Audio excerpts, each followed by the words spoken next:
All right, hello, hello. Oh my goodness. Fans are here. Fans are all here. They are ready for the mayhem. I'm ready for the mayhem.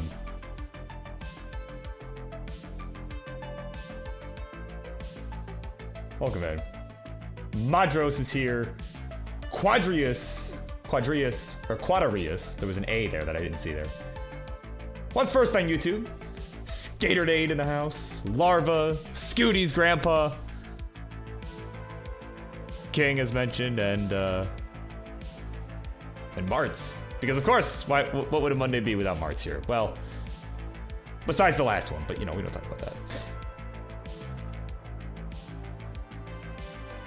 Alright, so one of our first matches here, of course, is gonna be R75 making his debut. And actually, so was his opponent, if my notes are correct. Right, Nico, or Nick Mickey, as his handle is.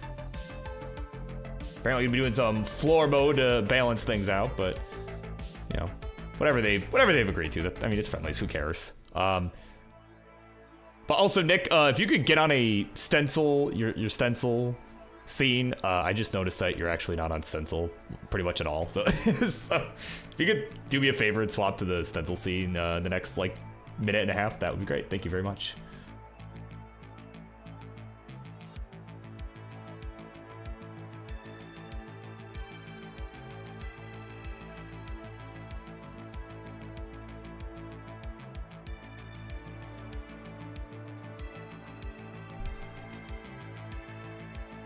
But of course, for everybody, it is got a good night ahead of us. All right, of course, our main event.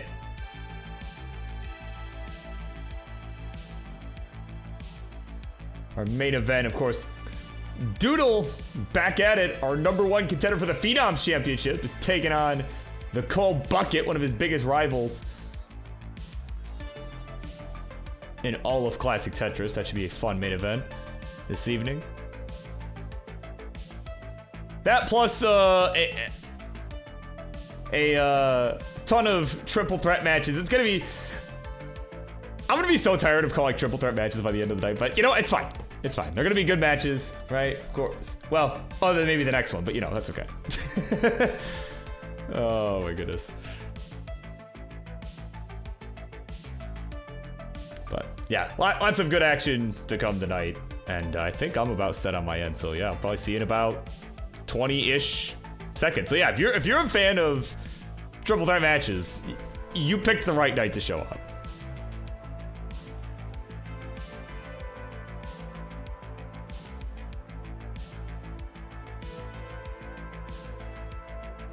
$20. Yeah, true. Yeah, you don't want to give Joe a heart attack. Come on now. Oh man, nor do I. You know, something. You contacting you, car's extended warranty. Yeah, I'll see y'all momentarily. Where's the oh, here it is. Okay, BRB. Toogie, I'm contacting you. It's about your car's warranty.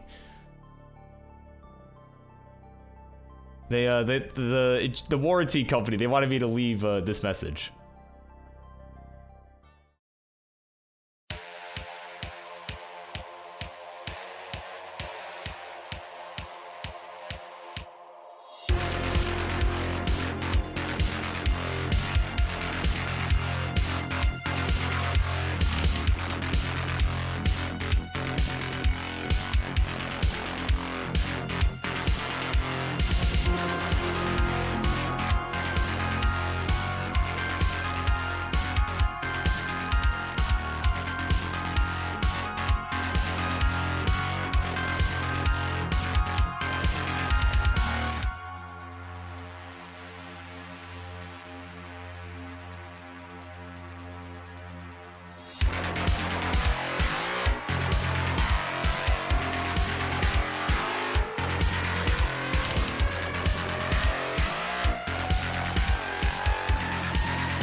everybody, and T-Storm at the raid party of 6.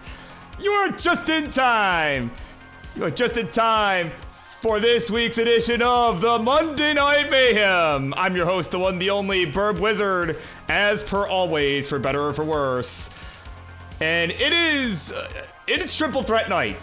Besides this match, the main event, and like one other match, the rest are triple threat matches. So you're ready for a long one. And we begin with this opening match right here. And it is a debut match for both our players. Charlie? All right, here we go. Introductions, please. Left-hand side is a mainstay here on the Monday Night Mayhem, but not as a player, as a spectator, a fan, and a friend to all. He is finally, after months and months and months and months and months, he is finally here tonight to make his Tetris Friendlies debut, as the old man is staying up late because this program, well, it sure is great. It's R75. And on the right, his opponent for this evening is a guy that I've never heard of prior to today. I'll be 100% honest, but he is here making his Friendlies debut as well. He's posted a bit of a higher PB than that guy on the left, so he's gonna be playing a few rows off the bottom to balance it out. It's Nick Mickey.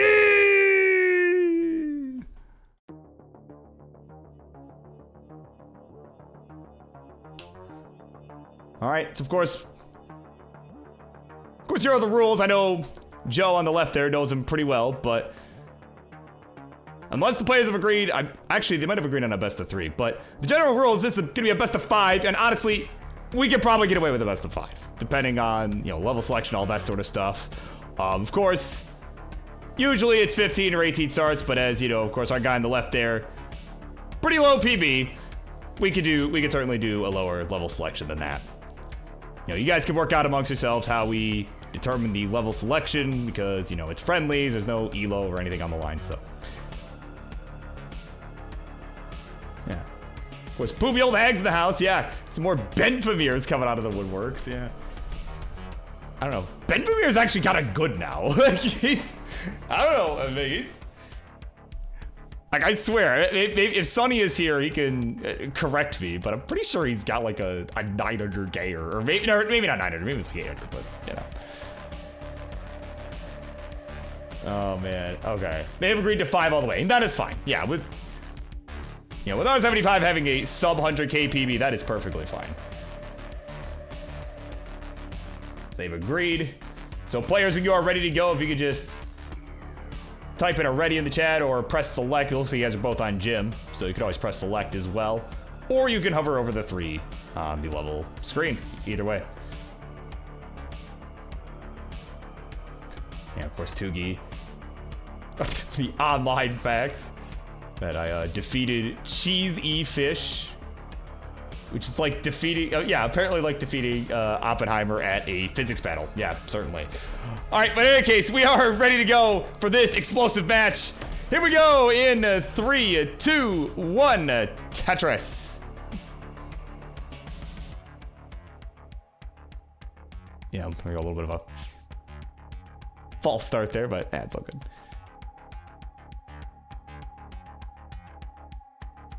Moss, yeah. Yeah, let me grab that. Oh, somebody got it. Someone beat me to the punch. King has beat me to the punch. Thank you very much. All right, we are underway. Say our opening match. It is R75, aka Joe, on the left. Nick Mickey, aka Nico, I believe, on the right side. Nico, if the bot is up to date, I believe is boasting about a 500k PB. Joe boasting under 100k. So certainly, some balancing happening here. Of course, Nick playing on row 10. Like playing 10 rows off the bottom. Try and offset the skill differential here. Ooh, but Joe in a bit of trouble towards the middle of the board already. Oh, and actually, oh, Nick. Oh, Nick. Oh, gonna hang the T! Oh my word. Oh man, see, you guys wanted to do best of 3. I told you could do best of 5. It's not over yet. R75's got to chase down a few thousand points, which it's more than just a skim here at this level 5 juncture, but oh my god, he's shaking his head. He can't even believe what just happened. So, of course, Joe, your target 4170, or sorry, 4200. Let's just say 4200. Make it easy.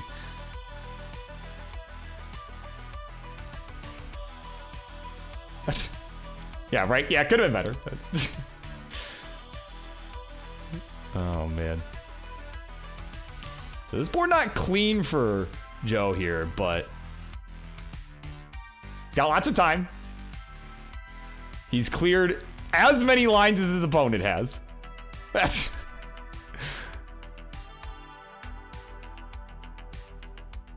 Oh, man, he's trying to find spots for these tees. Is having a bit of a suffer right now. Can he... Yeah, could maybe go all the way left with that bar. Decides to lay it flat on the right. He's trying to set up a delayed burn.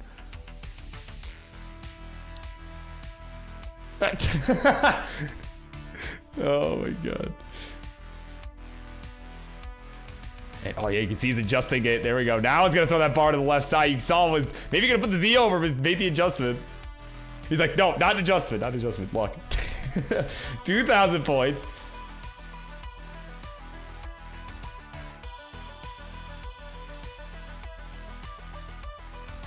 Yeah, Nico just doesn't want to be mean to an old man.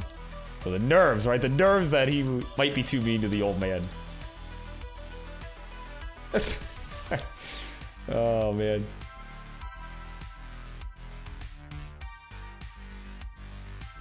Board getting pretty high up. It is... Again, just a suffer chase down going on. Needs about 600 more points. Which again, you know, on the faster speeds that you typically see is about a single or a double. But of course, we're on level 5, so you know, it's a, you know.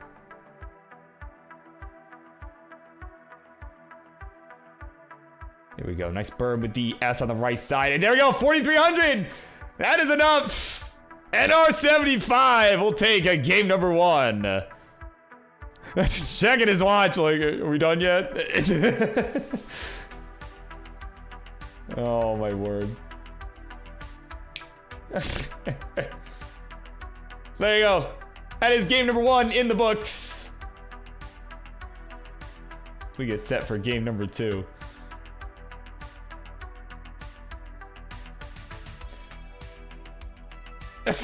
Oh, yawning, old man.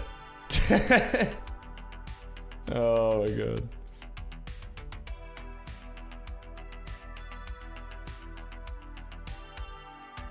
Alright, looks like we are ready on Joe's side. And of course, Nico with the follow was not following Classic Tetris, the official Classic Tetris channel. How dare you? But thank you. But thank you, anyway.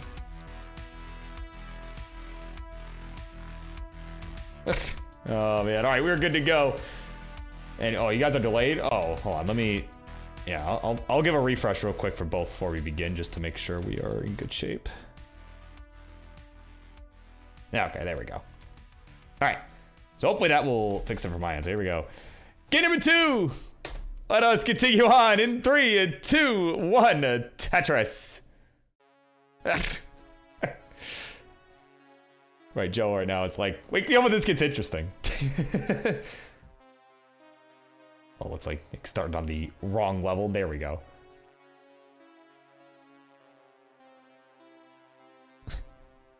Right, like somebody call Quaid, right? Alright, and there we go. Both our players are now underway.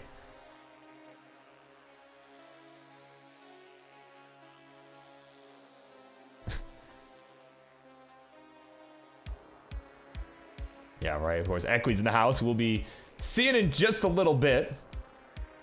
All right, we'll be playing up against Martz at 6-4 after the conclusion of this match. And oh man, hold on. Eagle's got this center well going. It's gonna go ahead and burn it away. Oh, man. Oh, my goodness. And you see, he's pushing down quite a bit, too, being on level 5, and misshifts the Z. Oh, my goodness. Oh, man. I wasn't going to do it the first time. I wasn't gonna, but now, we gotta, where's Grand Designs? Where is he? Where is he? GD! Not too pleased about that one. No! No! No!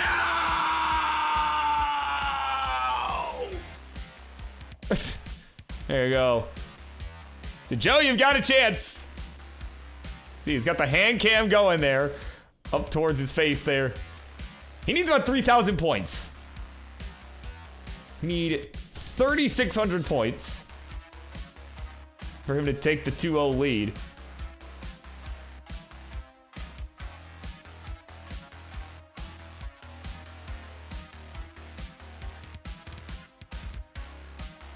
Yeah, perhaps maybe a floor 6 would be better. Yeah, because 10's kind of a lot. Even for level 5, that's kind of a lot. Yeah.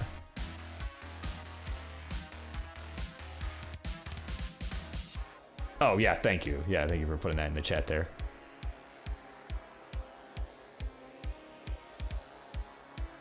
So we're at 2,300. We need another... we need another few points, right? Another 1,000 points. Just so, again, we're looking for about 3,600. Yeah, we'll just kind of round that up, make it easier.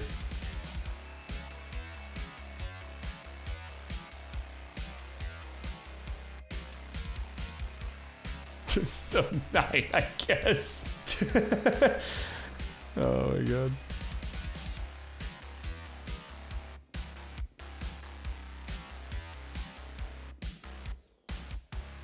Yeah, of course now you go warming up with the slightly lowered floor just to get a feel for it. We are waiting to see if our friend on the left there could chase down the score. He's at 2,800. Needs another 800 points. We're at 31. Ooh, a double would be huge here. There we go. There's a double, and the double will do it. And at 37-12, it'll be a 2-0 lead for R75.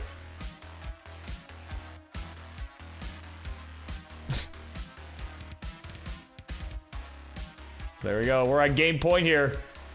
Guy on the left. As we get set for game 3. Okay, wild match. Yeah, I think that is Summer. I think that's a good way to put it. It's quite wild. Again, a couple guys making their debut. You know, we're just doing something a little wacky here to open tonight's show. Because why not?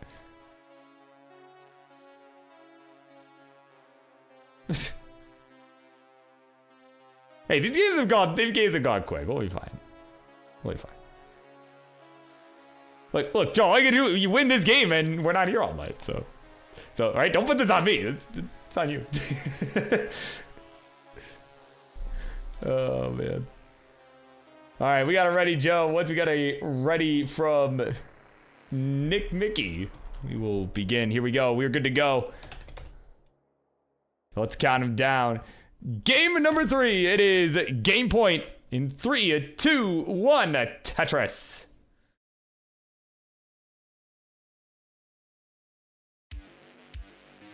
And coming up next, again, it is going to be the first of several triple threat matches.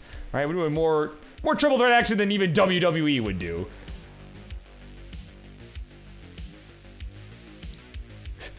All right, of course, it'll be Martz 6-4 and Equi duking it out in the first of several three-way dances tonight.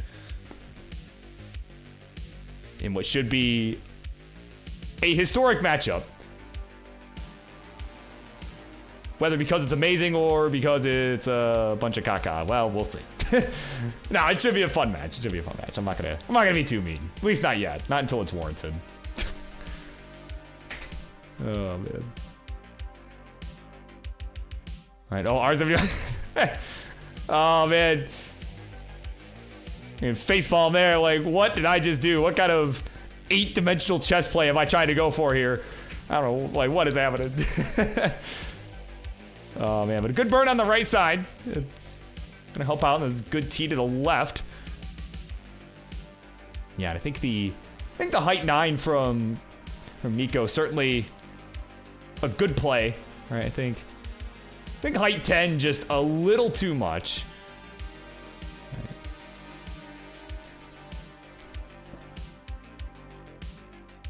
You know, but 9, I think, you know, manageable, but still fair, right? Like, not like, you know, because you could still, I mean, it would still only take like one slip up or two to, you know, spell doom here. So certainly not out of the question that either player could win this. Oh, but look at this. He is setting up something dirty. Oh, he's gonna get it. Dirty! A Tetris. Or I guess it's not dirty when you're playing with the floor raised up, but you know, it's dirty by normal standards. So we're gonna give it to him. Yeah, Joe excited for him too. And you can see the difference here in play styles. As you can see, Nico kind of pushing down quite a bit more. He is already 30 lines ahead of Joe, who has just been letting him fall. You know, even this long bar right now, he's just letting it fall. Okay, now he's gonna push down a little bit, but all right, it's almost like the, you know, the Jonas and Harry approaches, right? Right, just kind of the difference in play here. So it's about a 15,000 point spread here. It is Nico with the lead, kind of as we've seen the last couple of games, has been able to open up a lead early, but again, ended up flying too close to the sun those last couple of games. So we'll see if he has been able to adjust. And he's gonna slam a Tetris here, go to 34,000 points. And I forget, I'm trying to think of how many lines the transition happens, actually. He might be approaching it right here. I think is it 60 lines at level 5? I'm trying to think. I haven't played level 5 in a very long time, you know, seeing as it's the level that I recommend for, you know, for newer players. Okay, it is 60 lines. Okay. I was just thinking, I'm like, wait, when does the transition happen? So we got our first transition of the night. Oh my goodness. So he's transitioned at about 38,000 points. R75 still got about 40 lines to go until we hit transition on his side. Got a bit of a messy board.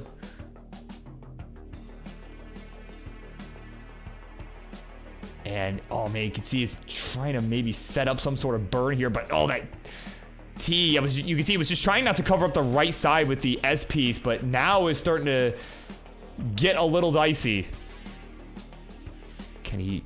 Okay, he's gonna go ahead and try and set up the burn. Oh, almost misdropped. Uh-oh. He almost misdropped the J there. And there we go, nice burn with the S. He's making some good decisions here. Though, oh man, that L, he needs the other one, so he's gonna have to just plug it up. It's his only real option here. And oh, he's gonna throw in the towel. He says, screw this, man. I'm done. 14,000 points, and that'll do it. Nico at 49,000 will be good, and we'll bring this to 2-1. GG's.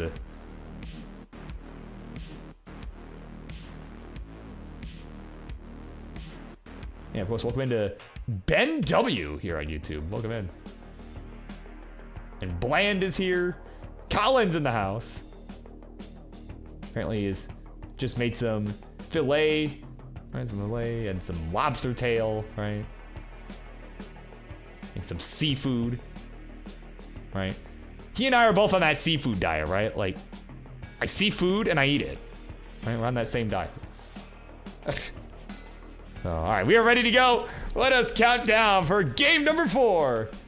Here we go. 3, 2, 1. Tetris. And of course, welcome into Dias Allure, who just got here. Yeah, this is a floor versus non-floor. Yeah, that is exactly right.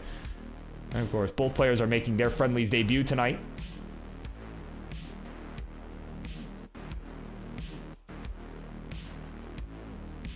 Yeah, and of course, no worries on the delay. I know there's some internet delay happening, you know, and not necessarily hearing me right away, right? There's usually at least a few second delay, even for the, you know, the best of internet. So.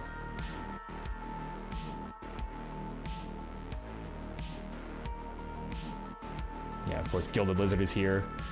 And, yeah, stacked card. Yeah, it is quite the card that I, again, a couple people here making their debut. And of course, a lot of these matches, again, you'll see, the Classic Tetris bot on Twitch does not support putting in 3 players in one match. So half of these matches are triple threat matches, including the next one. Again, it's going to be March 6-4 in Equi taking place. All right, and then later on, you're going to get Giovanni, all right, a Das legend coming in, taking on Shadow Knight in what should be, I think it'll be an interesting match to kind of see how that one goes. I'm really curious to see how Shadow Knight will do. I know he's improved a lot. I'm really curious to see how that one will go. And then a couple more triple threats, right? In the second half of the evening later on, it'll be Winterra, Firedox, and Grand Designs. And of course, followed by our main event, followed by Bendy, Poopy, and Boxy. And then our main event, Doodle and the Coal Bucket, duking it out. So that is kind of our card rundown for this evening, as he goes in a little bit of a bind up towards the left side. I spur him with the L piece and a couple J's coming in. And there we go. Perfect S piece for the left side. That's going to help him get this back to safety. He's at 10,000 points, but is over 20 lines ahead and he's only got about a 2,000 point lead over R75. It's 9,100 to 11,000 points is the score. And again, it's a 30 line differential between the players on account of the floor that is, of course, the floor that Nico has set for himself. So that's causing the pieces to cycle through quicker, lines to be cleared quicker. But there we go. There's a Tetris down the right for R75. And it's going to give him the lead real time, and certainly it pays too. There's a lot more time before we reach some of the later levels, and speed gets too quick for our players to handle.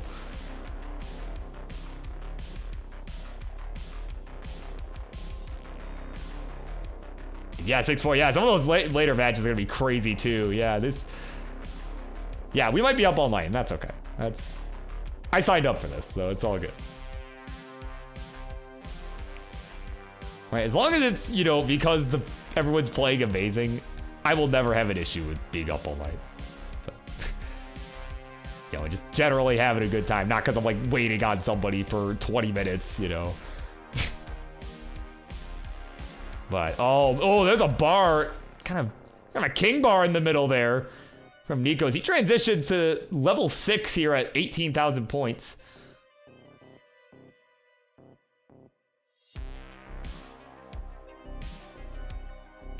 Yeah, of course, Glow is in the house wondering, why level 5 and why the floor? Well, the floor in place because of a gap in skill between our two players. Of course, Nico on the right there is about a 500k player. R75 on the left, about I think like 70,000 point player. So a beginner basically, right? Beginner level, hence the level 5 start. Right? Yeah, when we say we welcome all skill levels, we do mean all skill levels, right? So of course, absolute beginners, yeah, we'll do level 5. Like, why not? And, there's a hang of a Z towards the right side. The bar not gonna get over for Nico. And that is it for him. He's done at 32,000 points. Joe can't believe it. There's a long bar coming in for the Tetris. He needs another 4,000 points. He needs to get to 33,000 points here. Let's just call it 33. So we have a chase down on our hands. We're at 29,000. There's a nice double coming up that's going to help out. Might even be enough. Oh, no, not quite. I'm thinking of the higher level. Here we go. Long bar coming in. There's the Tetris for that dagger. He has got it done. 3-1. GG's. As he says, game 4, it's over. We'll head on over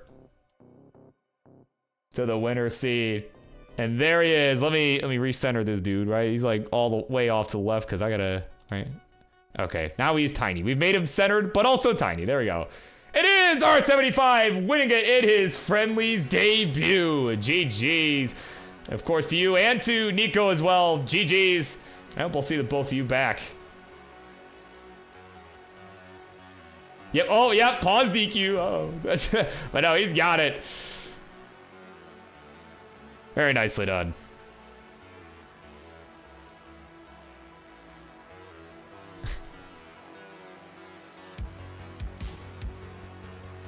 Oh, his PV is on stream. Okay, well, you know, I was checking the bot earlier and it said, right, so, you know, maybe he needs to make sure the bot is up to date. I don't know, dude. So there you go. Yeah, 100% dub rate right there. Of course, what's up, Boxy? Hope you've been well. All right. Anyway, with that all being said, it is time for a first of several triple matches. Of course, it is also the Daily Dose of Marts. So he's taking on two of his pals in 6-4 and in Equi. So let's get that set up and we will be back in a jiffy or something. I don't know what they said back in the day. I was trying to be stupid and it didn't really work out. So anyways, I'll be right back.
All right, just a quick public service announcement. Everybody's here, but Marty, my guy, I'm gonna give you a chance. I need you to get on Stencil real quick. If you could, if you would be so kind. Right, I know you're here. I know you're listening, right? You're the biggest Friendlies fan in all of existence. There's no way you don't hear this. Right. Like, get you on Stencil. I will give you a chance to not ruin your own introduction. Thank you.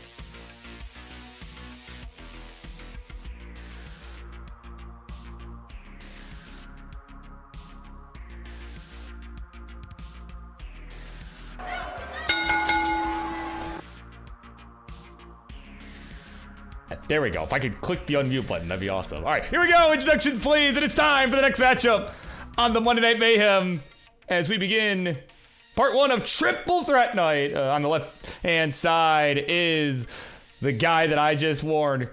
Get your butt on stencil if you want a proper introduction. As we've introduced him well over 400 friggin' times on this program, he is known as Mr. Friendlies, the French-Canadian Crusher. It's Mart! In the middle, one of his two opponents, a mainstay in the Friendlies universe. Been doing this year in, year out, week in, week out as well. Not to the same extent as Mart's there, but, you know, certainly a mainstay who's going to look to assert his dominance here in this showdown. He's up late and wants to get to bed, so wants me to shut up and get on with it. It's a 6'4", 64. And on the right, last but not least, is R75's biggest fan. I might need to move that image up a bit so we can see it. Of course, a player that is looking like the Illuminati based on that image and is gonna look to get it done. It's Equi.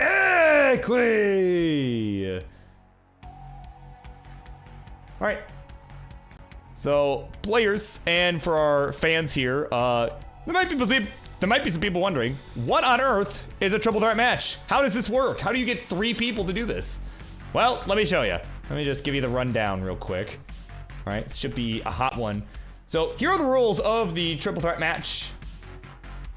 Of course, all 3 players, as you might expect, are gonna play a game of Tetris at the same time against one another. Player with the highest score after each game is gonna get 2 points for the match. Second place will get 1 point, and if you get third place, well, you lost, so you don't get anything. So first player to 7 points in the match will win it. And if there's a tie, if there is a tie, we will see sudden death for the remaining players that are tied. So whether that is a 7-7 tie between 2 of our players, they will play a one-on-one sudden death game, or if we're tied up at 6, it'll be a winner-take-all situation as well. You know, all 3 ways tied at 6, right? Does that make sense? Sort of, probably. Yeah, and of course, I'll explain it 80 bazillion more times throughout the match. So if it doesn't make sense now, trust me, it will. Don't worry. All right, so looks like our players are not going to be doing same piece sets for this match either, as 6'4" is using the original cart, ROM, however you want to put it. So players, if you can give me a ready when you are good to go. Looks like 6'4" has already been hovering 3. He just wants to get on with this. Looks like Marty is good to go. So Equi, when you are good to go, my friend, we will get this one underway. And I'm going to move this up a little bit. There we go. Let me just kind of stretch that. There we go.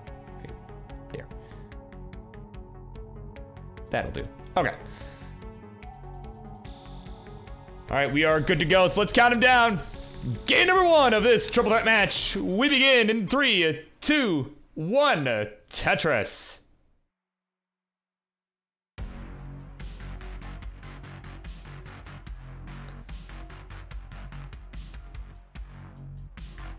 All right, we are underway. So, of course, the opening game is a big one. It's a big one in the triple threat matches. Especially if you're 6'4". If you're 6'4", certainly you want to sweep here, as you probably want to go to bed. I know it's late out there in the UK. But, of course, it's also late out in Ireland, hence the previous match taking place first. All right, I always like to get our Euro friends in pretty early, since it is, several hour time difference between there and, here in the East Coast of the United States. Okay.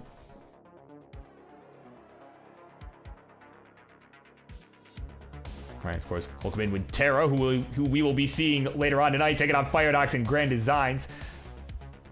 That match, that will be one of several matches that I think keeps us up all night, because it's going to be insane.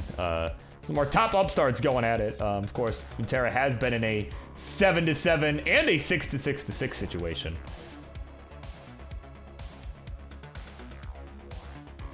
As far as triple threat matches are concerned, yeah, Terra is certainly putting on some of the most entertaining triple threat matches that we've seen here. So, of course, I'll have to get more into that lore in a little bit here, as Martz is in a bit of a bind up towards the top. Oh, gets that L piece over the left side. He's got the right reopened. Can we get a bar? He's holding out. He's holding out. He sells out, and it's not going to show in time. Comes way, way too late.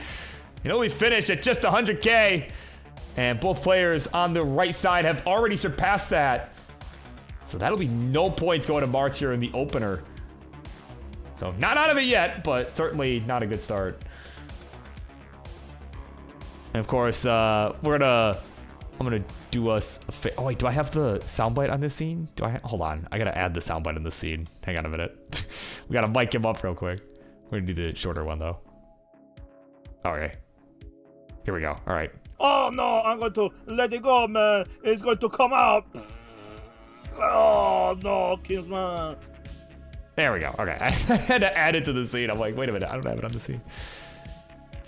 So, there you go. Game number 1. That's in the books. That was Martz mic'd up. Definitely not a Kingsman impression.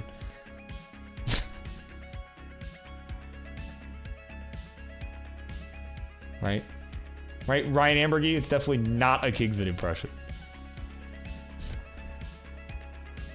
Oh, man, of course. Man, Ryan gonna be out here catching strays all night, I'm sure. But, no, all kidding aside, we're at 246 here for 6-4. Of course, our remaining 2 players continuing at it. It's about a 1 Tetris lead for 6-4. Equi at 228. So all Martz can do is kind of sit and wait. See how this one pans out. See who takes the overall lead.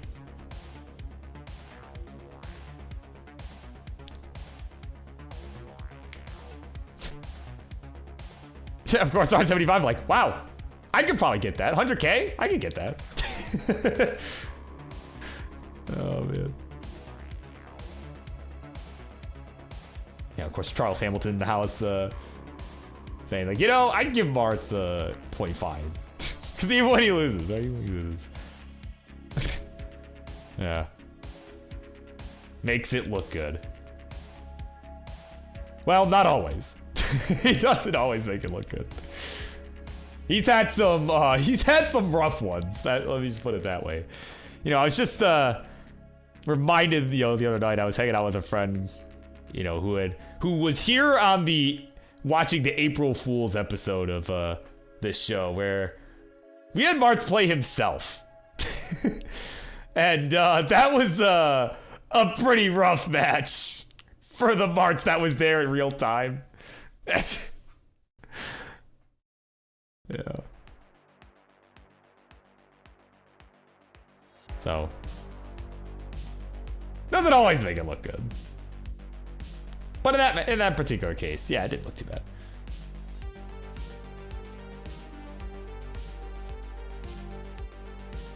But of course, if you did not happen to catch the April Fool's episode a couple months back, I do recommend watching that, because that was kind of a stupid episode that, you know, I put together with, you know, all these dumb formats that he made everybody do, made people use weird game GD codes, you know, just, and then of course I made Martz play himself, right? But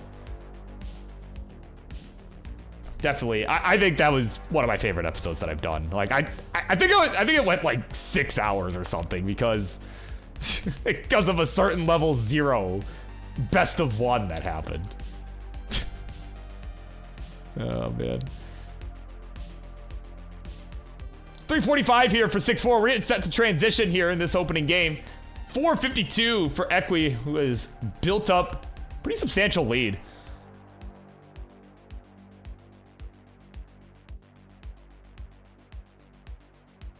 So 6-4. Trying to bring this down, does not have the cleanest of boards going into the 19. It's got 2 lines left. There's now 1 line left. And, ooh, I don't know about long bar fly. That was kind of a risky delayed burn. It's gonna hit transition. But it's gonna immediately top out. Had an early shift to the J or L or whatever. In either case, he's taking second place in this one, as 510 will be more than enough for Equi to take the first game. It is now 2-1 to 0. Let me fix that up here. Let's get them all in there. So of course, again, Equi getting first place, gonna go from 0 to 2. 6-4 in second, gonna go from 0 points to 1 point. GG's. All right, yeah, GG's R75. Good night. Hope you have a good evening. Have good sleep.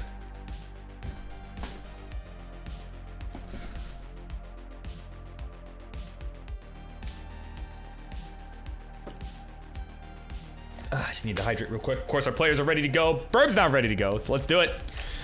Game number 2 of this triple threat. We continue on in 3, 2, 1. Tetris.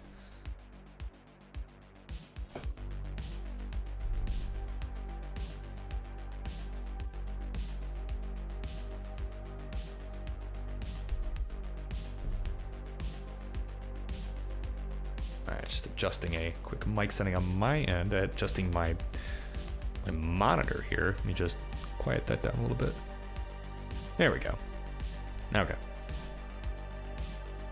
Yeah, of course my headset that I bought fairly recently does have a built-in monitor that I don't always use. I try to use it a lot on the Monday nights, right? So I can try and work on preserving my voice a little bit better. Oh, 6-4!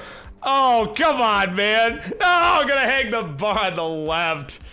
Oh, man, that L hang just spiraled out of control so quick. And he has finished at just 6,400 and will not be getting any additional points this round. And he will stay at just 1 point. Oh, my word. So Martz is on the board. Is gonna, at worst case scenario, will tie with 6-4. So he's at least guaranteed something here.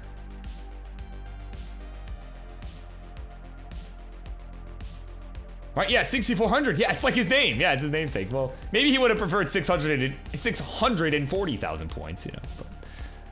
But that's just me. I probably would have preferred that. Of course, Bendy is here. Check it up on the queue. Yeah, you still got time, my friend. You could probably go write a whole memoir. Maybe go, you know, go get some Popeyes if you're into chicken in that way, into fast food chains that sell good chicken, right? I'm sure Ty would be all over that. Right. And of course, Bland wondering how many games one person needs to win. Right? It is first to 7 points, so guess the number of wins, it kind of varies depending on how you get to 7, but you know, sometimes it even happens via a second place finish after a few wins. But if you're gonna go for perfect, it's a minimum of 4 games that are gonna happen, right? 4 wins in a row will get you to 8, you know, with 2 points apiece. So, you know, that's why these triple threats always tend to go longer too, right? Because the minimum, right, the minimum number of games is higher, right, than that of just a normal best of 5, right? Best of 5 is just, you know, you could win in a sweep, get it in 3, but it takes 4 games to do that here in a triple threat match.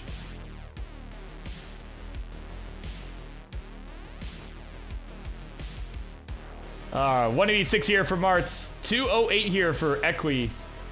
A pretty close game all around, as both players have scored a Tetris to maintain this lead for Equi. As we are about halfway through the 18 portion of play.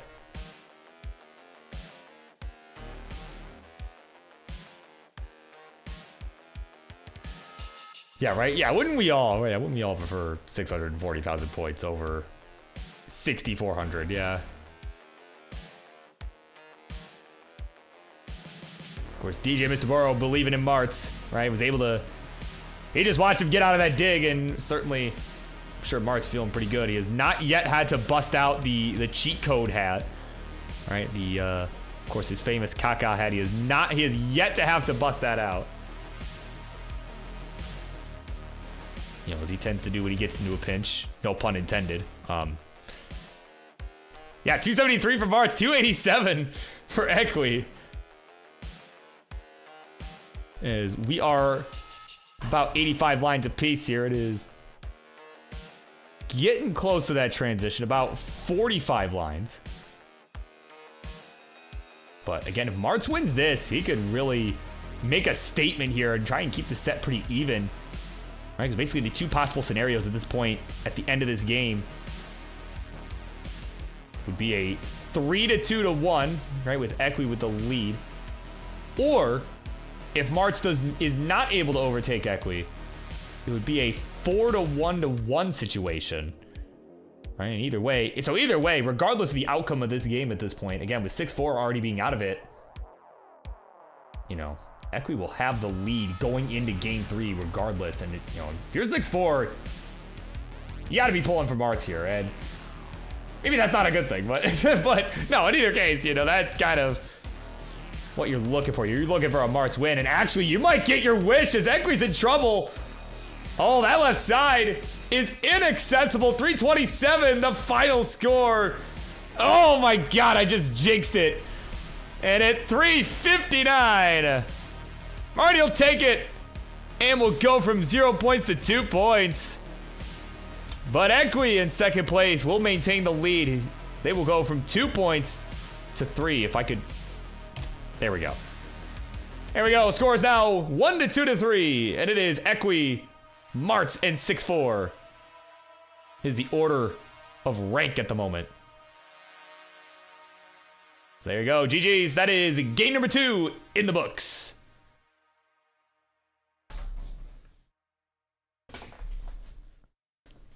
Oh, you're just trying to keep me up all that? All right, well, yeah. Oh, my goodness. Yeah, Equi just wants to keep this party going. If I could type, please. Hello? Can I type the command? There we go. Okay. Here we go. Game number 3. The party continues in 3, 2, 1. Tetris.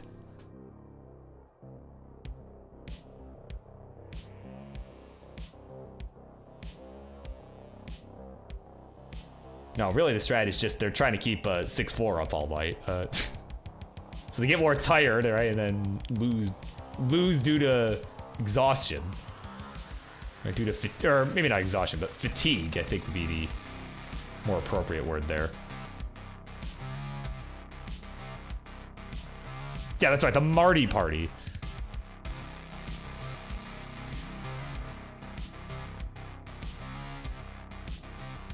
Yeah, of course, I didn't even see earlier. 6-4 said that he wishes for nothing, so...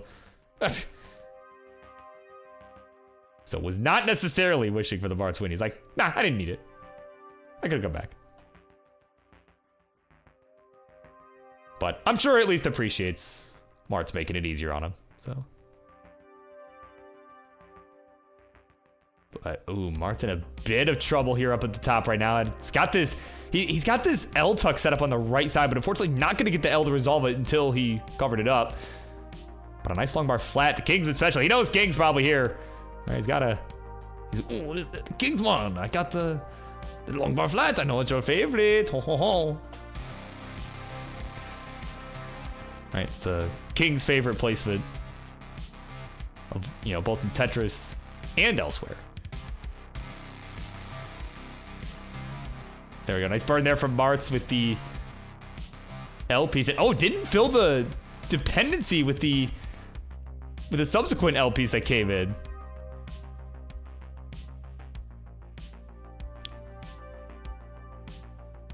He missed a dependency there, but of course, still gonna manage it fine, right? It all worked out. Sometimes that happens, right? Good things can happen in the game of Tetris. All right, here we go. Longbar coming in. There's the Tetris from Martz.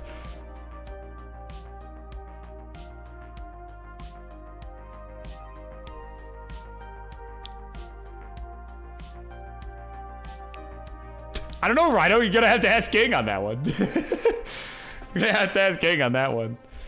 Oh my goodness. Yeah, if he's got a new favorite thing. I mean, he might. He might.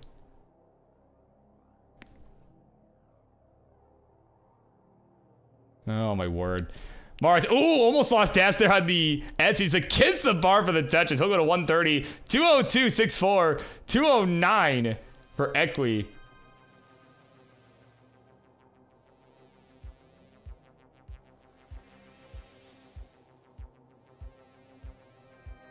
Yeah, of course, welcome in. Bruno's in the house. Bruno is here. Leonardo players alongside Ben is kind of anxiously watching Martz there as he is trying to get out of these messes that he's been getting in, I feel like Martz, that I originally met, probably would have... Him surviving some of these situations that he's been getting out of today would not have even been fathomable. So, certainly, he's cooking right now. There's a long bar. There's the Tetris. Go to 189. 253 for 6-4. 247 for Equi.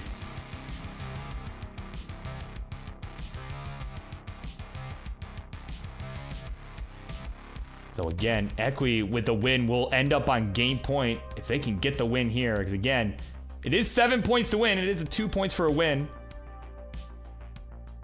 For winning a game, rather, right? 7 points to win the match, 2 points if you win a game.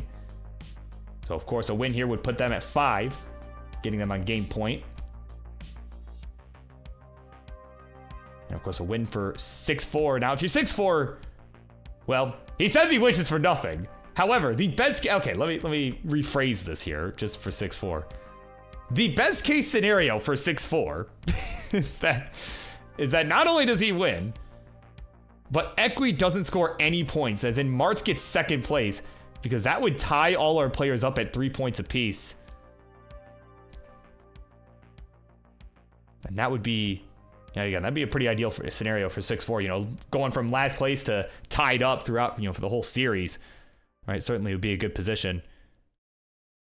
Martz with the win would bring him up to 4 points. And if 6-4 were to get second place, that would give Martz the lead here. So still lots of opportunity for anybody to take the match still, as we are approaching the 19 speed. As Martz Tetris's goes to 280 with about 20 lines to go before the 19 speed.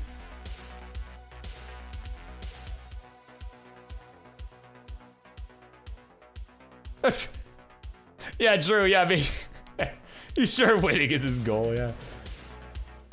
Well, I mean, I would hope so. I mean, why would he... I don't know why he would sign up to play if not, but...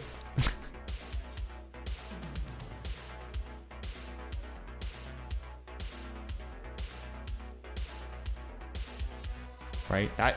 Right, he wants to go to bed and win, right? He wants to go to bed, you know, he wants to be able to rest well knowing that he is a winner. Right? But he's about to transition here. Martz is already there at 334. 6-4 will now join him at 483. Got a pretty healthy lead. As Equi will now join at 451. Here we go. The 19 is upon us. Martz with a center roll Tetris. We'll go to 361.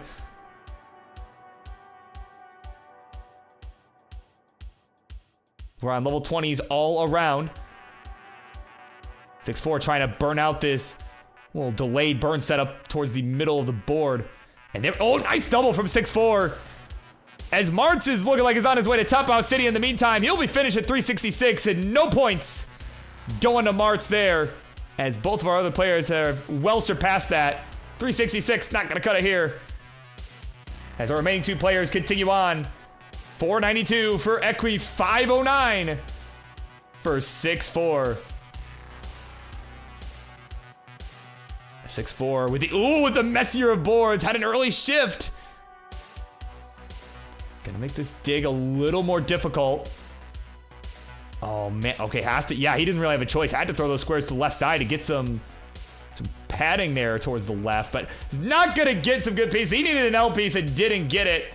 517, that'll be all she wrote. And at 532, Equi will be good and will take the win here in game number 3. Let's get our points tallied. Again, that is a win for Equi, going from 3 points to 5 points. 6-4 in second place. We'll go from 1 point to 2 points and will now be tied with Martz.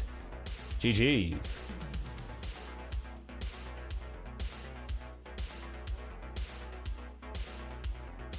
All right, with that, Equi's on game point. A win for Equi will end the match.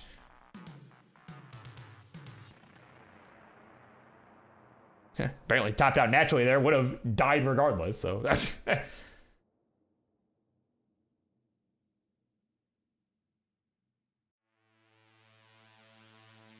right, we got 2 readies. We got 3 readies. We got 4 readies, of course, from yours truly. We are good to go.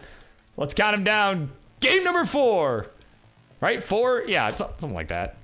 Here we go. Game number 4 begins in 3, 2, 1. A Tetris.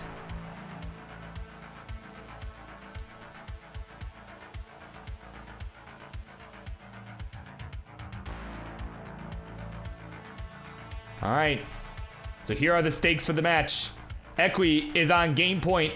A first place finish from Equi will end the match.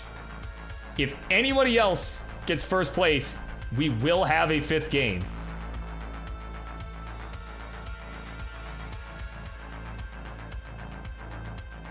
No, Madros, it's 7. It's 7.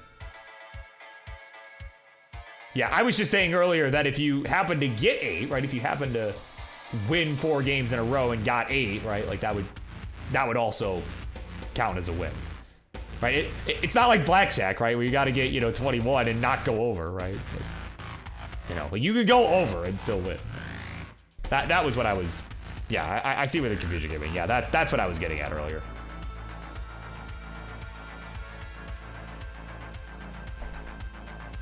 So of course, if you're Martz at 6-4, one of you has to win for the other to have a chance.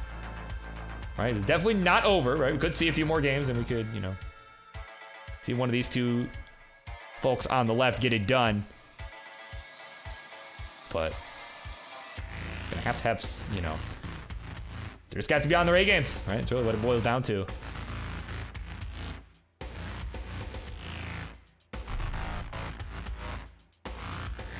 Ekwe with a hang of a bar on the left. I think was thinking maybe flat, but decided against it, and that's gonna be a last place finish from Ekwe, 63,000. Both of our other players have surpassed it. All right, we got another game coming up after this one. So Mart and 6-4 both getting points in this one. And they are pretty neck and neck here. It's about a 1 Tetris lead for Martz, 120 to 102. It's pretty tight here as we're approaching 50 lines. Of course, Ekwe was trying to screen look, which was not to their benefit in this case.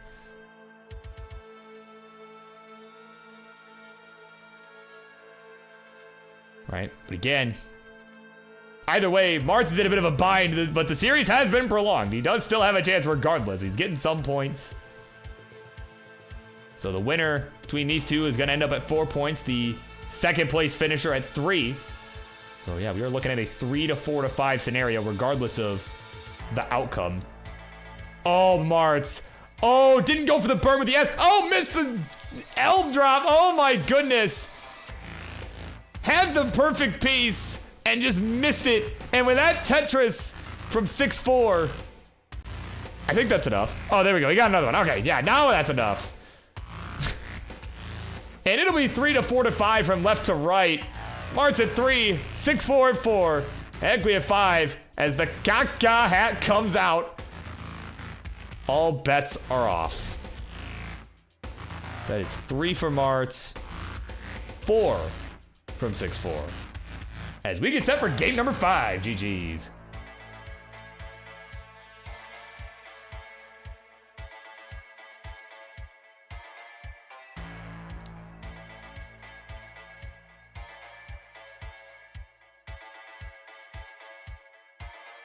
All right.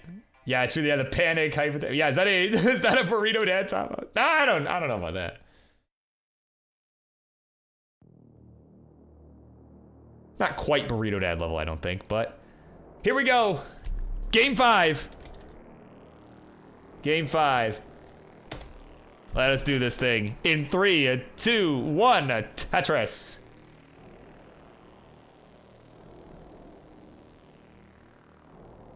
All right. So Ekwe in the same position as last time.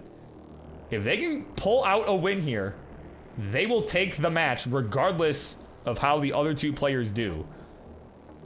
So again, first place, all they need. And then the match will be over. But now for the other players, looking a little bit different now as they are starting to close in here. A win for 6-4 would bring him to 6 points, just 1 point away from victory. Although, oh, hang on. Oh, hang on. His board is messy. He needs a bar for the right side. And it's not coming. He takes the burn with the T. Oh, misdrop the S.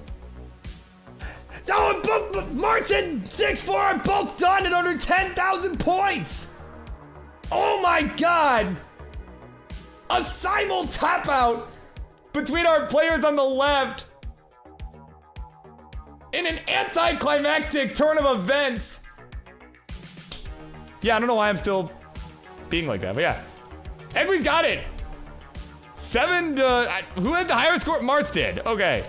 just for record keeping. 7-4 to, oh, not 34. Well, Martz wins, he's got 34. Man, what a tough finish. I was just gonna start saying like Martz had a chance to tie it up, but damn, that's unfortunate. Just the ending of it. Not that Equi won, just the ending of it, so. All right, there you go, let's ring the bell, it's over. There we go, we'll head on over to that winner scene. And it is Equi getting it done. R75's #1 fan. A winner as well. Of course, GG's. And of course, thank you to Marty as always for the hundo bits. And now 6-4 gets to go to bed.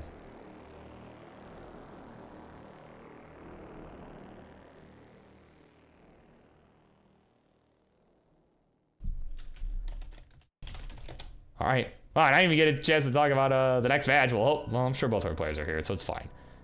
Coming up next, it will be Giovanni, a DAS legend, taking on the Shadow Knight in what should be an interesting match. I'm really interested to see how this one plays out. So we'll be right back, and we're going to get that one going.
All right, here we go. It is time, everybody, for the next matchup here on the Monday Night Mayhem.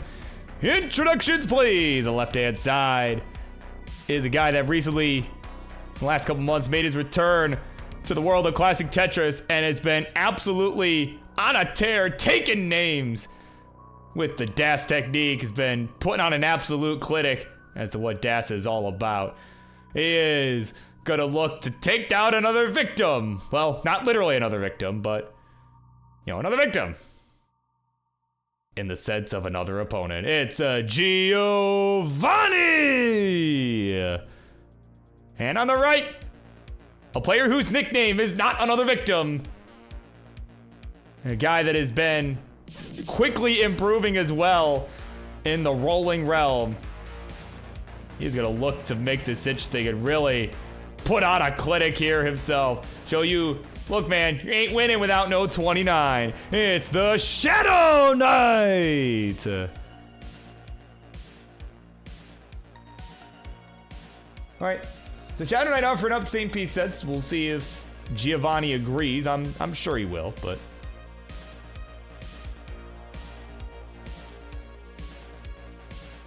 But I will, of course, wait the confirmation, right? If they don't agree, they don't agree. Like, whatever. So, all right. They have agreed. So we will generate our first seed of the night. Let's do it. There we go. I've remembered how to do this. There we go. All right. It's going to be 97 in your tournament cartridge. 97, 9D, right? Not like the number 90. 9 and then the letter D. B8. That is going to be our sequence. We are generating here again. 979D, as in the letter D. B8. B as in BirbWizard. Because that's the first, naturally, if that's not the first thing you think of, like, what are you even doing? Clearly, that's, you know, the first normal thing that would come to mind.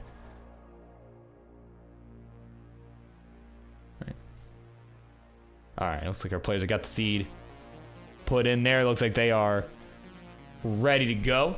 So we will go ahead. Let's count them down. Game number 1. And this one begins in 3, 2, 1.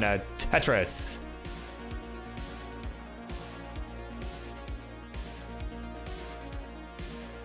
And of course, Giovanni wishing good luck to his opponent there on the right side as we are underway.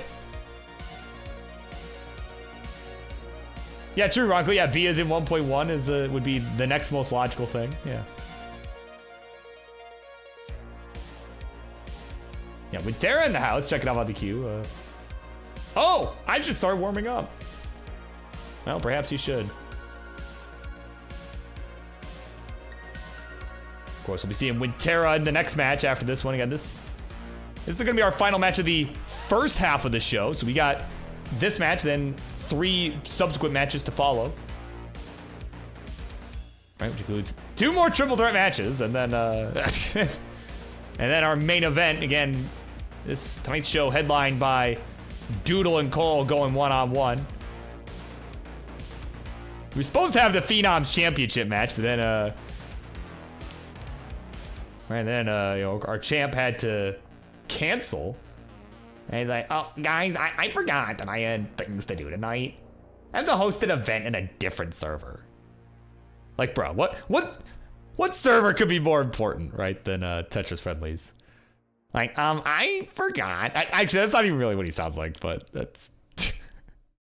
But, you know, that's whatever. No, Cobra's voice has definitely changed a bit. Since I last did an impression of him, but... And, oh, one adjustment for the T-spin from Giovanni, but unfortunately missing the spin. It was a... I could see where his head was at. It just didn't work out. It's unfortunate. Yeah, you see another adjustment there with the SPC. You know, like, almost reminds me, like, just his style of play with all the adjustments that he makes. It reminds me a lot of a player like Leo, who we haven't really seen around in a while, but was a guy that was on King's Fave 5 list one year, mostly because, you know, Tugi had come up to him like, hey, King, you want to look smart? You should put Leo on the list. Like, just some of these adjustments, it really, I mean... You can learn a lot from watching Giovanni, especially as a dash player. Look at that quick tap. There's the log bar. There's the Tetris. Get out of that narrow situation there. He's at 184. 258 the score for the Shadow Knight, who has got a little bit of a mess himself, but likely not going to be too big of a problem here. You can see the adjustment for the bar that came in there. And there we go. It's almost out of it. And of course, Xantoro, I believe is how that is pronounced. What is the next official Classic Tetris monthly event? Well, well, not in our realm here, but if you want to check, you can check the Classic Tetris monthly Discord. It is I believe it is it ctm.gg/Discord, or is it go.ctm.gg? I actually don't even remember, but somebody's got that handy, right? Certainly that's where you'll want to check, because they got all the events listed there on their Discord over there. Right. Oh, okay. It is go.ctm.gg/Discord. Okay, thank you. I couldn't remember. Yeah. Yeah, because there's so much Tetris going on over there. I can't even keep up with it all, honestly. So I saw there was some Dash Masters going on over the weekend, and I did get a chance to catch some of that. I mean, I caught the orange bracket of Dash Masters. My God, what a crazy bracket. I definitely recommend watching it. It's been a lot of fun to watch. But but as for when's the next one, I'm like, I don't know. I mean, I'm sure we'll see an everyone ping from Van. Like. I just kind of wait for the ping. Just, I'll usually put it on in the background. So, yeah, of course, welcome in Packy. He's in the house. Of course, a Dr. Mario World Champion. Check it out. He's keeping an eye on Giovanni's burn game. Yeah, I mean, yeah, seriously, just some of these creative burns, and again, really just the adjustments that he makes make the board more accommodating, especially as a DAS player. It's just crazy, right? Like, it's one thing to be able to do that, but just to be able to maintain dash control too is just really impressive to me. All right, he's at 444 right now as we are approaching the transition. About 20 lines left. 348 for Shadow Knight, so it's about 100,000 point spread here. As Giovanni's gonna have to take a few burns, but again, not really a huge problem right now is Shadow Knight probably not gonna be able to capitalize too much. But there we go, Simul Tetris coming in. And is now about a 80,000 point spread. But of course, the 19 and onward is certainly where the rollers tend to thrive. All right, they can build a lot higher up on the left side. Certainly going to give Shadow Knight at least some level of advantage. So we'll see how he fares as we are fast approaching.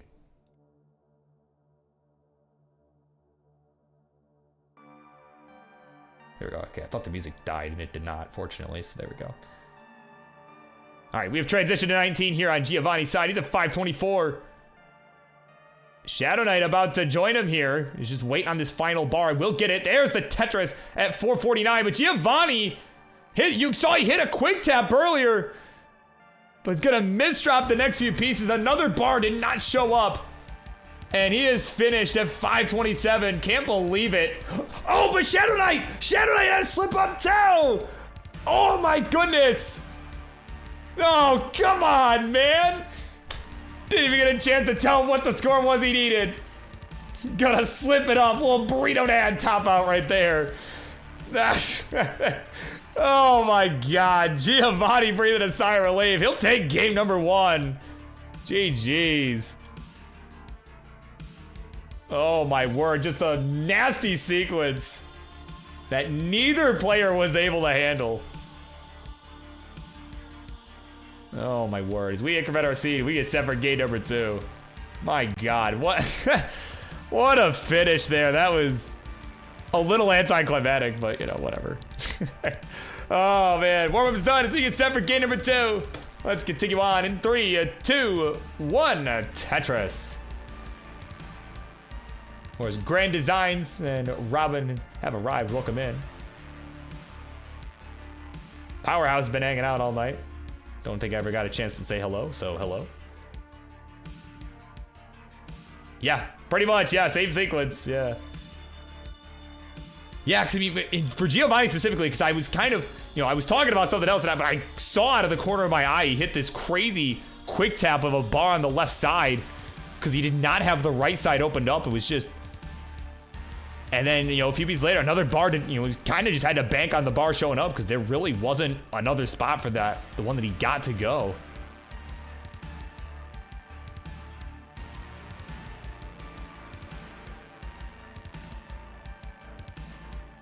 Yeah, there we go. That's game number 1. I mean, that was pretty much the story. Just crazy to see. And then Shadow Knight kind of looked like, some mechanical issues on the right side, just kind of some awkwardness with some of the pieces that came in. Wasn't quite sure how to handle some of them, and yeah, it just killed them both, right?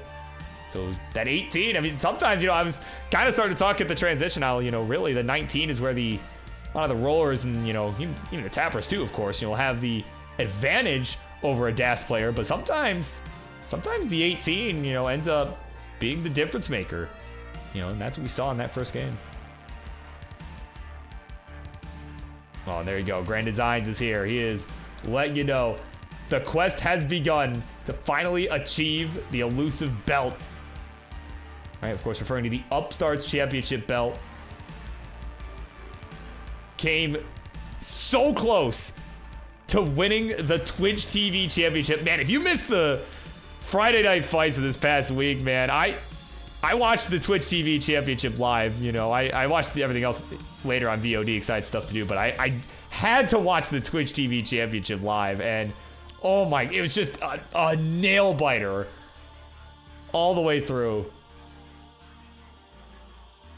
And yeah, I mean, I could not believe what had happened there. I thought GD, right? I thought you had that in the bag, man. That was, oh, it just came down to the wire. So yeah, definitely, I implore you all to watch that match after we're done tonight if you get a chance, because it was a good match.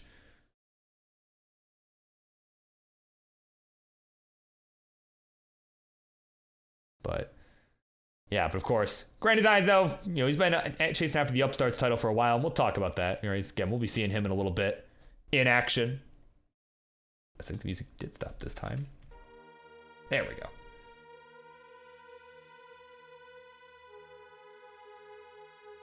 Right? Yeah, again, so we'll be seeing Grand Designs in the next match. Of course, he'll be playing alongside Winterra and the current Upstarts champion, Firedox. They're going to play in a non-title match. Non-title triple threat match.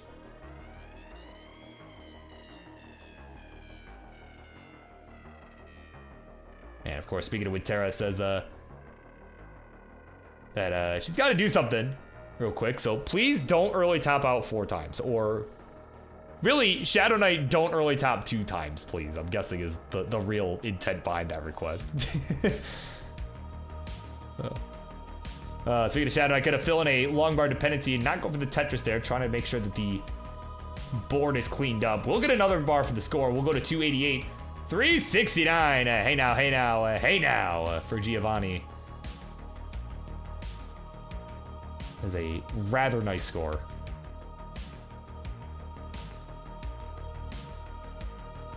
As again, the 19 transition starting to approach. We're about 40 lines away. Yeah, there you go. Yeah, Grand Designs also tell you, yeah. Wasn't for that misdrop on 25, would have been the Twitch TV champion. But, you know, speaking of title matches and stuff, right? I mean, we got a second before these guys transition. I think I could throw in a little blurb about this, you know. But, of course, the upcoming Super Show, we do have a Super Show coming up. It is the Clash of Champions taking place in early August. I believe the 9th, right? Whatever that Friday is. Yeah, the 9th. Believe the date that has been locked in for it. Sure, King will have some, you know, big announcement with all, you know, the card and everything in the next like week or so. You know, they'll hype it all up. But of course, the heavyweight championship confirmed. It is Dan V taking on his old rival SV. Dan wants the belt back, and he's gonna have his shot in just a few weeks here. But of course, all the other title matches have been confirmed as well. After Grand Designs lost the Twitch TV Championship this past Friday, it's been confirmed. King said it on his channel, so I can say it. I can spoil it here because he said it, right? He spoiled it. Right? It is going to be Lapis trying to defend the belt once more for I think the 7th time now at the Clash of Champions up against Tyler. In what should be a fun one, I think. Tyler going to be his toughest foe yet. So certainly, I'm excited to see how everything goes.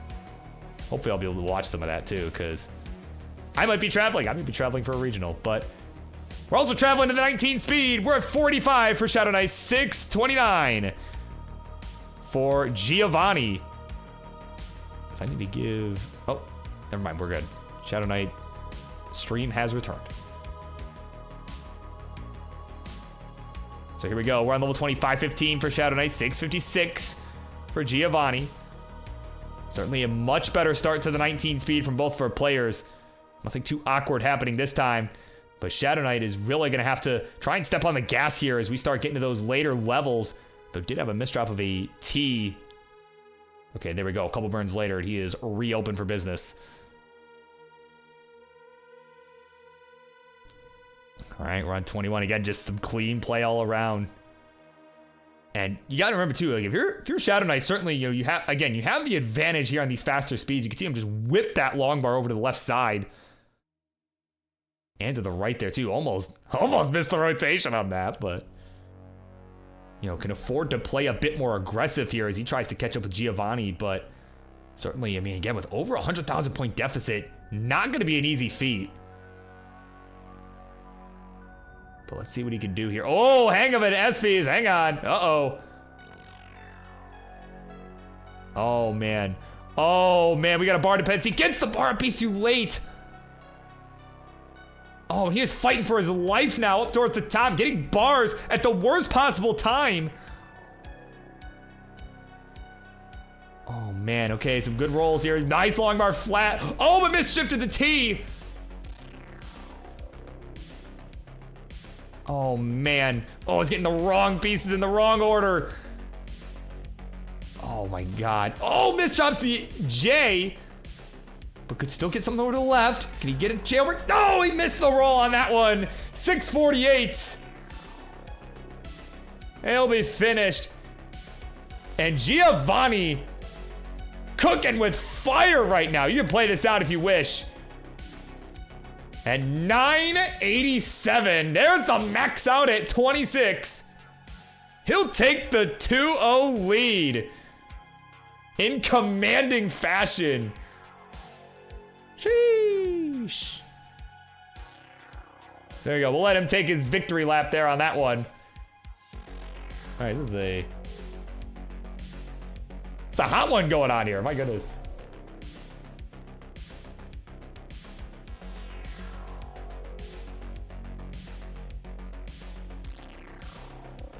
We're at 890. I mean, let's see.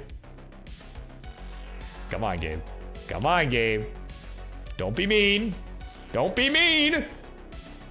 No, the game's gonna kill him at 891. That was like possible 1.2 if he had gone perfect the rest of the way. Oh my God. Game not so kind. It's like, don't be mean. Yeah. Yeah, no, that's what I was just saying. Yeah, he could have got 1.2. Been able to keep up that pace. Yeah, that was definitely 1.2 possible. Crazy. Just crazy, man.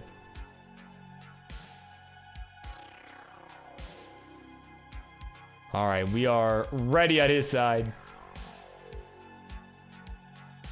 And we're going to count him down. Game number 3. Game 3. Here we go in 3, 2, 1, Tetris. Yeah, of course, GD was alerting me to some online fact. I gotta scroll back up. Oh yeah, of course, GD letting everybody know that in his Battle Royal 5, right, which is a open tournament, right, all play styles, right, for anybody. Giovanni advanced the second round of the main tournament on Saturday, which huge deal with Das, up against a bunch of, like high-level players, high-level rollers and stuff. This dude was one of a few to advance. I believe they usually do top 4 advance. That's how they do it over there. Been a while since I played in Wars, so forgive me if that is not correct. But yeah, certainly was able to really make a statement, in such a tough field. I mean, I believe it. I could see it, honestly.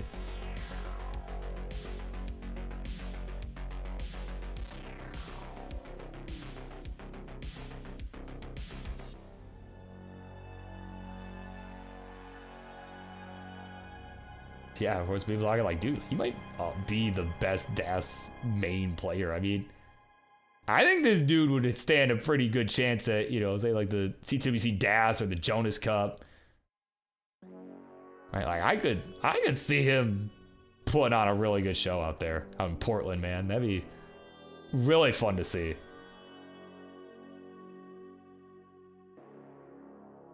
Everybody talks about like, like, oh, it would definitely be like, a Sharky or somebody like that winning the events. Like, and Sharky I think would have a strong chance to win, but I mean, I don't know. I think,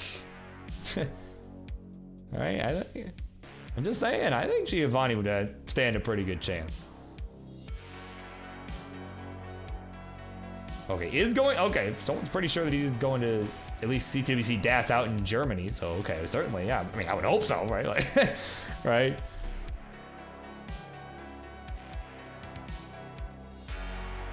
Right, like I say, if he's not, I mean, Giovanni, I think you should. If you're not, I think you should, but, you know. And, oh, gonna hang the Z-piece, uh-oh, hang on. Oh my God, gets the bar just in time. Oh my word. Man, it's just getting a really rough sequence of S pieces, but goes for the Z spin. Oh, look at this burn here, this down stacking from Giovanni. Oh my goodness. Just some of these burns, man. I don't know how you even see some of these burns. I mean, he was a roller. I wouldn't have seen some. I wouldn't have even seen some of what Giovanni is doing right now. Oh man. Still not out of the woods though. Is in this nasty situation right now, and yeah, you can see. Would have preferred the J for that burn, but ultimately is going to get the longbar dependency opened up. Come on, game. Finally gives it to him. Dirty Tetris for Giovanni.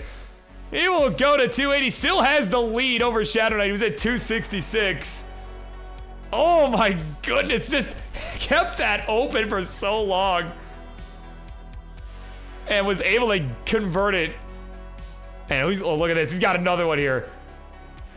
Got another one. He's got the smirk on his face. Like, is he gonna give it? Nah, he's gonna have to take the triple, but oh my word. Really good, yeah, really good drought management there from Giovanni. We're gonna start approaching the transition, but in the meantime, Shadow Knight's been hanging in there too. He's at 296 right now, certainly not super far behind. We'll get a nice burn there with the bar himself. Missed the S-spin that it looked like maybe he was going for. Well, if he was, he didn't get it.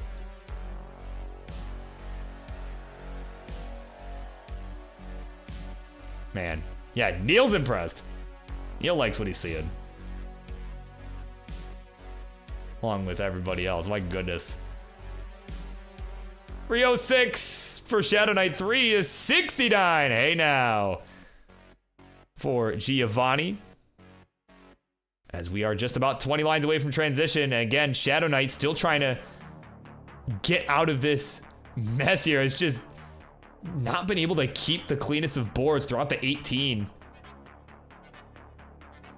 It's been kind of his downfall. Again, it is game point here for Giovanni. A win for him will end the match. Maybe let him go to bed. It is pretty late over in Italy.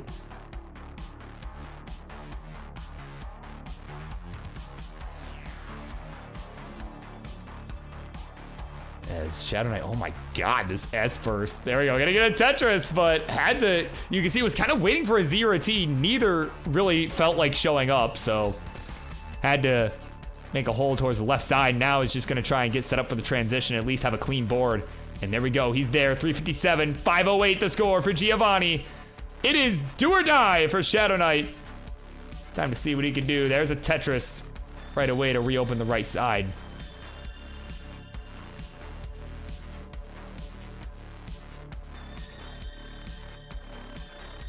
Yeah, Giovanni just cooking right now. He's not showing any signs of let up. You can just see some of those quick taps earlier on. That really allowed that board that he just had there. And oh, that JD spin from Giovanni. Oh my goodness. That's not something you see a lot these days. Certainly not from an ass player.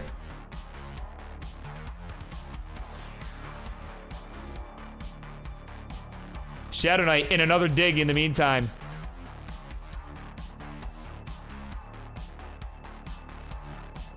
Again, is back by about 200,000 points. We're on level 22, but again, Shadow Knight's certainly going to have the higher capability, just by means of rolling, is going to have the higher capability once we get towards level 29, but you also don't want to get so far behind that you're going to need a lot of 29 to catch up.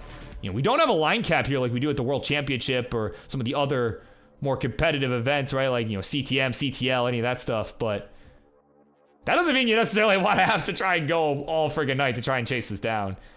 You know, especially, you know, given the position you're in, you're down 2-0, right? Gotta at least do what you can to take this one game. You don't want to burn yourself out just to do it. There we go. Tetris Shadow Knight, 538, 743. The score for Giovanni, maintaining about a 200K lead. There we go. Another Tetris Shadow Knight. Now it's got the bottom cleaned up. He is building a traditional well here. He's just trying to keep up the pace. Oh, Giovanni with a square hang, though. Oh, that might do it. That's going to do it. 775, the final score. So there's your target, Shadow Knight. You've got a chance. You need 776 to get on the board here. We're on level 26. So we need about 100,000 more points. Certainly doable before 29.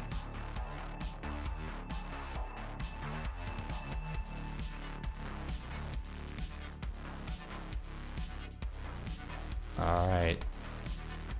Board getting a little out of hand here. Still about 100,000 points to go. But okay, yep, good triple. Perfect. Some good burns coming in.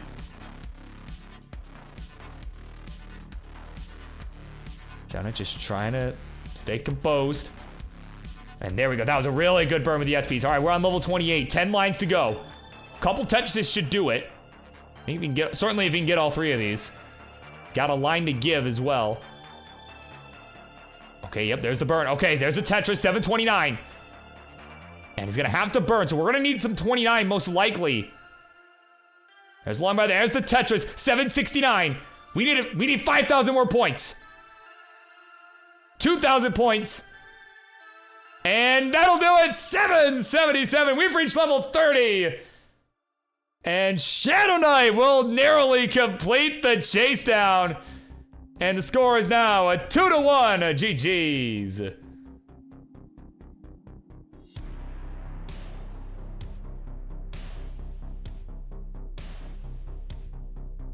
Very nicely done. And again, that's the power of the rolling, right? Like, that's where the rolling advantage comes in, where you can keep going past 29. And he needed that. He needed it too. Was not able to get all three on 28. You know, pieces did not cooperate. So, very well done there. Yeah, again, high pressure situation. Shadow Knight now on the board. So we get set for game number 4. All right. And there we go. They're ready to go. Let's count them down. Game 4. Here we go. A 3, a 2, 1. A Tetris.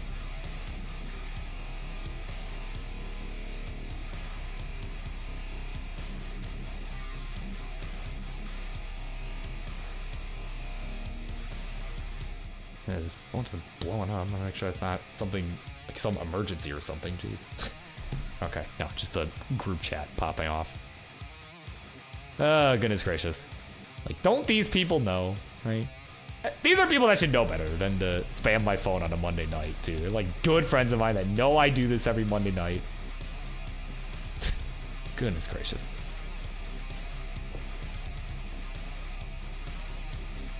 Like, don't they know that this program is the most important thing on the planet on a Monday night? Right? Clearly.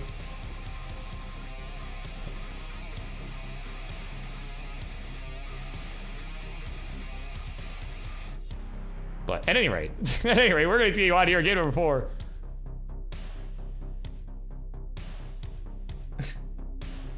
And of course, Colin now adding to the disrespect. Oh my goodness. Yeah, see, King understands. Yeah, clearly. Yeah. Yeah, Madros understands. Yeah. Yeah, again, this group chat of people that should know better. They should know better than to try and break my train of thought here. 100,000 here for Shadow Knight in the early goings of this one. 161 for Giovanni. And again, coming up next, it is going to be the second of 3 triple threat matches. It'll be Winterra, Firedox, and Grand Designs going one-on-one-on-one.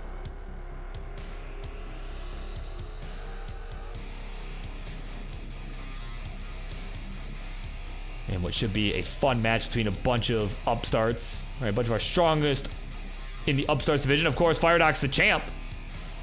All right, playing this non-title match. Oh, Colin, I know. I was there. I was watching that. I saw in the chat that it's like, hold on, guys. Like Bendy's like, hold on, guys. Let me call him. Let me call Lapis right now to try and distract him. Oh my god. What did actually happen? Something like that did actually happen in oh, hang on. Before I tell this story, we gotta make sure Chad and I get out of this.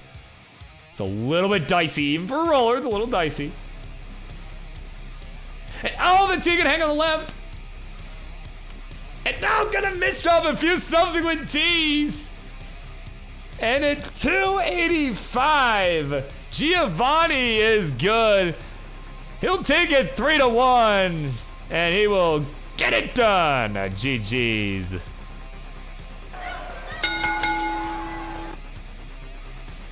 So there you go. That will do it. I mean, what a fun match, regardless of what the 3-1 will tell you. I mean, certainly both players putting on a clinic there. Let me head on over. Giovanni gonna play this out, but we don't got time to sit here and watch him play it out. We're only on 18, so there we go. Giovanni, your winner. Chicken dinner. Really making a statement here tonight. And seriously, very well done. Both you and from Shadow Knight. GG's.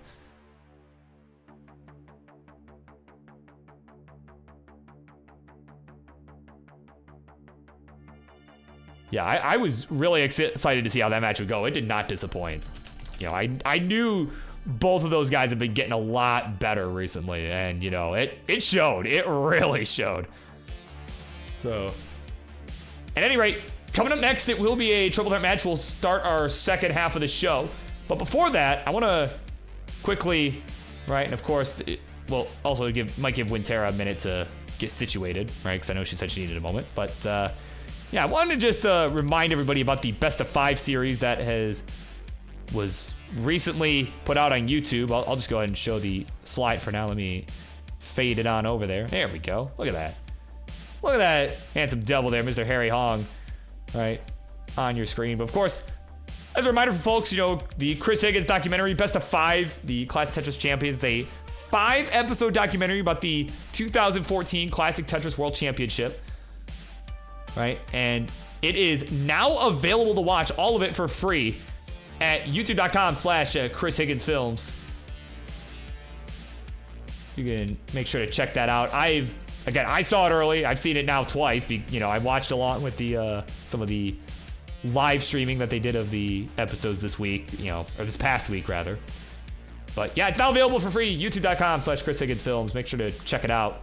It is definitely a very well-told story. And if you want any, you know, other information, merchandise, you want to buy some merchandise, and you want access to the bonus features that are going to be coming out in a couple months, you make sure to check out best5movie.com. I know I am excited to see some of the bonus features. Lots of extended interviews with like Jonas Neubauer, you know, and Terry and all those, you know, and Harry, of course, right? And a lot of those folks. If you want access to all that, make sure to buy the film, right? Buy the series at best5movie.com.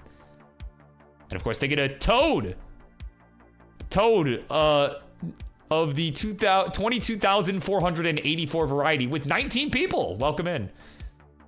As we are just getting set to start our second half here on the Monday Night Mayhem. So welcome aboard.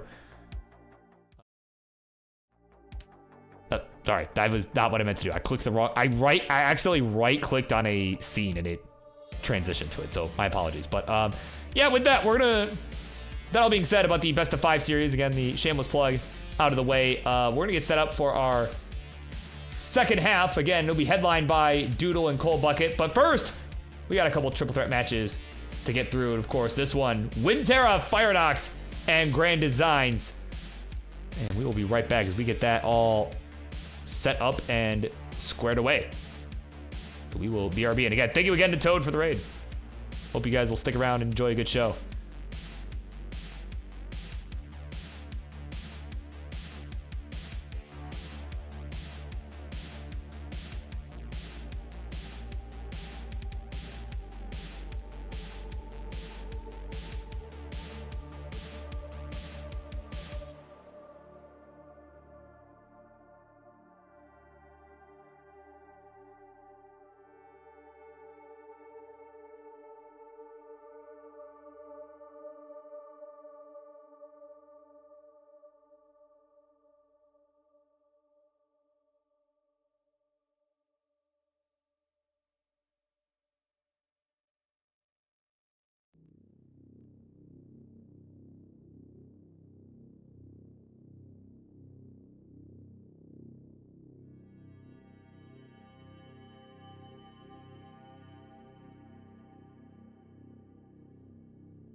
All right, here we go. It is time to kick off our second half of the Monday Night Mayhem, this July 15th edition.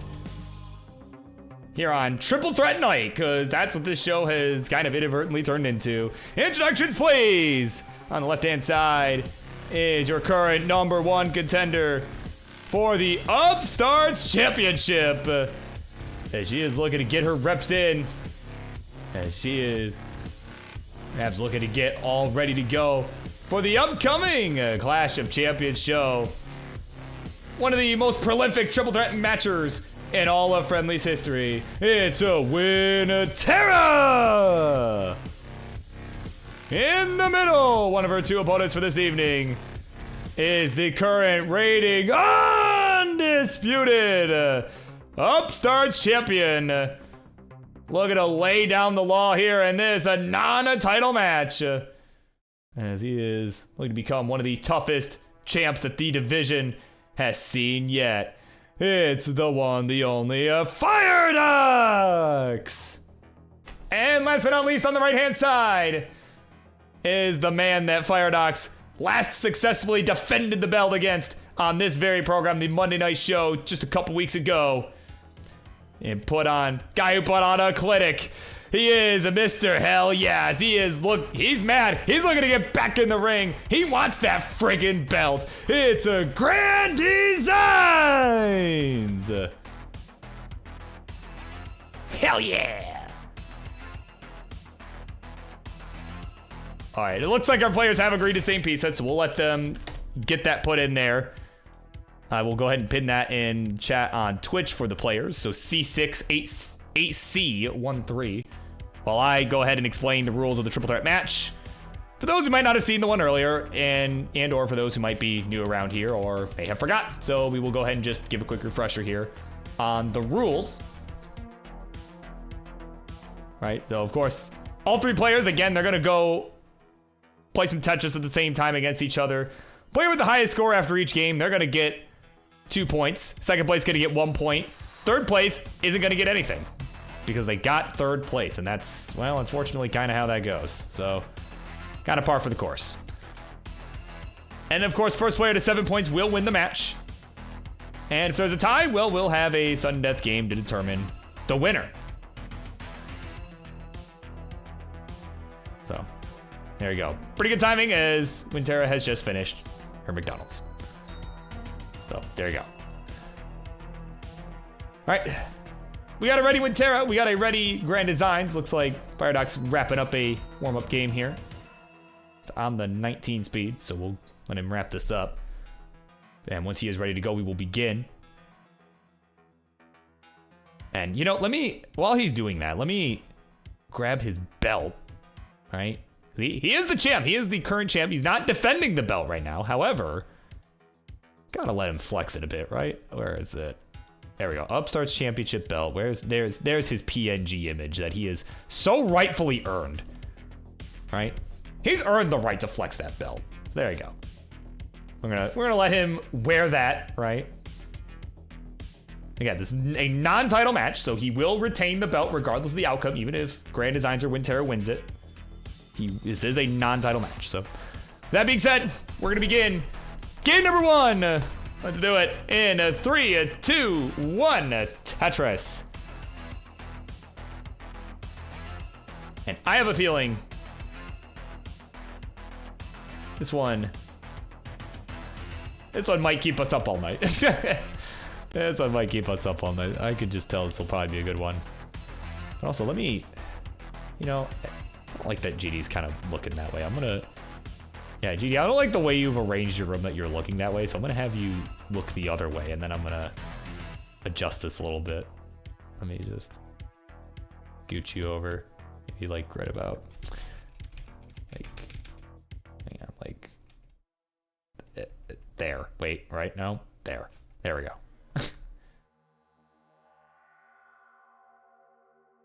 There we go, I'll just kind of drag that over.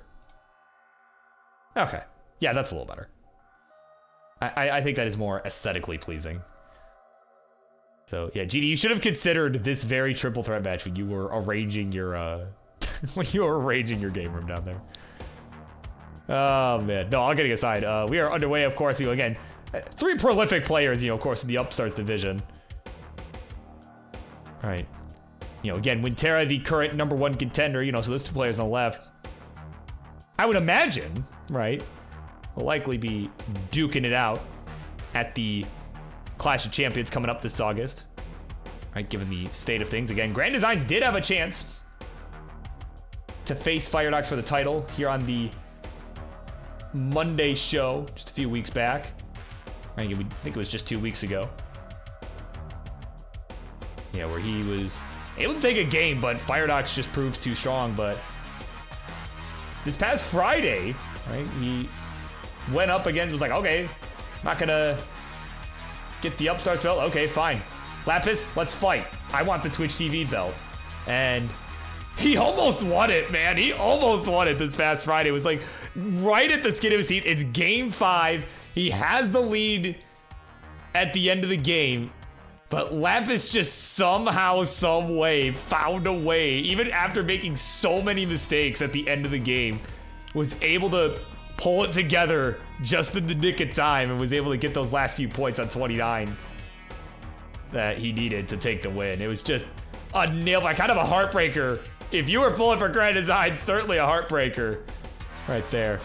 And oh, speaking of heartbreakers, oh, Wintera, oh, the hang of the bar again in column 2. 160 will be her final score. Getting a case of the Huff cold hands. And that'll be it. 160 the final score. No points for Wintera this game. And GD and Firedox are guaranteed points on the board. They are guaranteed at least a point apiece.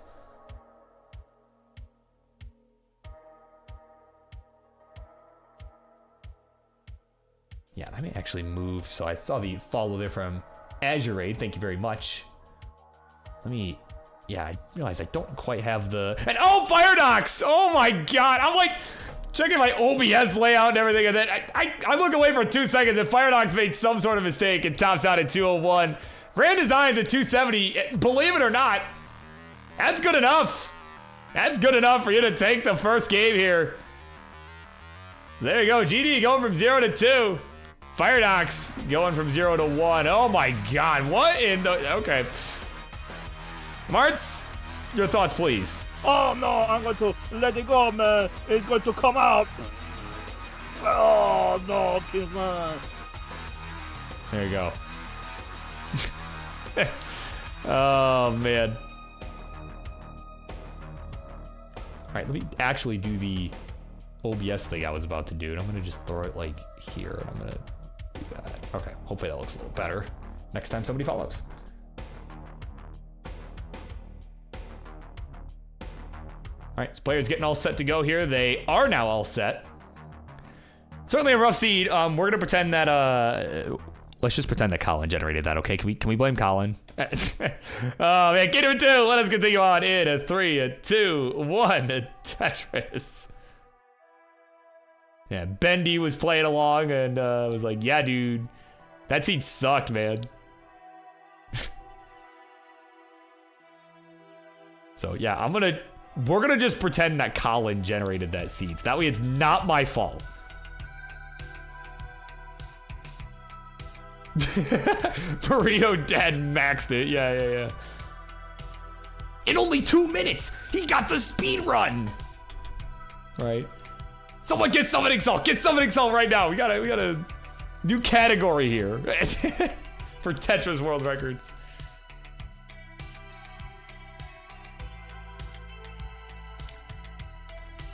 Right. The right, getting the tree strats over here from Burrito Dad.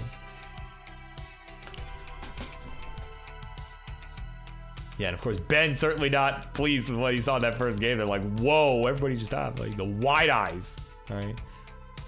Couldn't believe what he saw there.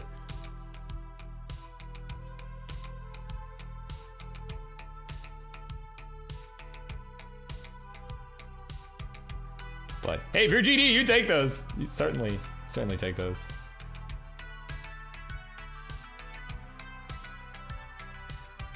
So, you know, kind of a summer game, you know, first one overall for everybody.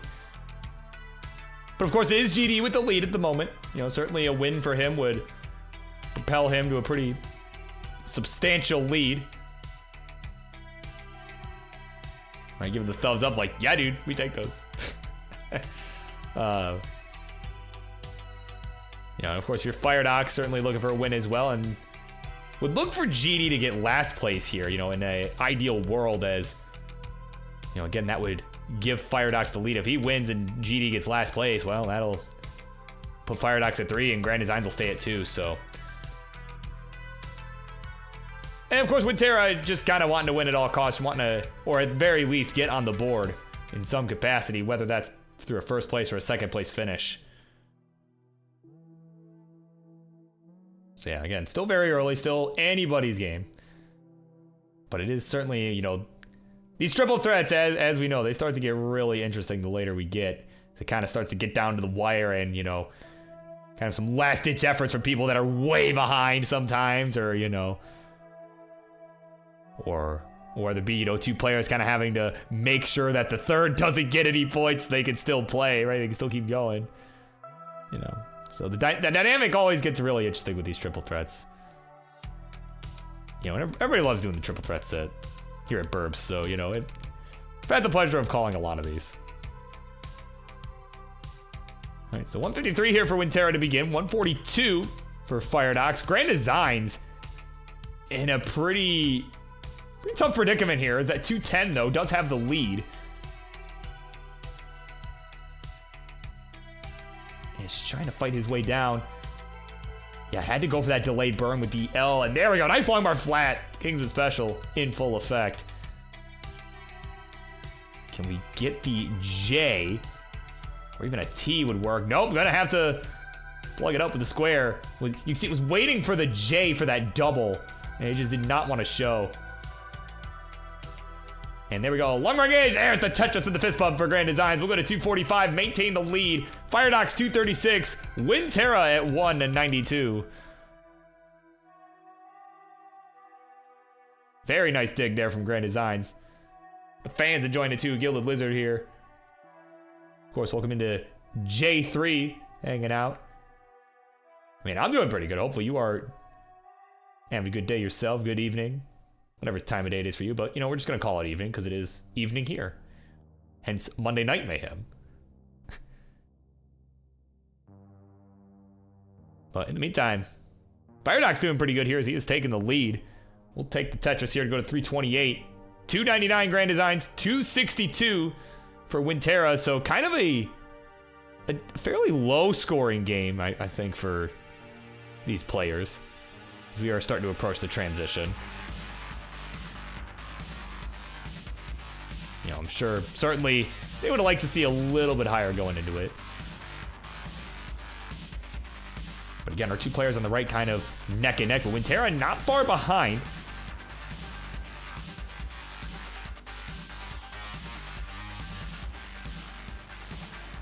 So Winterra just staying within shouting distance is gonna hope that she can find a window here as we start to approach the 19 speed or even past the 19 speed to try and start slamming Tetris and start catching up, you know, because again, pretty fast tapper Winterra, so certainly has some strong capabilities on level 19 and, you know, even a little bit of 29 as well. Not a lot of 29, you know, not as much as you'd see with like rolling, but certainly has some 29 capability. I mean, I've seen her reach level 30 in the past, you know. Like, certainly can at least get a few lines, right? So here we go, 410 here for the Firedox at the 19 speed. Grand Designs will join at 385. And Winterra will join and will overtake Grand Designs at 407. So off we run. Again, this is game number 2. Series advantage hangs in the balance. As Grand Designs, oh, barely gets that bar over to the right side for the Tetris.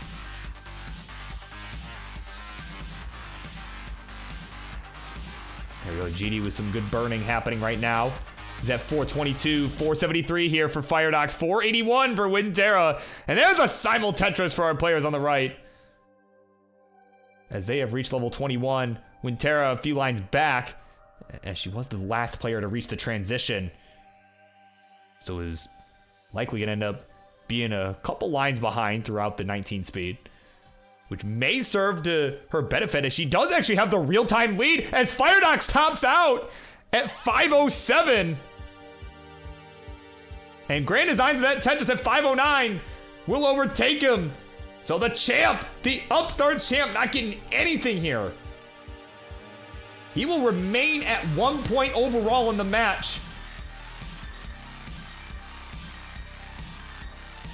So Grand Designs, regardless of the outcome at this point, will have the lead going into game 3.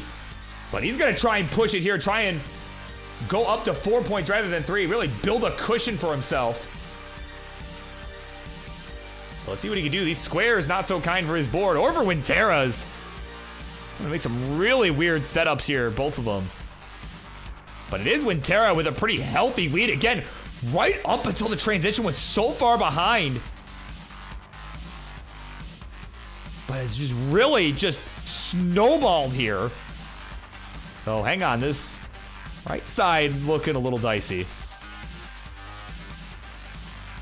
Oh, man. Oh, no. Hangs the Z. Oh, my God. No, can't get that D to the left. Oh, my goodness. 671 is the final score. Grand Designs has a few levels left. It's about 100,000 point, or rather about a 90,000 point chase down. Excuse me. About a 90,000 point chase down. We need 672. If GD can get this, he will really have built himself a solid lead here. He'll have the lead regardless, but a larger lead. So let's see what he can do. He's at 589. We're at level 27. It's okay, yep, taking the safe burn. The bar comes in a couple pieces too late, though. Oh, my God. Give him the bar, man. Where's the bar? His left side's not built out, and he's going to top out. at 593. The left side, he just could not get that left side built out, and a bar just didn't come. And Winterra will get the win in this one. She'll go from 0 to 2, is on the board. And Grand Designs with second place will maintain the lead. He'll get 1 point and go from 2 points to 3 points. And there's your score, 2 to 1 to 3. Now the score from left to right. Grand Designs with the lead. GG's.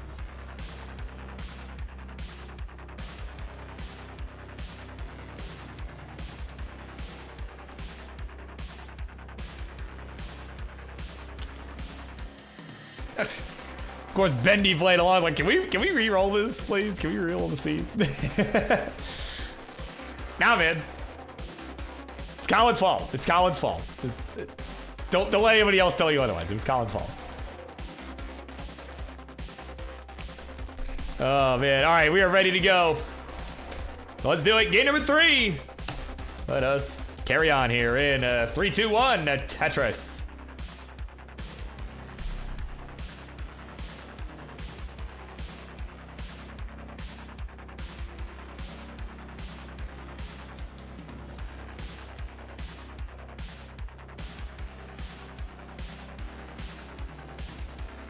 All right, we are underway. Man, so GD just barely missing out on the opportunity to build up a 3-point lead over both of his opponents. You know, again, had he won that last game, had he been able to complete that chase down, it would have been 4 to 1 to 1, as Winterra only would have got the 1 point for second place.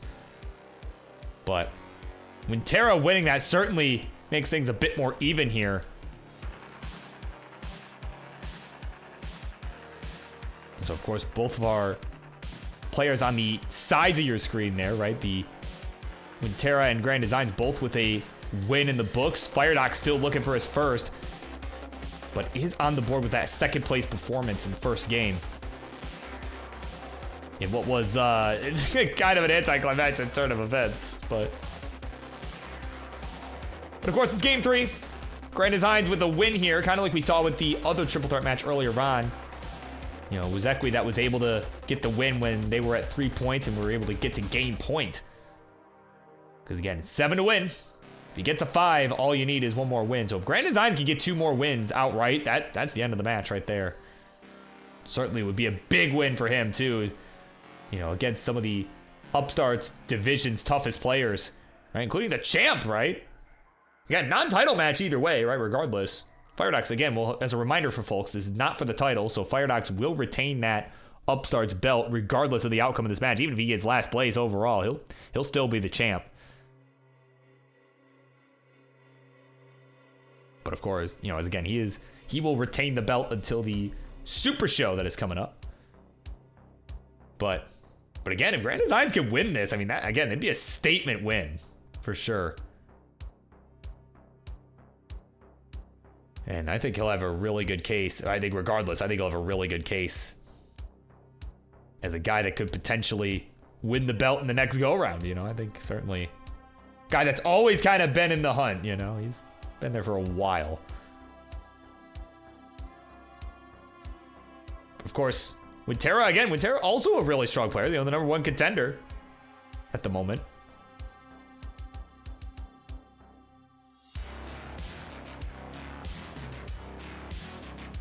Of course, she's at 223 right now. She'll add a touch to go to 245. 242 for the champ. 208 for Grand Designs. You know, but again, if Grand Designs can win, he will end up at game point. You know, and then, but either way, we're looking at least a couple more games. As Winterra gonna look to go up to 4 points and either tie or get ahead of Grand Designs, depending on how he performs, right? You know, a win from Winterra would get her to 4 points. But if you're Firedox, kind of looking for the win, but also for Winterra to get second place, because that will even out the set at 3 points apiece. You know, if you're Firedox, that is what you're looking for. And of course, also would be big too, as it would be, you know, the first win of the series. Because again, he only has a second place finish at the moment, his 1 point. but he does have second place in the game at the moment. Is at 348, 366 Winterra, 310 for Grand Designs. So pretty close all around, all things considered.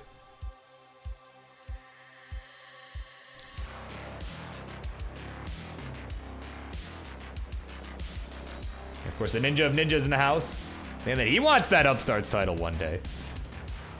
Yeah, I think certainly would be another strong contender. I mean, that's the thing. Like, the Upstarts division is just always, it's so competitive. It's just, there's always, you know, the story is always unfolding here on, you know, all the weekly shows. You know, we don't always see that with some of the other divisions, but with the Upstarts, man, like, it's just, you know, the storyline is always building. It is always building. You know, and I think, yeah, I think it's, honestly, I think it's the most stacked division. Like, it's just as far as, you know, the number of people that could realistically contend for the top.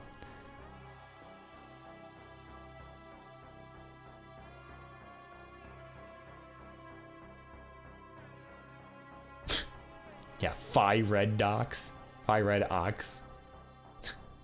Yeah, it's Fired Ox. That's what it is. Exactly, Packy. Yeah, wasn't cut out for the Oregon Trail. Yeah, definitely. That's why he went on to, you know, be the Tetris Friendlies Upstarts champion instead, right? He wasn't cut out for the Oregon Trail. Oh my goodness. We're about to transition here. We're at 496 here for Fire Docs, 534 for Winterra, 516 for Grand Designs.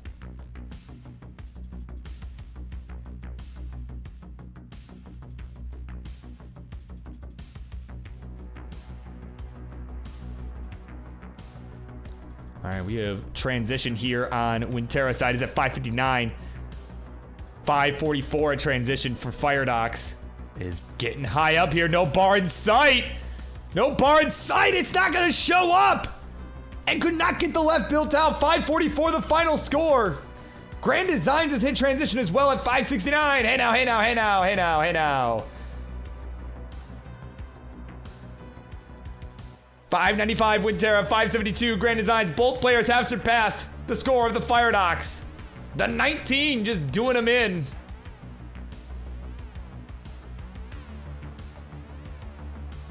Oh, Grand Designs didn't know what to do that L piece. And it's going to be finished at 575. Just an awkward board. Awkward sequence there. That'll spell doom. And at 627, Winterra will take the second win in a row. We'll go back to back, and we'll go from 2 to 4. Grand Designs in second place will get a point as well, and will be tied with Winterra at 4 points. It is now 4 to 1. GG's.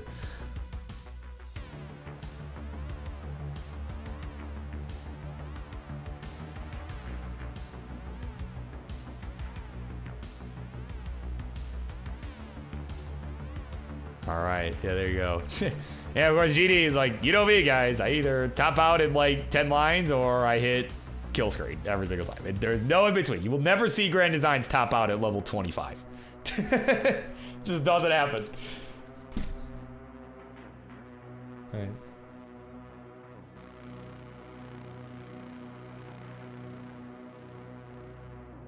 Ah, goodness. Yeah, there we go. Just a reminder for everybody to stay hydrated. I know I needed that.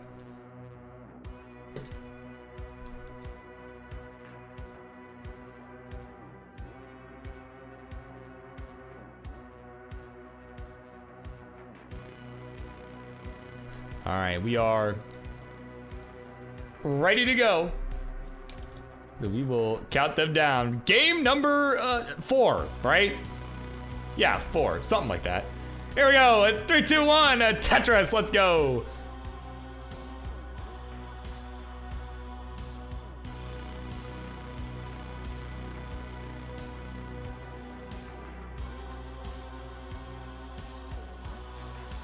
All right.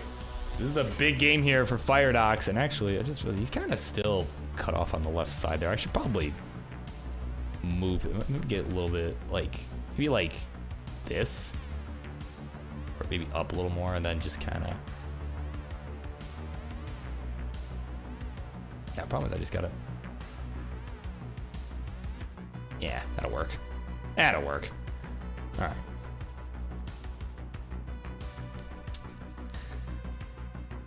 Okay, so a little bit of stream delay, but we're all good. Okay.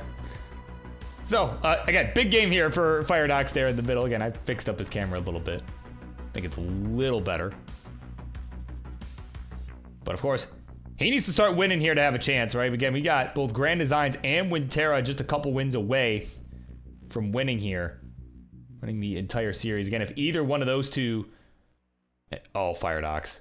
Oh, come on, man. There we go. Okay, good birds here from Firedox. You saw some of those tucks. I was getting a little nervous there. Like, oh my god. Like, he had that L tuck, and then he needed, like, a J or an S piece. And got the opposite. I was like, uh-oh. But he's gonna be all right here. But no, it would be good for him to get a win here. It'd be a big win if he could make it happen. As again, if you're either Grand Designs or Winterra, a win will get you at 6 points. And then all you would need at that point is a second place finish. And oh my god, these squares. Oh my goodness. Firedox in some serious trouble. I don't know if he can survive this. And no, next slide has come. And he's gonna top out here at 126. Oh my goodness.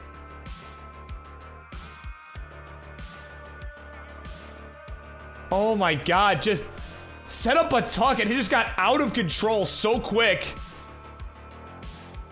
And what is that? Hold on, what is that adjustment from Winterra too? I just glanced over and saw that. Like, I'm still on that Firedox at the top on. Then Winterra pulls that crazy adjustment for the S-Tug. Oh my god. So, all right, well, here's our remaining possible scenarios, okay? I was about to start talking about, like, oh yeah, you know, like, maybe, you know, if Firedox can win, right? Maybe this is right, but, oh my goodness. Okay, so both of these remaining two players are going to be on game point, regardless of the outcome at this point. So the key is, if you get the win here, a win is still huge here. It's still a very big game because a win here for either of the remaining two players, that will put you at 6. And again, all you would need is second place in the next game to get the win. And it is possible, with the way this is shaping up, it is possible that we see a 7-7 tie. Right? Because if... Say Winterra wins this game, as Grand Designs is a dirty Tetris, but say Winterra wins this game, and Grand Designs get second place, so it's 6-5, but then Grand Designs, and then they do the inverse the next game, they're tied at 7, which would lead us to a sudden death game. So that is definitely, I mean, just keep an eye out, guys, like that's on the table here.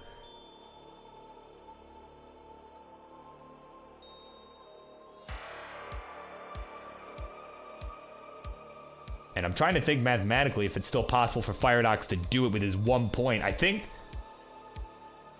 Well, let's see if... Because it'll be 1 to 5 to 6. Right? I don't know... I'm trying to think if it's possible here. Because it would be 1 to 5 to 6. If the... Basically, whoever gets the win here would have to lose out. Because again, all the person who gets 6 points would need is a second place finish, so. But even then, I don't think it's possible.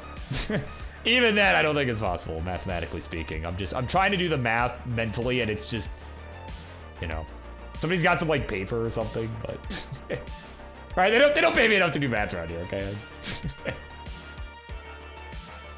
Like, if Firedox had done something like this game, you know, might have been okay, but... Right? I don't know. If somebody wants to do that math, because like I said... Oh, yeah. No, you're right. Yeah, Bendy, you're right. You're right. Yeah. So he could still win. It'll be a challenge, but he can do it. So, but we'll see. Again, we'll go over that once one of these other players, you know, once we get the official standing.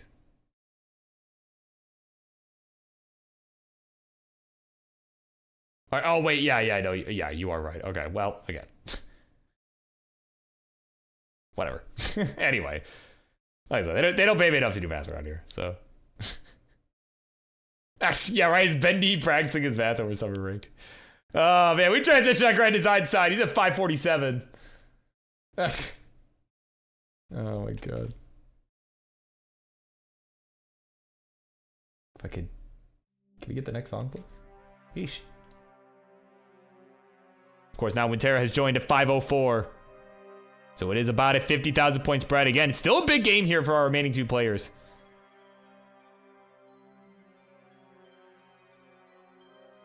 This is for Tetris, not Algebra 1. Oh, man. Don't even try getting me to do Algebra 1 right now. My God. Oh, man. My brain is not, brain's not equipped for that right now. Like, I'm just not that smart. Like, I'm decent. I'm of average intelligence, but... Oh, man. 592 and Terra 647 for Grand Designs. We are cruising along here. Nice L spin there from Wintera on the right side. There we go. Tetris Wintera is starting to close his gap, but unfortunately had a misdrop of a Z piece towards the bottom of the board. That is going to be a little problematic. Yeah, oh man, now it's starting to get a little worse here. Because these pieces are just not cooperating.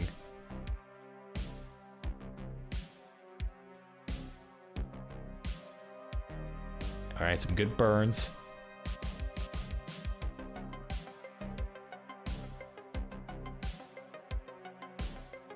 There we go. Tetris Wintera will go to 667. GD at 702. Getting a bit high on the left here. But no, it doesn't get over. It doesn't get over. The bar did not get there. Oh my goodness. I was about to say, oh, it gets the bar just in time. But no, it didn't matter. Wintera needs 2,000 points. And we'll get it in style with a Tetris. And at 733, she'll take the win here. And we'll go from 4 to 6. And is on game point. In second place, it is Grand Designs. He will go from 4 points to 5 points. And there you go. And that is also game point for Grand Designs.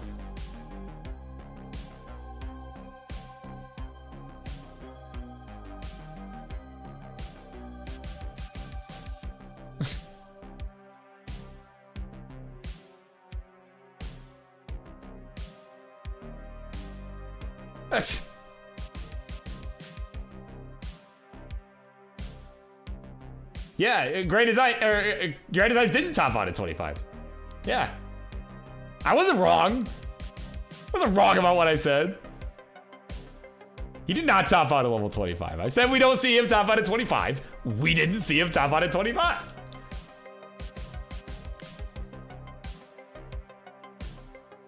Yeah. So I was right.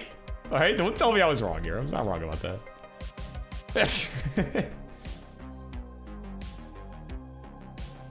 So Grand Designs, that is to say, if you get to 25, just play safe enough to guarantee that you get to 26 at least, so I'm not wrong about that. So anyway, here we go. Get her 5. 5, 6, 5, I don't know. Game whatever in 3, 2, 1, Tetris, let's go.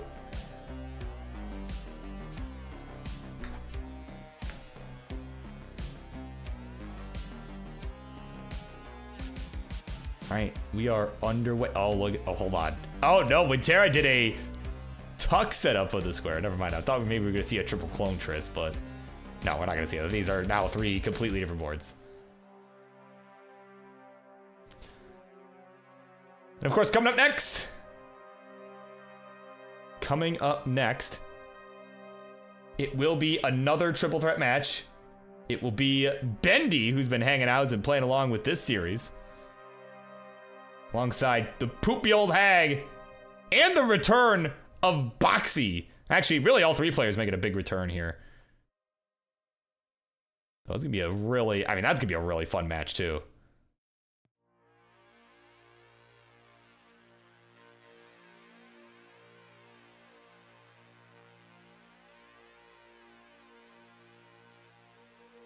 All right, again, if you're Firedox, you know, again, mathematically out of it at this point. You know, you consider, you know, if you get to 3, right, Grand Designs and Wintera will still be a 6, so the best you would be able to do is get up to 5, right? It'd be 5 to 6 to 7, right? And then, well, of course, whoever gets 7, right, whoever got second place the next game would win the match. So unfortunately, is mathematically out of it. But if he just wants to keep the party going, he could prolong the series by getting a win with Grand Designs getting second place. I mean, theoretically, could just prolong the series just because, you know, just to throw everybody else off at this point. But ooh, I think there's an adjustment there with the S piece to accommodate the J, but oh, I don't know if he overshifted that S or if he's just sending it at this point, but he's gonna get a long bar to try and get this down. It's been kind of a rough night for him, honestly. And well, if you're Firedox, certainly glad this is a non-title match. My God, right? Certainly glad this is not a title match, because yeah, that could have been really bad.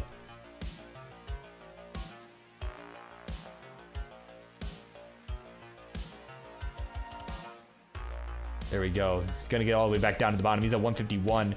Is ahead of Grand Designs, who's at 104, but is behind Wintera, who is at 218. And again, all she needs to win at this point is second place. And there's actually 2 scenarios in which this series continues after this game. The first, as mentioned, is if Firedox gets the win and Grand Designs gets second place, because that would not put anybody at 7 points. We'll put Firedox at 3 and Grand Designs at 6. And Wintera, of course, in last place would remain at 6. The other scenario is if Grand Designs wins and Wintera gets second place, they would be tied at 7 points, so they would play a sudden death game to determine the winner of the match, because they'd be tied. I mean, you know, you gotta break it somehow, right? So again, there are 2 scenarios in which this isn't the last game. They're very specific scenarios, but they're both possible and both pretty likely too. You know.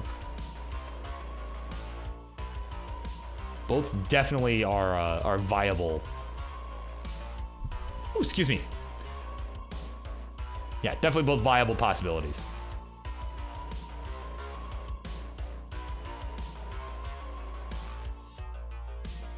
All right, here we go. Tetris coming in from Wintera to go to 324. Has a pretty healthy lead. Firedox has died. Hang on, let me fix that real quick. But Grand Design's at 190, I believe, is behind what Firedox is at. I believe Firedox had like 2 something. But let me fix this. Hang on. There he is. All right, no, it's gonna freeze at the same spot. Well, as we saw, he was at 253, and Grand Designs is topped out at 190, right on the nose. So Wintera essentially has got it done. As Firedox again has gone offline, but we'll keep refreshing. Just keep playing. We'll let him finish this out. So Firedox at least gonna get another point on the board, regardless of how it all shakes up. So whether Wintera gets 7 or 8, she has won the match. But let's play it out. Like I said, we'll play it out. Hopefully we can get Firedox's stream back too. That would be kind of nice, but there you go. That was kind of anticlimactic. Oh,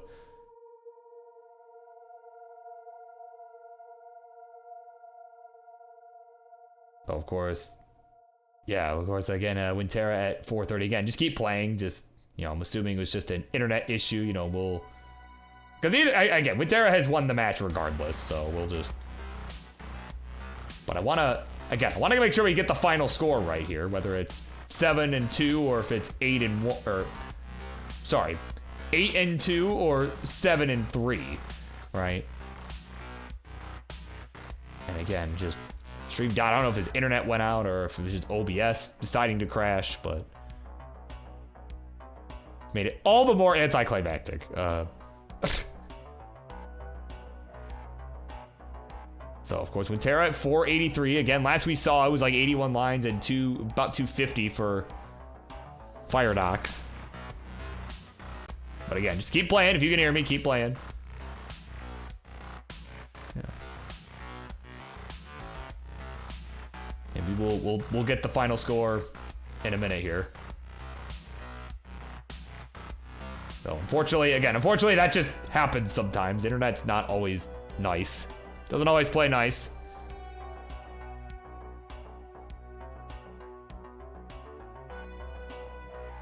You know. In pretty much any other scenario, like if Winterra hadn't already definitively won, I might have been like, hey, let's replay that, but you know. There we go. Oh, okay, wait.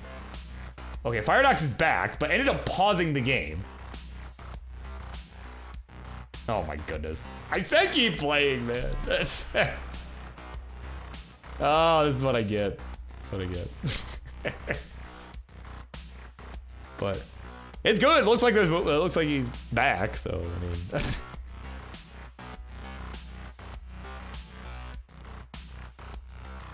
so yeah, Firedox, you can keep going, dude. Like we're good. We're good. Yeah, just keep going.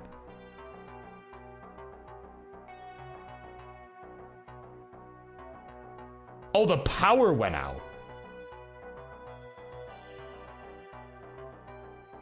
Oh, so is that... Wait. How did it... Wait, if the power went out, how did... Oh, why would even ask? Okay, whatever. I don't know how it saved your position there. But... And, oh, wait. Oh, I just saw the mouse. Oh, I forgot you're on emulator. Yeah, emulator. Oh, my God. I always forget, because it kind of... You know, it looks like... Right? Doesn't really look like emulator, at least not on this layout at the moment, so we're... Oh my God, what a game. What a cursed way to finish this match.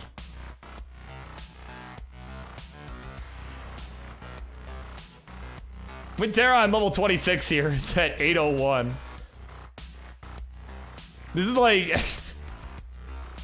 Oh my God, speaking of that, level 0 match, we're like, oh, it's not even gonna matter. Oh my God. Oh man, 272. That'll be all she wrote for Firedox.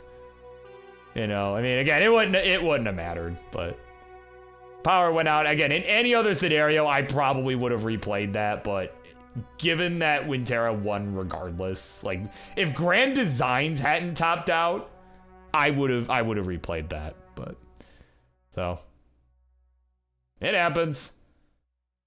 And Winterra at 862 is going to be good, and we'll take it. We'll go to 8 points. It'll be 8-2-5, the final score. Tough night for the champ. Of course, lucky for him, that was a non-title match. GG's.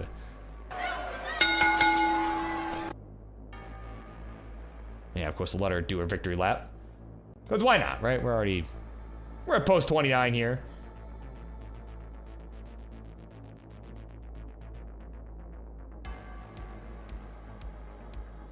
Making a statement here. I mean, seriously, this is what the champ's up against.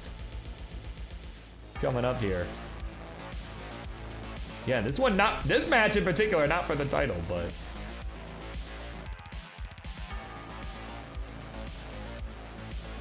Oh my God, she's still going. Oh my God. And she's not even rolling.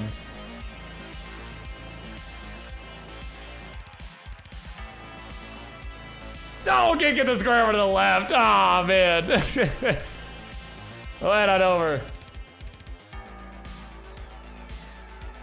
Winterra getting to level 32. Getting a win. My goodness. What a game.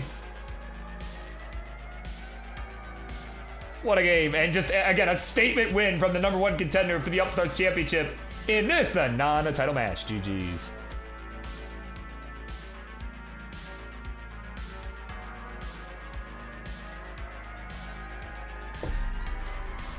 All right, we end this match there in the bot. All right, so coming up next, it is the final triple threat match of the evening. All right, we got a couple more matches to go. Yeah, it's gonna be Bendy, Poopy Old Hag, and Boxy going at it in, oh man, that's gonna be a good one, man. I'm excited. But first, for those on Twitch, y'all know the drill. Gotta run a quick ad break here. And if you wanna avoid looking at that, all that nonsense that Twitch likes to advertise to you, well, you should consider subscribing or using a Prime sub, all of that good stuff. Y'all know the drill. So gonna get that set up, and we will be right back with yet another triple threat match.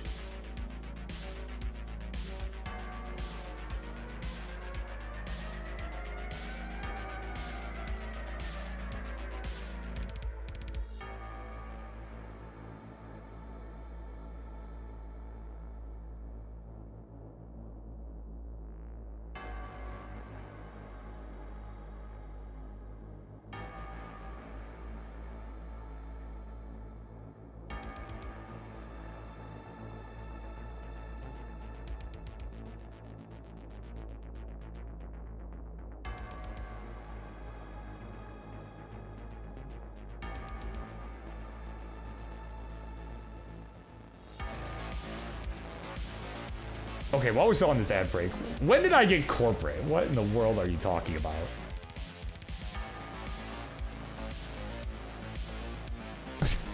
Come on. Yeah, I like this show before Bird went out corporate. Well, I am not of the belief that I have changed it much. Oh, well, just running the outside. Well, okay. Well, okay. Well, the ad break is concluded. I'm gonna go finish setting this up. And yeah, we'll be right back.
All right, so just public service announcement. It looks like Poopy Old Hag needs a couple minutes to get squared away here. So in the meantime, again, just a reminder for folks about for those who were not here earlier, about the Best of 5 series.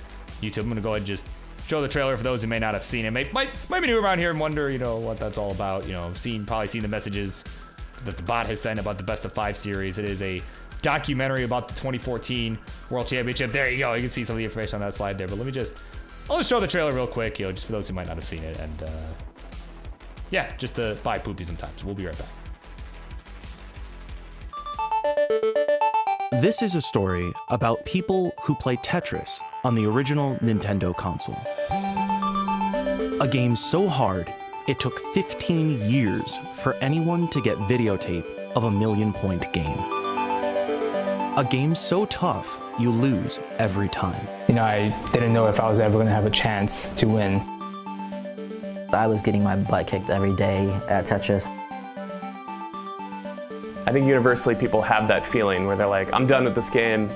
This is a story about a tournament designed to find the best Tetris player in the world. I recently got some nerve damage in my arm, and it was suggested to me that I not play Tetris for a while, but f that. Getting frustrated, literally tears of frustration, I remember that. You can't be self-conscious of what you're doing, where you're letting the piece tell you what to do. And if you start trying to exert any real control over the action, beyond just asking that piece, tell me where to put you, it's like you've stepped out of the zone and it's over for you.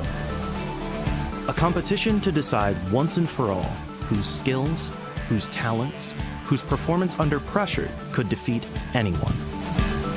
There are situations where nothing is good. Everything is a bad move, but you have to ask yourself, what's the least bad move? Obviously, I was not done playing Tetris.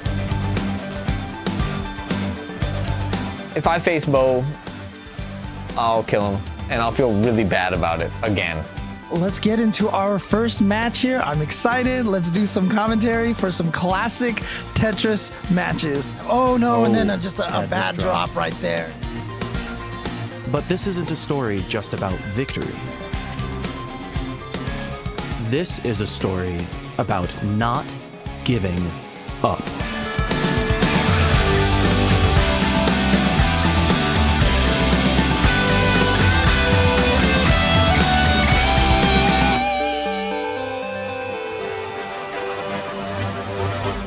It's gonna be close. Staying alive, but barely. Oh, I don't know if it's gonna...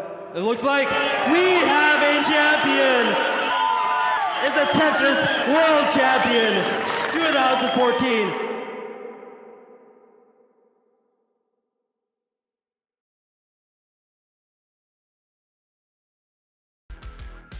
So there you go.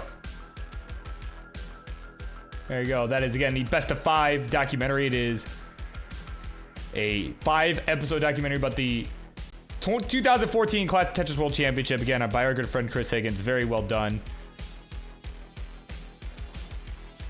And yeah, make sure to check that out. It is available now for free at youtube.com/Chris Higgins Films. But if you want all the bonus features, all the merch, all the other pop and circumstance, you can check that out at the bestof5movie.com. I know once the bonus features are released, I know I'm going to be watching that. I certainly cannot wait. All the extended interviews, you know, all that fun stuff, all that jazz. So it looks like Poopy is live. So let me... Oh, it's on an alternate account. Okay, hang on. My goodness. I cannot keep up with all the alts. Goodness gracious.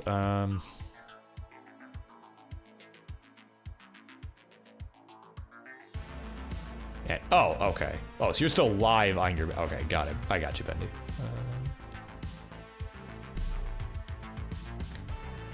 Just fix a couple things real quick. So, yeah, let's leave the Best of 5 info there for everybody because, you know, we gotta shamelessly plug that. It's, you know, like I said, that Chris Higgins is a homie, so of course I'm gonna, you know, absolutely promote what he's doing.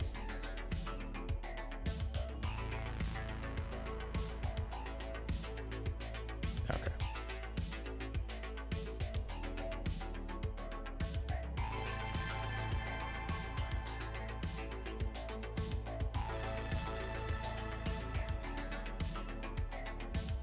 So let's give it another minute or so here. Again, I see Poopy is live, just not on the stencil scene, so give it just a moment here, and we'll get started here.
Oh my goodness, a friggin' Mac pan. Pan exclusively for making mac and cheese. That does sound pretty good. But okay, looks like we're good to go. All right, let's do this thing. Let me be a professional for a minute.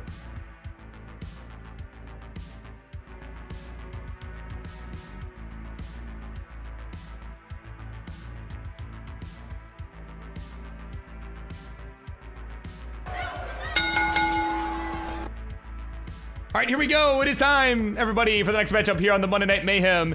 It is yet another triple threat match taking place here for the final time tonight.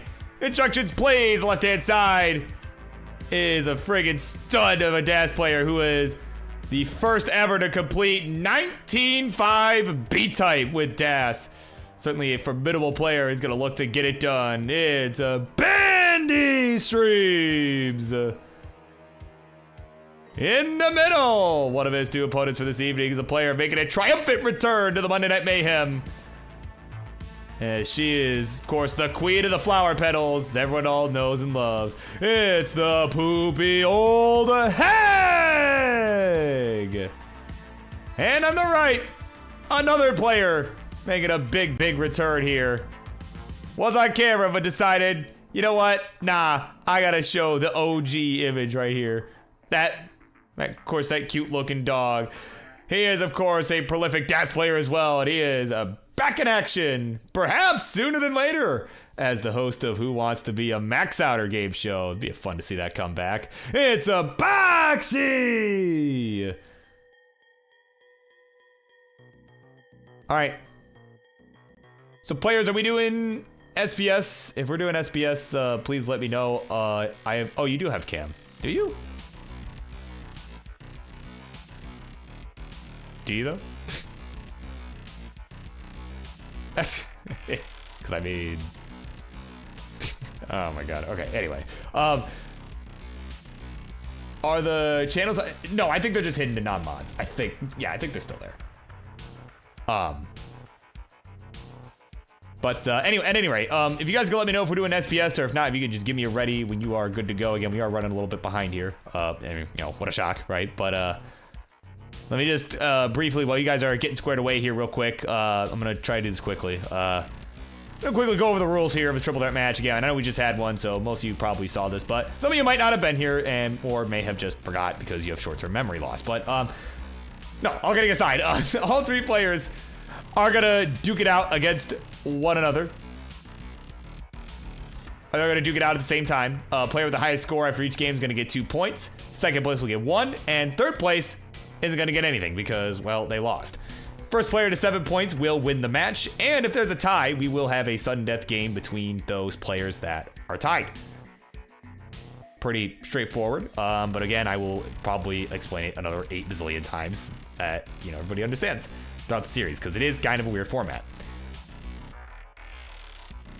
I got that all fixed. Let me just do this, and hey, oh, look at that, there's his face. All right, and they have, it looks like, yeah, let's see, we got SBS from, Brain Cell, Bendy, because I'm reading the alternate account name, so then we got SBS for Boopy, and then, Boxy, if you could let me know if we're doing same piece sets, I'm gonna fix your camera real quick. Make it look a little nicer.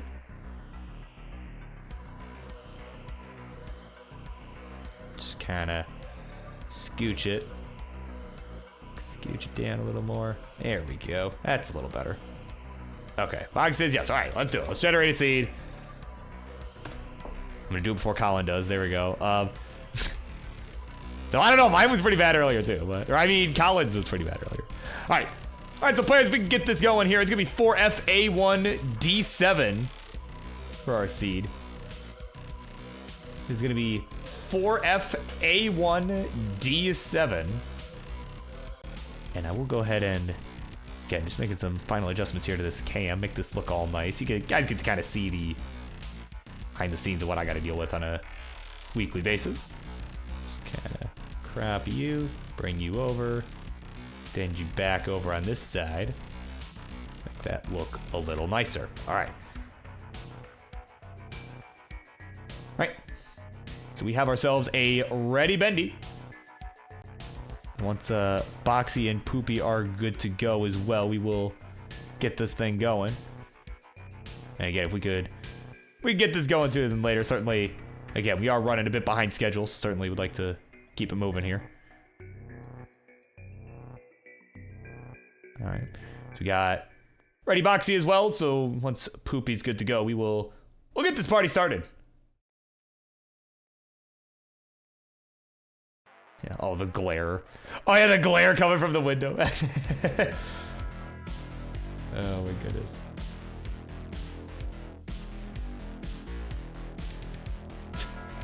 Something during 1.3 pace. What? My board. Oh, you're bored during 1.3 pace. Oh my god. Alright, so of course Poopy now getting that seed put in there. Alright, we are ready to go. So let's do it. Game number 1 of this triple threat here. Let's count it down in a 3, a 2, 1, a Tetris. Oh, bye-bye board during 1.3 pace. There we go. Yeah, looks like we are all safe. Oh, hold on. Are we getting some Clotris here? Oh, no, the bar. Oh, Poopy put the bars in a different spot. Put them more towards the right side than the other two players. And now his boards are starting to diverge even more. But yeah, that was kind of the first sign of diversion there, was the long bar placement from Poopy was a bit different. As we saw the others put it towards the left side just to get it built out. But it's worked out so far for Poopy. Has yet to have to take a burn.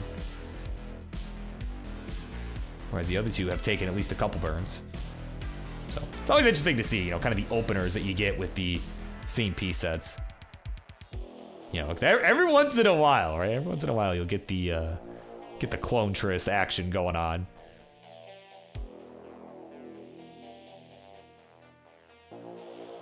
There we go. Some good burns coming in now from Poopy. It was a nice setup there. Oh man, I missed this. Just all the 8 bazillion. Well, actually, it's not as bad as it used to be. It's not as unhinged as it used to be. Like, I remember back in the olden days, like the 2020 days, you know, and you'd see Poopy's flower petals on her board. I think they were more pixely in the past, and you know, there were also a lot more of them, so it was really hard to see anything. Not that it isn't now, but you know. Oh man. But you know, it's a staple, right? It's a friendly staple that I think has been missed on this program. And of course, also a player we haven't seen on the show in a very long time, you know, Boxy, right? A guy who was one of our hosts for a long time, and then just for a while there, I want to say like a year or so, just kind of, at least from my perspective, kind of dropped off the face of the earth. And you know, these last few weeks, I saw him come back, you know, playing in the DAS tournament over at CTM, and you know, I saw him do his quality, and he looks really good. He's still certainly better than me, at least with DAS. My God, certainly better than me still. You know, so clearly has been playing, right? Even though we haven't really seen him much in a while, you know, he still clearly has been playing still, and yeah, certainly making a name for himself here. He's at 205 right now. 244 is the score for the Poopy Old Hag. Out of Tetris, 267. 231 the score for the Bendy Streams. Whose cam I'm gonna actually fix up a little bit as well, make it look a little nicer so his head's not getting cut off here. So let me just kind of do this, because problem is I kind of need him to be a little bit more to the left. Nope, not down, left. Like I need him to be like, wait, like right there. Up a little bit too. Just kind of. There we go. Love it. All right. There we go. Trying not to be too nitpicky. Of course, he leads back as I see. That's why, because he leads back as soon as I did that. Oh man. But we are more than halfway to the 19 transition. Again, this evening that we've had full of triple threat matches. You know, it's really exciting to see all of these DAS players duking it out. Of course, Bendy is laughing at me right? Like, I messed up your scene, bro. That's not what Bendy sounds like. His voice is a bit deeper than that. I think I did the same thing with Cobra earlier. Like, his voice is a bit deeper than that, but. Right, I'm not gonna pull out the TT / Ryan Ambergy, impression, right? The guys, right? Certainly, Bendy certainly doesn't sound like that, but it's oh man, about 100 lines here through all of our players, or for all of our players, not through them.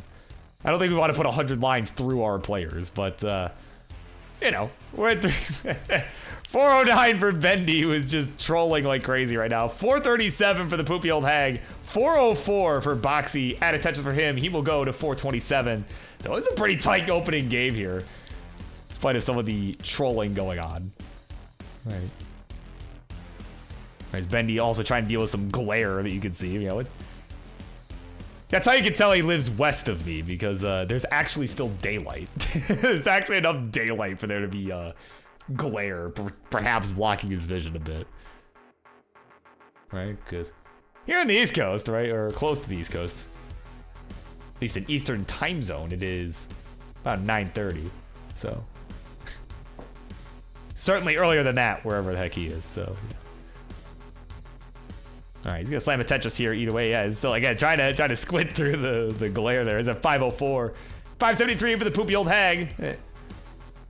Next slide, please. Getting a little bit of PowerPoint action, but there we go. Now they're falling here. And on the right there, 520 for Boxy, who's got one line to go till the 19. Will burn in at 523, and will be the first to reach the 19 transition. We'll add a Tetris right away. We'll go to 550. And now Poopy and Bendy will simul Tetris in and will join at 558 and 620. It is a Poopy old hag with the lead as we've all transitioned in game number 1.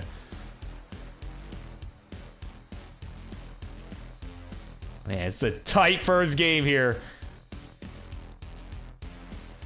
If we can get the right pieces here for Bendy, though, he's got to find a way out of this mess. He is not in great shape. There we go. Square getting over that left side, try and buy him some time to get some burns, but that L comes in a piece too late after he had to turn it into a bar dependency. See, again, if anyone could dig this. There we go. Another quick tap from Bendy. I was like, hey, if anybody could dig this, it would be him. Again, Mr. 19-5 over here. Oh, man. Okay, yeah, there we go. Nice L burn there on the left side of the board. Oh, look at that delayed flat burn, too. As meanwhile, Poopy is topped out at 677. Still has the lead over our other two players, as Bendy still continues to fight for his life. My God, just barely getting these bars over to the left side.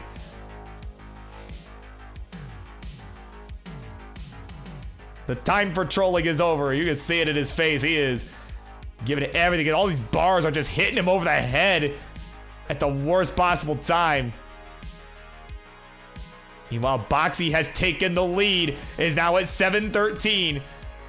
Bendy still has yet to overtake Poopy's score of 677. Still has a ways to go. Oh my goodness.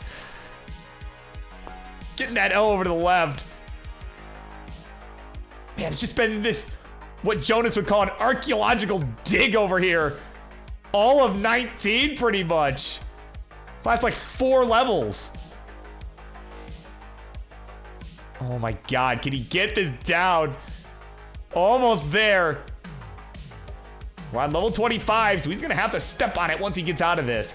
As Boxy has built up over 100,000 point lead. We're on level 26 for him, 791. Bendy, he's got it out. He is amped up. Oh, the pop-off. But again, still has to overtake Poopy's score of 677 to get on the board here. That's got to be his goal first and foremost. But, oh man, another rough set of pieces here. Oh, he's set up. No way. No way. Not showing up, man. My God. Not laughing at Bendy, just the absurdity of this piece sequence for him, man. Just crazy. Gets the square to the left, but I don't think he's gonna be able to do much more here. And that's gonna do it. 641. A valiant effort What a heroic effort. But he will not get any points here. And Boxy at 9-12. See if he can get one more bar here. No, he won't get it over. But at 9-12, that is kind of a murder, actually. Somebody call an ambulance, but not for Boxy. He's going to take game number 1 and go to 2 points. Oh, my God. Boopy old hag at 677 did just enough in spite of Bendy's heroic efforts, and will get on the board as well. Second place, that'll be enough for 1 point. GG's.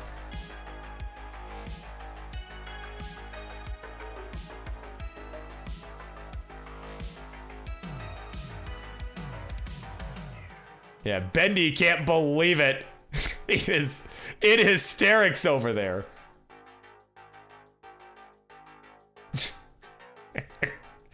Oh my God.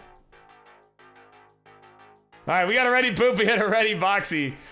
Bendy's getting that seed incremented. Now he is ready to go as well, so let's do it. Game number 2. Let us continue in a 3, a 2, 1, a Tetris.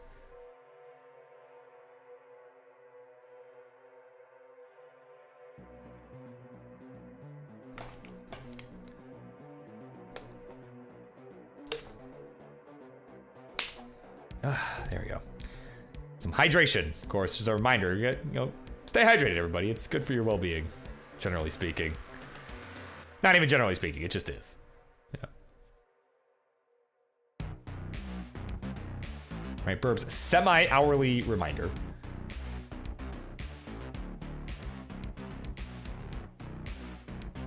Man, just what? I feel like I almost feel kind of bad. I feel like that, I didn't really necessarily give the other players, the attention that they probably rightfully deserved. I mean, Boxy dropping a friggin' 900K, right? Like, I put on a clinic over here, but I mean, Bendy was just in such a crazy dig that it lasted so long. I didn't even know if he'd survive, right? By the time he got out, it was like level 26, It's like, oh my God.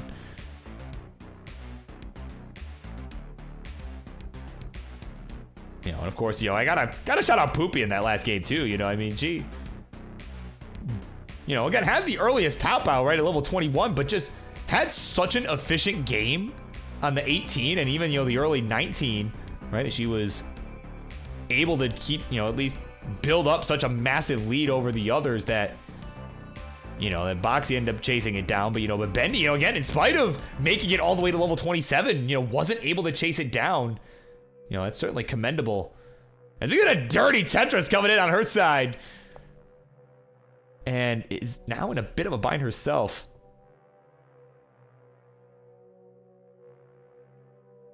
Oh, man. Okay, there we go. Good burn with the S. There's the burn with the L. And she is back up for business on that right side.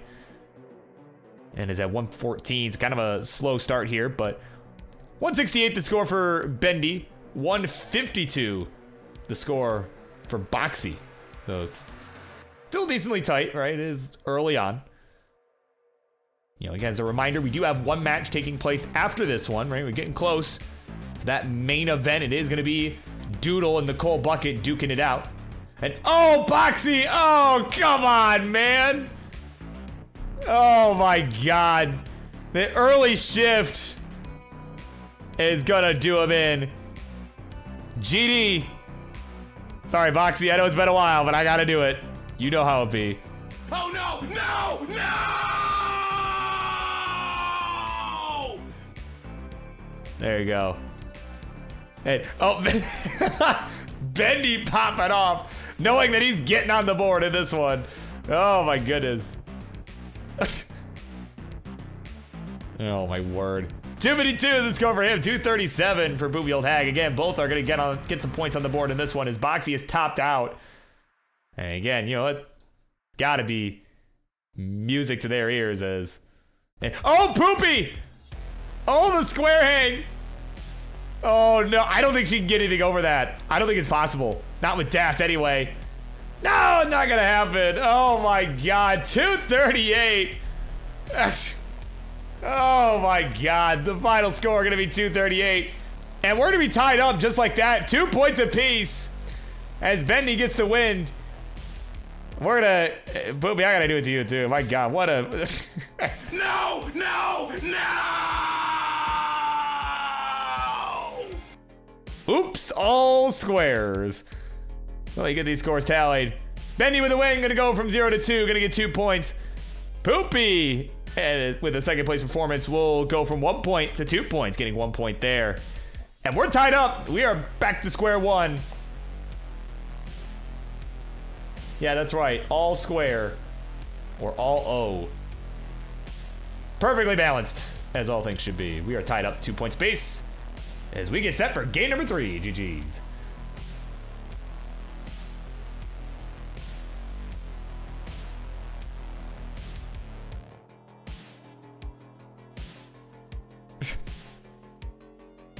Benny, something about emptying your wallet. I'm just... Oh, God. Nope, don't make the joke. Don't make the joke. Oh, man. We're ready to go.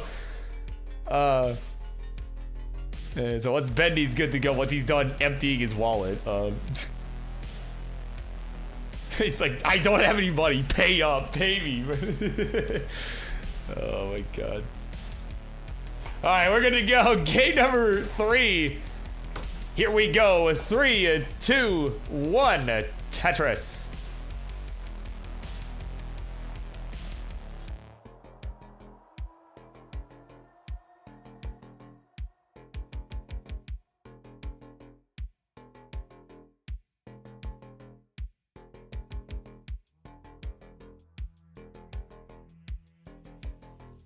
All right, here we go, man.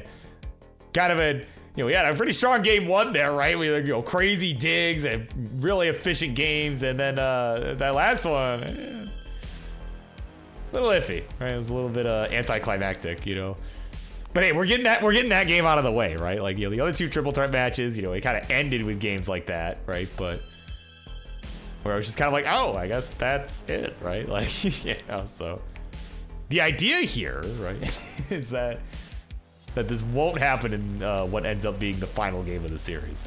That's the idea. See, these guys were all smart and got it out of their system. As Bendy is just popping off with every Tetris at this point. Mr. Millie Bitchell. Not to be confused with Billy Mitchell.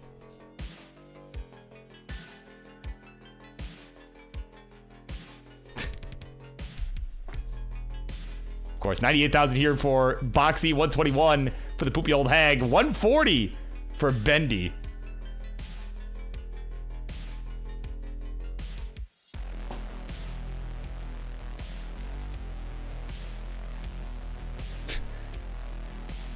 Man, I'm so ready for Bendy to just be doing that all of the 19 speed. Just every Tetris, just having this dramatic pop off. All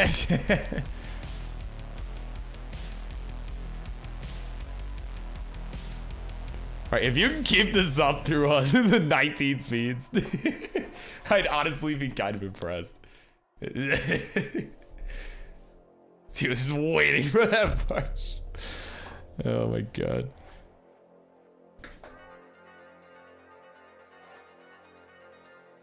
Of course, we were kind of talking earlier about some players that were staying up late, to make Friendlies matches happen. Another guy here who's, well known as someone who will, pull all-nighters to show up for these Friendlies matches. That guy on the right, Mr. Boxy there, right? Of course, a European as well, was like, I don't really care what I play. Like, he just kind of came in like today and was like, hey, I want to join this triple threat match. Like, you guys cool if I jump in, play with you guys? And there's like, yeah, dude, bet. And, here he is. That, probably about 2 in the morning as Poopy Old Hag had some problems. I thought she would maybe be able to find a way out, but that L and the square, not going to be so kind. And at 227, that'll be it. Poopy Old Hag is not going to get any points here. And she will be the one remaining at 2 points.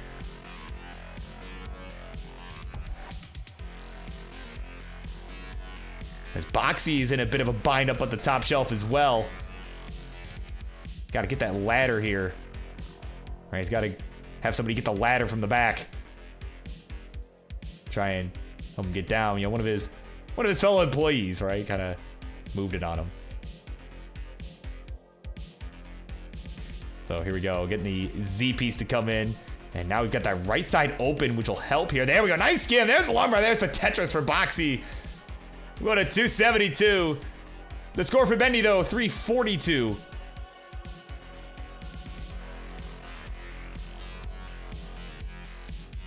As Bendy is still just emphatically slamming down every single Tetris that comes his way.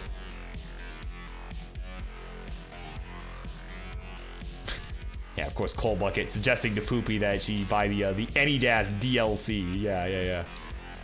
Yeah, buy the 15 Hertz DAS DLC. That's yeah, that's how you survive that. Yeah, come on. Why didn't you think of that? How could you not think of that?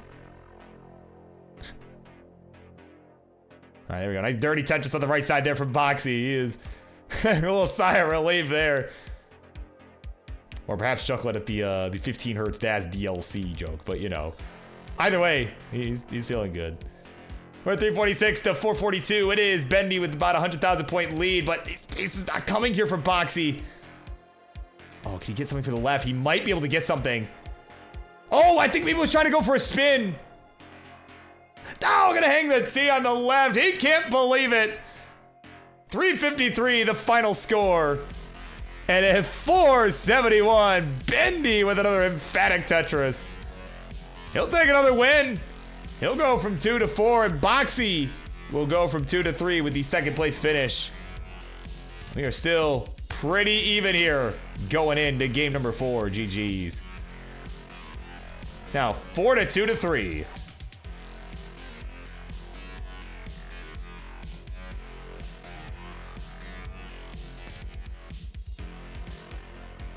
Ben Bamboo, for real.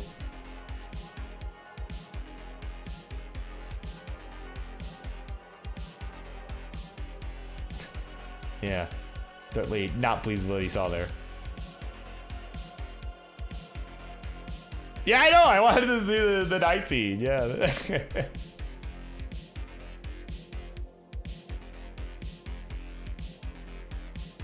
All right, Poopy's ready to go. Whenever our other folks are ready to go, we can continue on here. Again, it'll be game number 4 coming up.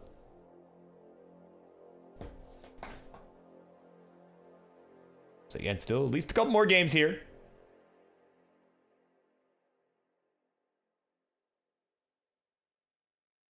All right, we do have 2 ready players.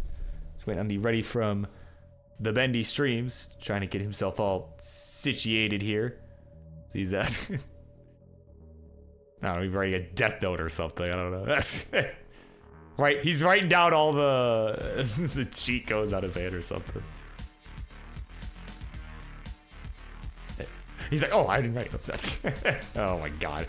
All right, here we go. Game number 4 begins in 3, 2, 1. Tetris.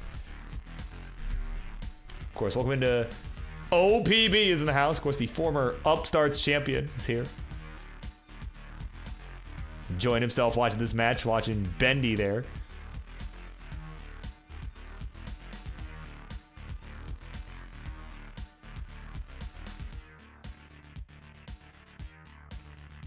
Yeah, here we go. Yeah, the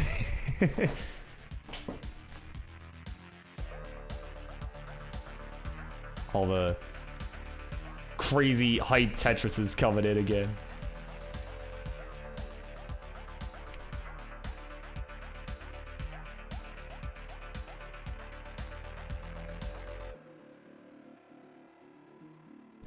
Yeah, of course. Yeah, there you go. Bobby like, no, I had to travel for work.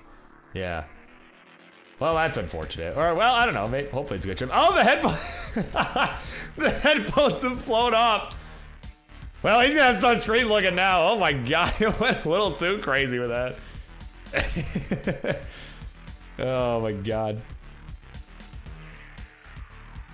Dewey's in the house. Welcome in. Check it up on the queue, see what's going on. What else we got going on tonight? Of course, another fellow Night Owl. Right, of course.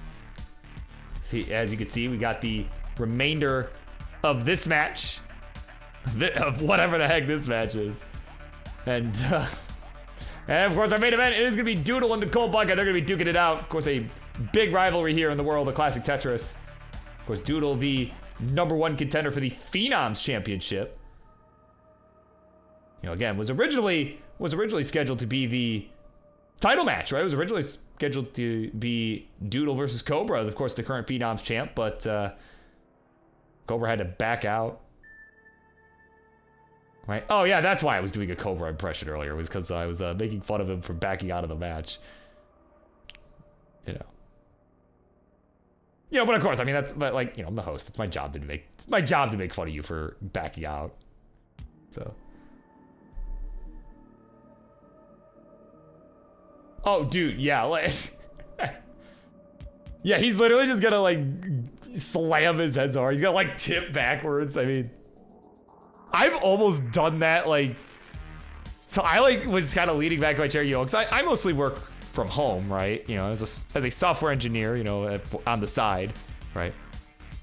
And by on the side, I mean that's my main source of income. But I primarily work from home, and I'm sitting here in the same chair that I'm in now, and I just kind of leaning back a little bit, kind of getting cozy, and all of a sudden it starts tipping. I'm like, oh my! And luckily I wasn't on camera or anything, because I kind of started tipping and falling over, and I was muted too, so nobody heard the crash of my chair as I like stood up out of it.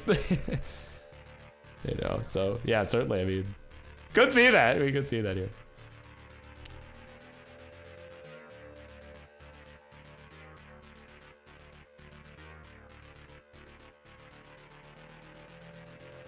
But yeah, but Bobby, hopefully you are somewhere interesting, at least for your work trip here. Hopefully you're not in like Iowa or something, because that'd be pretty depressing. Like, I've been there one time, and it's just I don't ever plan to return. Like, there's literally nothing there. Like, there's nothing, man. In Arkansas? Oh, okay. Well, I mean, it's better than Iowa. So I think I'd rather be there than certain other states in the U.S. Right? Like Iowa, Ohio. Like, honestly, like, even as a Michigander, I think I would rather be in Ohio. Right? Colin, you're not gonna believe I'm saying this, but I would rather be in Ohio than in Iowa. Because Iowa is just that boring. That is not a compliment to Ohio. That is how that is how much I didn't really like Iowa. Yeah, see, Colin cannot believe it. Cannot believe his ears right now over this over his newest revelation. Oh my god. Yeah.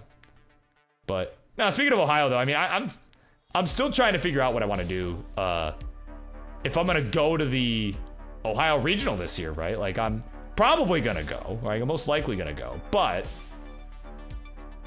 of course, I know Martz really is hoping I can make it to the Montreal event, and I really want to try. It's the following week, and it's like, in theory I could, it's like, oh, why don't you just attend both events? It's like, well, I have a family trip that is planned for the week after the Canada event in Montreal, and if I do both Ohio and Montreal and then drive like 4 hours up north the following week, like, I'm sorry, I'd rather throw up than do that, do a lot of travel like that 3 weeks in a row. So I'm basically, if I can afford to go to Montreal, I'm probably gonna go, but I don't know that I can. I just, and I have to drive too if I go. So either way, we've transitioned here. We are at 519 here for the Bendy Streams. He's gonna hit a nice T-spin here as he's about to go into it. 582 for the Poopy Old Hag, a really strong 18. 457 for Boxy. See what we've been talking about, other nonsense, right? These guys, that's the thing. I trust these people to not do something ridiculous here, right? They got the early top out game out of their system early. They were smart, and they did that. So here we go, level 20s here for all of our players. It is Bendy with the series lead, Poopy with the game lead. And again, Poopy actually in last place as far as the series is concerned, so certainly in a great position right now. It's a 666, the devil score, as Grand Designs would say. Heavens no! All right. But I know Boxy wanted to hear a better hell yeah at one point. Right, because I kind of did it half-heartedly, you know, and I admittedly, I only did it like half-heartedly, but right now, Bendy is in some trouble at the moment. So hold on, we might get a better hell yeah in a minute. Hang on. we might get it momentarily if he can survive this. Oh, I can get no, I can't get the Z over to the left. Oh, come on, man. So there you go. 606, the final score for the Bendy Streams. He will remain at 4 points. Or wait, no, Boxy is not overtaken. Sorry, I misread Boxy's score. I thought he had overtaken it. He is not yet. So hold on. I retract what I said for the moment. So Boxy needs 607 for my previous statement to be correct. Let's see it. Of course, Bendy like, Tava now. Okay, well, there we go. All right, there we go. Boxy will remain Bendy will remain at 4 points. Boxy will overtake it and at least be able to tie him. As Poopy is in trouble on 25 here, it's going to top out at 755. So, okay, so we got a couple levels left to go. A messy board from Boxy, but he does have a chance. He's got to dig this out, but if he can get 756, he could chase this down. He could go up to game point here, which would be huge for him.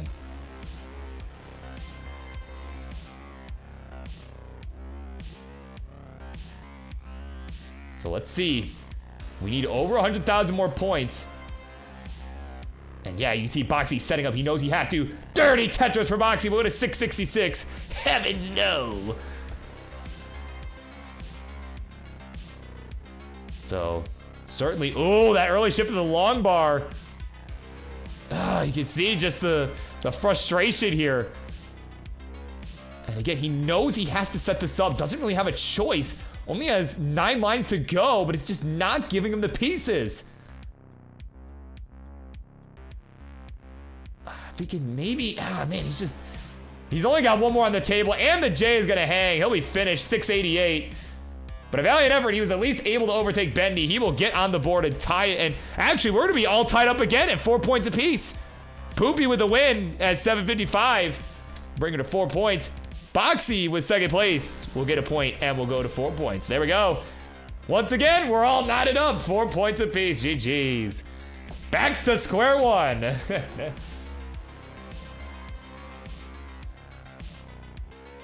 Perfectly balanced, as all things should be. Yeah, that's right. You're right. Yeah, tied at the hips. Oh man, this is suddenly a really, really big game here.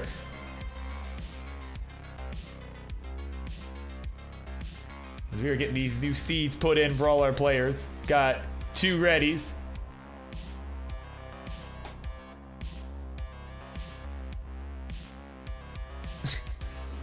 Oh my word.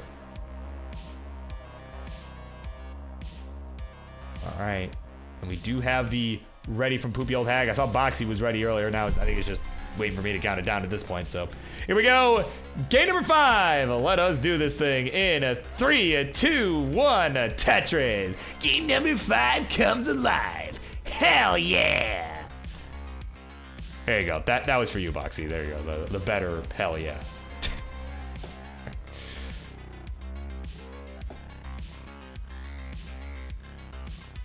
Probably a better Grand Designs impression that I had earlier.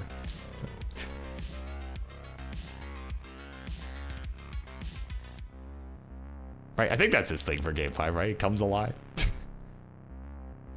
Yeah, no, it is comes alive. It definitely is. Right, 'cause it's, you know, it's on the run, it's coming straight to you. Breaking free, coming to your door. Yeah, it comes alive. Okay, yeah. I don't know. I saw. Oh god, I forget whose restream I was watching that did some really unhinged Game 5 rhyme. It was It was first like some CTM community tournament match. Something about like drinking and driving, like something really unhinged. I'm like, what is this segue into the match, man? Oh, I think it was Avreeks. I remember I was watching that. I was like, what is going on? It's like 11. It was like super late at night too. It's like there's like nobody watching either because it was so late. So. But yeah, no, I do love all the random variations like that people have come up with. That one in particular just happened to be really unhinged. So naturally, I enjoyed it a lot because, you know, I tend to be cursed in that way.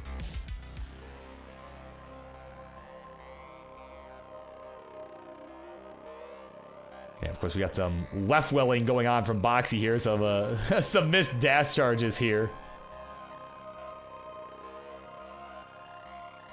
Just trying to make do with what he's got. He's going to have to take this burn with the bar. Unfortunately, though, you can see he's going to do it. He could set up. I was going to say he could set up right here. But, oh, man, it's just getting some really awful pieces. And the bar doesn't get left. Oh, my God. He can't believe it. 109. Going to be the final score. Oh, my word. Yeah, you can see he just wasn't quite sure what to do with that Z. I mean, you can just look at this board. You could, you know, that Z was really kind of the catalyst there and just wasn't able to regain control of Das by the time the bar actually showed up. And yeah, he just couldn't get it over that mound in the middle. It was just too high up. And that'll be it. 109, the final score. He will remain at 4 points. So that's going to put both Bendy and Poopy Old Hag at game point. But the question is, will it be Bendy at 6 points or will it be Poopy? Because again, this is still really, I mean, again, both players on game point regardless, but this is still really huge. A huge opportunity for both of them to try and get just 1 point away from the victory. Because then, if you're at 6 points after this game, all you need is second place and it's over. But of course, the scenario in that case, right, whoever's at 6 points, they gotta hope that if they're getting points, they gotta hope Boxy's the other one getting it, because otherwise we're looking at a potential 7-7 tie, which could cause a tiebreak. I mean, we almost had it in the last match too with the, you know, GD and Winterra. I mean, certainly. I mean, with how close this match has been, that is not out of the realm of possibility here.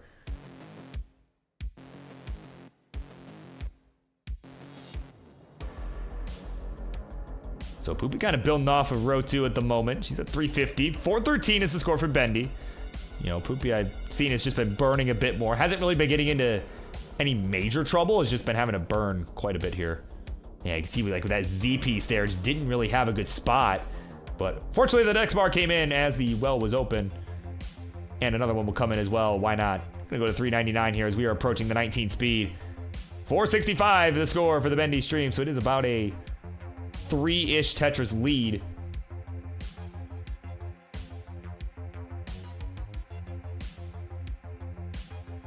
As again, the series lead hangs in the balance.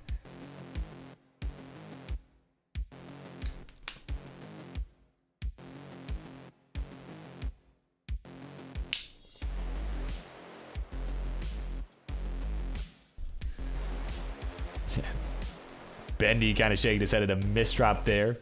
And there we go, the Tetris. Oh my God.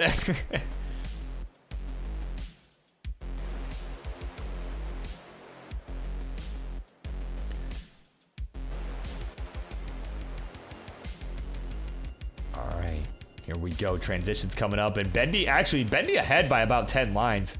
Not entirely sure how that happened, but he is a few lines ahead. Maybe some of the internet delay or whatever. You're actually seeing a little bit of buffering going on Poopy's side. So let's see if we can refresh this. Yeah, because it started moving again, but it's probably behind. There we go. All right. 572 the score transition for the Bendy streams. 526 for the Poopy Old Hag and about a 2 Tetris difference going into it here.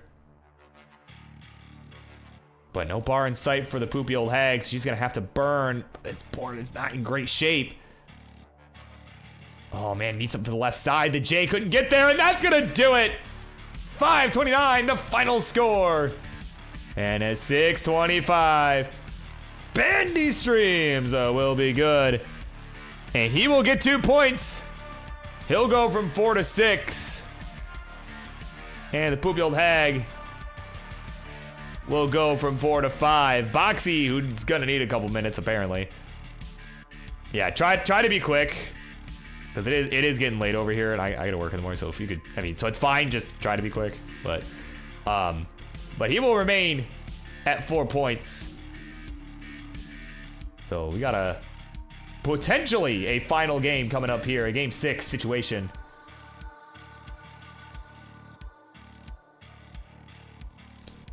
So while he's gone, we can kind of we gotta talk about some of these scenarios.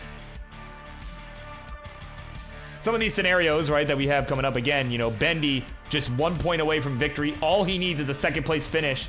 And he needs Boxy to get first place. Basically to prevent, right? So basically, if Boxy and Bendy get points, Bendy wins. Because the maximum amount of points that Boxy can have at the end of the series, at the end of this game rather, not the end of the series, the end of this game is 6. But if Poopy wins and Boxy scores, then Poopy will win the match. So Poopy also with a good chance to win here. But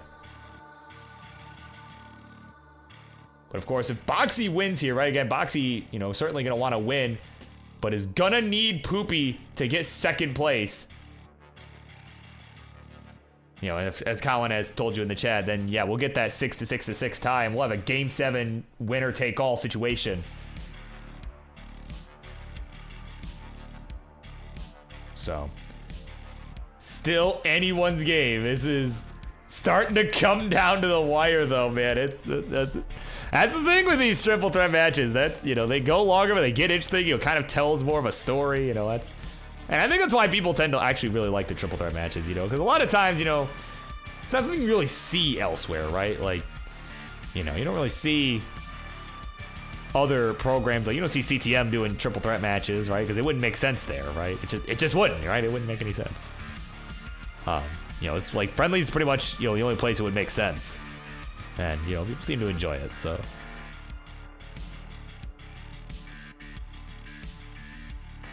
Yeah, that's right. Yeah, Boxy needs the call to revalence. Yeah.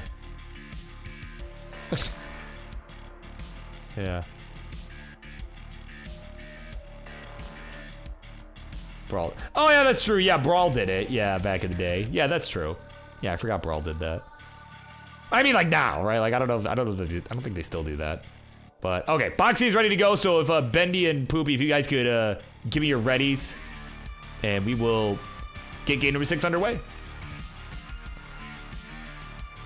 9-4 for the seed. I believe so. Let me check. Oh no, that's not what I'm looking for. Yeah, and also Boxy, I think your capture might still be frozen. But yes, it is 94 for the first 2 digits. Yes, it is gonna be, yeah, where is it? I know Bendy's got it, yeah. Yeah, what Bendy posted, yes, that's the seed. 94A1D7, yes.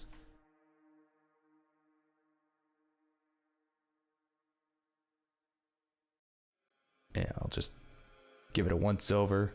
Yeah, it looks like we are all good here, so. All right, looks like we are good to go. So let's count them down.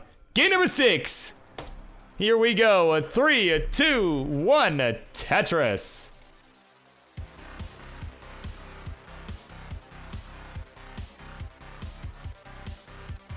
All right. And again, once again, coming up next, waiting in the wings, it is, you know, so patiently, it is Doodle and Cole.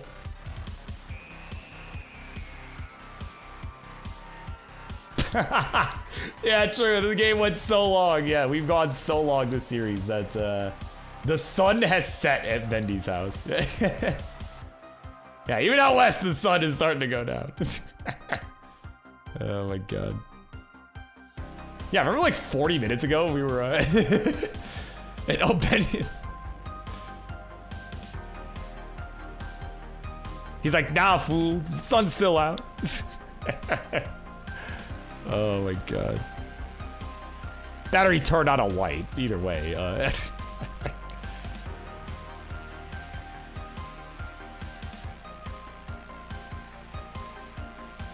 Yeah, it went so long the sun came back up. What?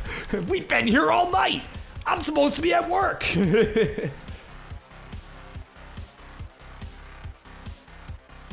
Oh my god. Like, I can't with you people. It's like, yeah, Burb, we're gonna have to terminate you effective immediately. You know, your tardiness, just every Tuesday. It's always on Tuesdays that you just don't show up. Like, what? What's going on, man? Definitely not what my supervisor sounds like at all. But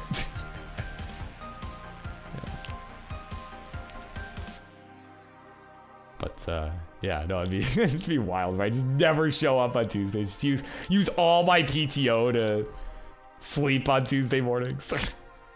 Oh my god. I mean, I don't know. Maybe next year that's the tech. Like, just budget, right? Like, couple hours, you know, every Tuesday morning to just sleep, or just, you know, or alternatively just, you know, work those hours later. Like, that honestly might be a tech.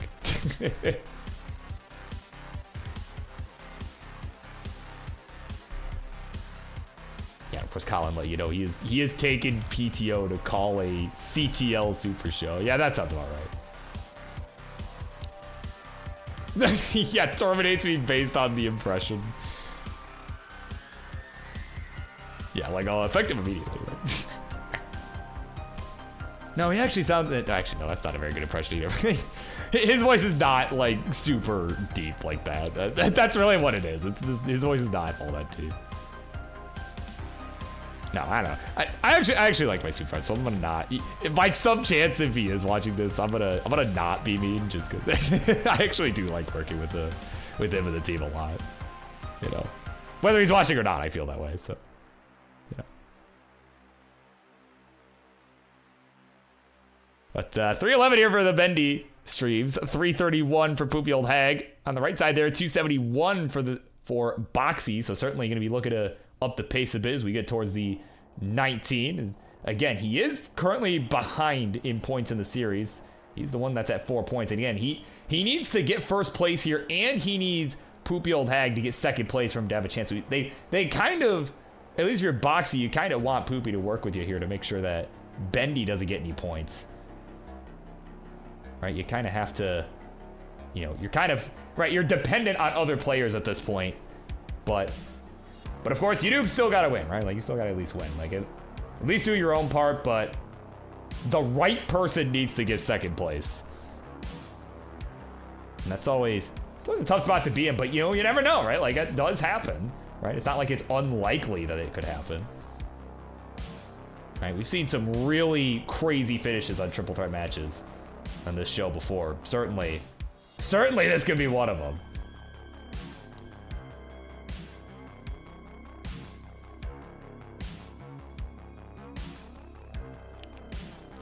So here we go. About 30 lines to go to the transition. The Joey Parker turn, as King would call it. 457 Bendy, 475 for the Poopy Old Hag, 435 for Boxy. So pretty close game. Ty's back in the house on Twitch this time.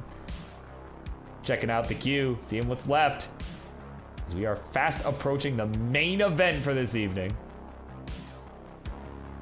I'm sure Ty gonna want to stick around for that main event.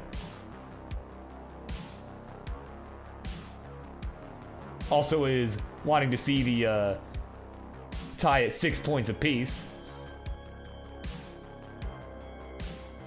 So we'll see. Let's see if Boxy can make it happen. He's certainly starting to get into a nice groove here in this game. You know, we've seen a couple of rough, again, that last game from him was rough, certainly, topping out at just 109. We are just a few lines away now. Nice double from Boxy. He's at 530. The Boxman having to get this together here. He has taken the lead though, is ahead in the line count of Poopy. Having a bit of a better pace here. We go. We are getting some PowerPoint action from her side. 581 the score for Bendy. 579 for Boxy. Poopy looking at potentially a 600 at transition here. If she can get one more. There's a nice Z-spin. There's the burn. There's the Tetris. Has still got one more on the table here. Let's see it. Come on. There we go. Tetris Poopy will transition at 638. Some really strong 18 play we've seen from Poopy all night long. It is do or die for Boxman. He's going to get a Tetris here to go to 640. But again, Poopy just had such a strong 18 performance. Well, I am actually going to give a quick refresh because we were getting that PowerPoint action. Here we go. Next slide, please. Oh my goodness. All right. Well, we'll live with it. 658 for the Bendy Streams. 671 for Poopy. 654 for Boxy. Next slide, please, for Poopy. We're going to get to just shy of 700K. We're at level 21 on her side. Again, some of the internet delay. Causing some problems there. But it is A-okay. We're at least, you know, I'll take PowerPoint action over dead stream, certainly. As Boxy barely, get that bar over to the right side. He's a 714, 729 for the Poopy Old Hag. The stream cleaning itself up. On right gauge, there's the Tetris to 759. 785 at level 24 is the score for Bendy. Has got the lead as Poopy. Oh, Poopy! Poopy will be finished at 759. So Boxy's got to chase that down to get second, but either way, Bendy has surpassed that already and will take the series. Regardless of if Boxy can chase it down, but at this point, I mean, we got to play this out, man. Bendy amped up after hearing that news. Oh my god. Oh, the J-hang! And the bar hang for Boxy. He'll get second place in this one as he has fallen out of his chair. He did overtake Poopy and will go to 5 points. Or sorry, to 6 points, excuse me. Or no, to 5 points, yeah, because Bendy will get 8, right? What am I talking about? Jesus Christ, all right. 8 points for Bendy, he'll take the win in commanding fashion there. 8 to 5 to 5, GG's. We'll let him play this out too, why not?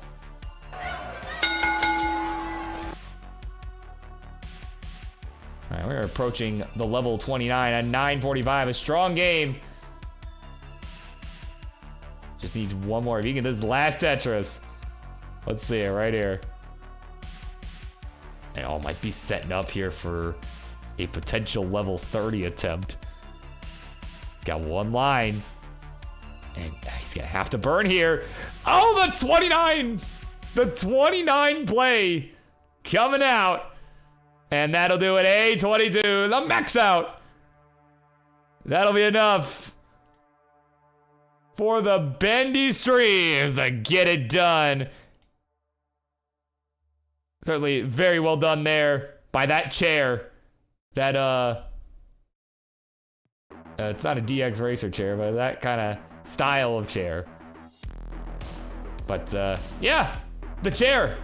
It did it.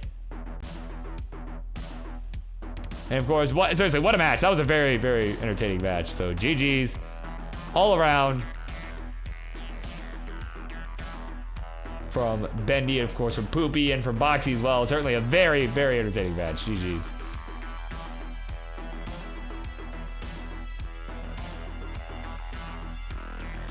All right, what time is it? It's like 10:30. All right, well, we got one more.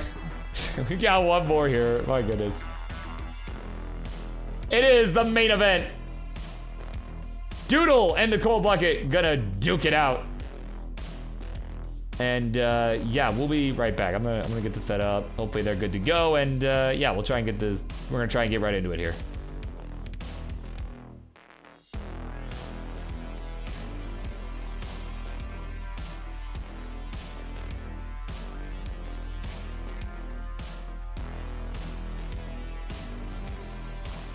And there's the apology not accepted. Oh, man. Boxy, good to have you back, man. Oh, my God. Okay, all right. Oh, you actually said it now.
All right, everybody, if you can believe it, we have made it.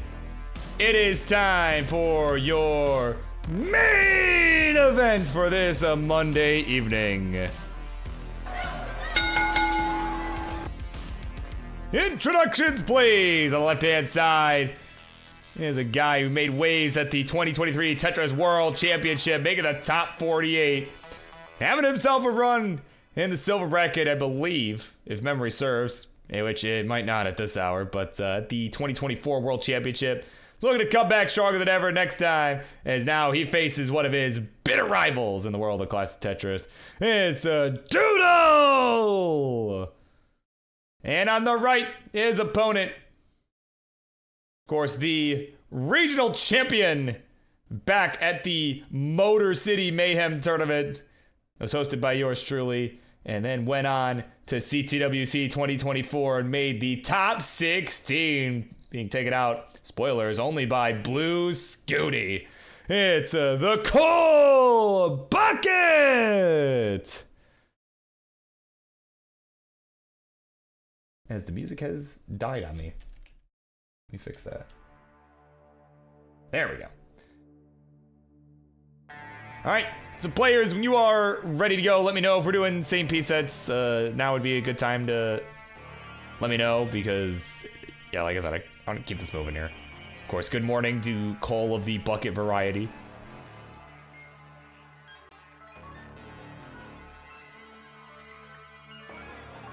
Let me fix this up a little bit. I need to like, we're not like seeing double.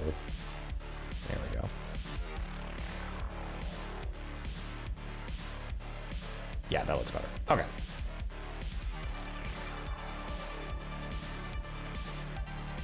I might try and move Cole up a little bit more while they're wrapping up their warm-ups here. Maybe like, oh wait, no, that's too far.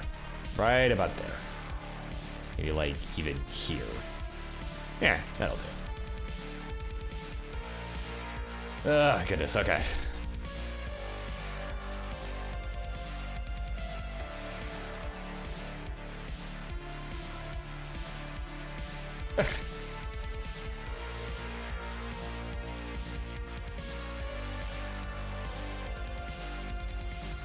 6-4 versus 5. Yeah, right. Or I could alternatively, like, if the issue is that they're not balanced, I could, like, actually, I think Doodle is up too high. I need to, like,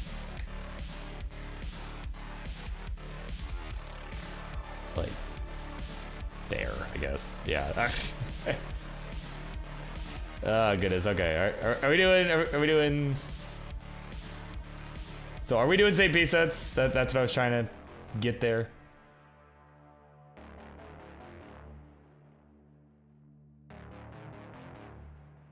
Is that a thing that is happening? Did not see agreement or disagreement either way.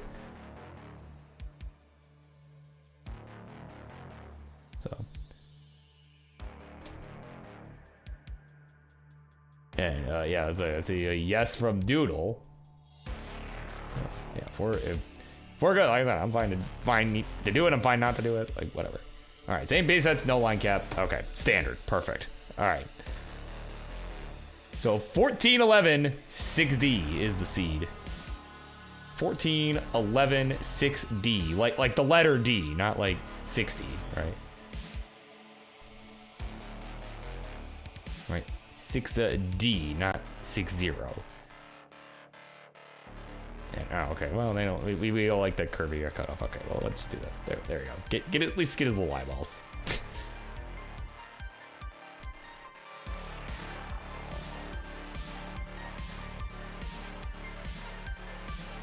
All right, we got a ready Doodle as Cole's getting the seed ready to go. And again, originally scheduled to be the. Actually, we'll get into that in a minute. We'll get into that whole backstory in a minute. We'll make fun of Cobra momentarily for backing out of this match. But yeah, so it looks like just about squared away.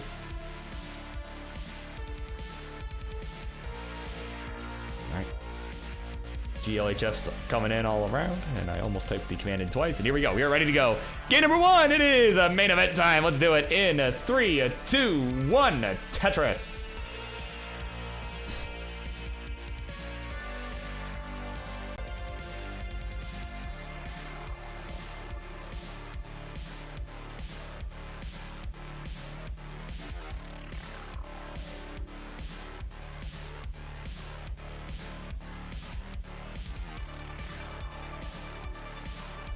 Adjust you a little more.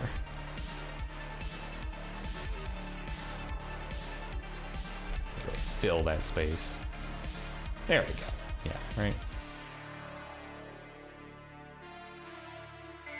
Hey, oh, we missed the clone Tris while I was adjusting cams. Oh, come on, man. Nope, we gotta start over. We gotta do that again. Okay.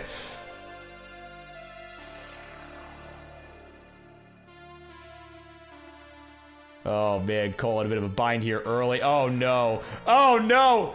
No, what? Oh my god. Well, Doodle was worried about having 3 OE top outs. Well, it's not you this time. You'll take game number 1. And GD, I'm sure, gonna have some stellar insights. And actually, let me just slow this down. GD, I need you to slow down. What are you trying to say here?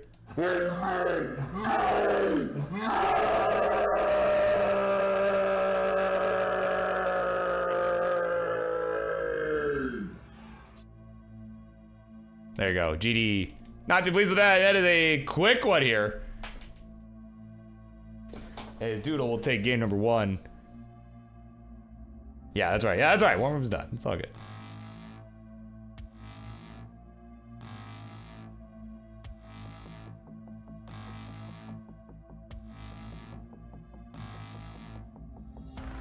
Right, just when all else fails, just blame Colin. It's his fault.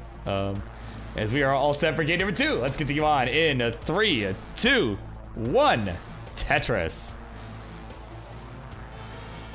Yeah, game number 2, there's no one left in queue.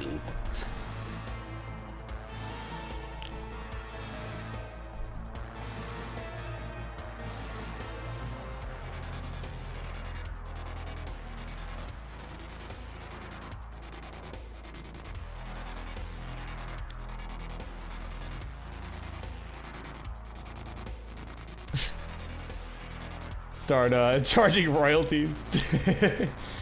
Yeah, so, do you like the publicity more, Colin, or do you like the money more? Like, that's the question. Oh no.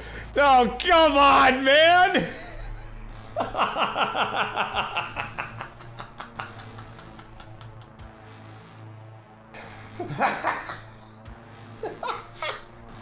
Oh my god. Jesus Christ, man. Cole, it's your lucky day. You're getting the gift right back. Oh my god. Oh my word. Well, GD, we need you, buddy. No!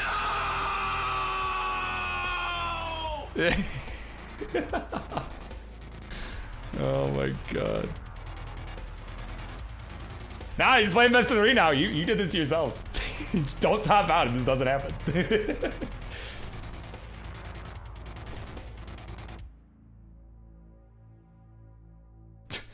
Oh my god. Really? I really thought Doodle was safe. Apparently that was a mistake. Oh my god. Right, yeah, best of 69 here, right? But no, you're right then. Let's do this. Game number 3, 1, whatever you want to call it. 3, 2, 1, Tetris. Dude, this is like so reminiscent of that Super Show. Oh god, I forget which one it was. King. If King is here, he'll be able to tell me immediately. But there was a Super Show. I think. Oh, it was Rivals. It was Rivals one year. I think it was last year. But you know, we had it was the I think it was the Money in the Bank match. That's right. Yeah, I'm remembering the details now. Hold on. It was the Money in the Bank match where these two duked it out, and you know, and it was kind of a lot like the current series they're playing, where they just had some really nasty early top outs pretty much the whole time. They had like a couple of good games at the end, but they just completely, I mean, they were just suffering like the entire series. You know. Of course, Cole did move on to win that series, you know, so maybe Doodle looking to be a little luckier this time. Right, but no, Cole ended up moving on to win that, you know, going on to win the series, and you end up cashing it in on just a episode of Friday Night Fights. I think it was like first thing this year that he did that. You know, he cashed it in to face SV for the title, and he almost got it too. I mean, he was right friggin' there. It was honestly, I think it was still one of the best Friendlies matches of all time. I mean, it was just incredibly close the whole way through. You know, some kill screen battles, you know, I mean, and this was like, as Cole was like really starting to ramp up at, you know, beginning of the year too. I mean, he's really on a new level now, and you know, I would love to see another. I'd love to see him get another shot at the title, personally. But you know, but it was just funny because I mean, like the match that got him into that position was a lot like this one, where it just, it's just we're trading early top outs for a bit, and, you know.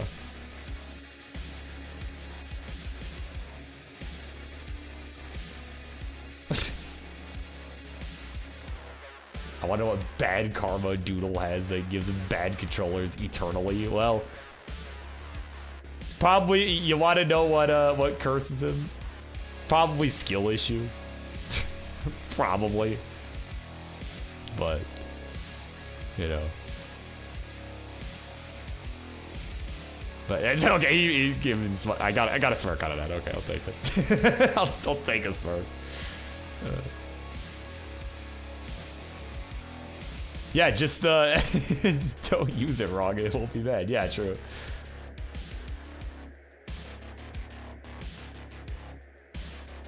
Oh my god. Some crazy tucks going on Doodle's side. We're gonna get that Z-spin there to finish it out. That was an odd setup. I don't know if I would have done that, but it looked cool. It worked out. He's at 331 right now, the highest scoring game we've had this series so far. 198 the score for the Cole Bucket. He has been suffering still. We'll get a Tetris in to go to 222, but it is over 100,000 point deficit that he's gonna have to come back from here. But again, you know, well, I mean, I don't know. Based on those first 2 games, what I'm about to say might not even matter, but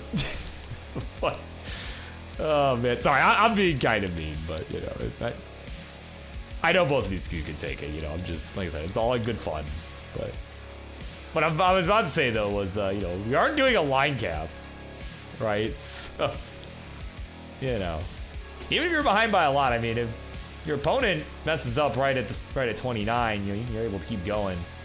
Not like you gotta really push it to 39, right? You just keep going. Cole, it's a nice dirty Tetris to go to 254. Just trying to stay in this.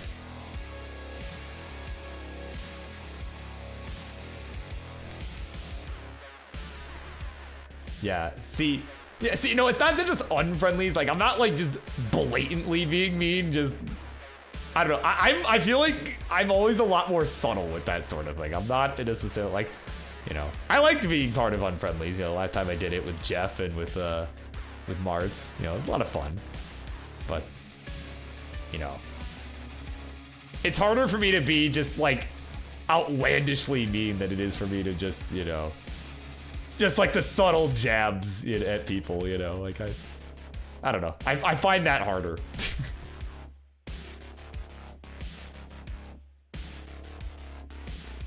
I will say the very first edition of Unfriendlies, I still think was the best. You know, the freaking D'Lo and Japorto raced a 300K match, which I think just started as a normal best of 5. It was like, oh yeah, just whoever can get 300K from a 19 start first, you know. Jeff was just completely wasted, and slurring his words. It was so funny. Like, it's a classic. Like, that match is a classic. Right, and I'm so glad that Jeff has that saved on his channel. I did actually watch that again recently just because I thought about it. I'm like, oh, that was pretty funny. But here we go. Transition from Doodles at 583. 366 here for Cole at transition. So about a 200,000 point spread.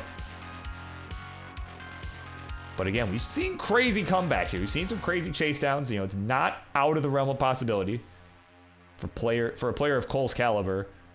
Certainly not out of the question. And again, you know, with no line cap, I mean, we'll sit here all night if we have to settle this, so. But let's see. This is the first game that's got the transition, so let's see how this goes. I'm gonna let them get into a groove here. We're at 469. Hey now, hey now, hey now, hey now. For the Cole bucket, 665 for the Doodle. Because they are both just continuing to maintain at least some level of efficiency. No T coming in for the Cole bucket, so he will have to find an alternate way down here. And, oh, I think maybe he was going for that spin with the L. Would have been a really clever solve. Unfortunately, did not work out.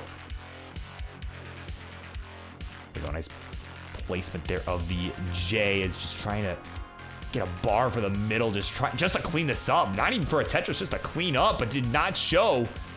So more burning is required. And there we go. Now it's back down to the bottom, back down to safety, and bang Tetris for Cole.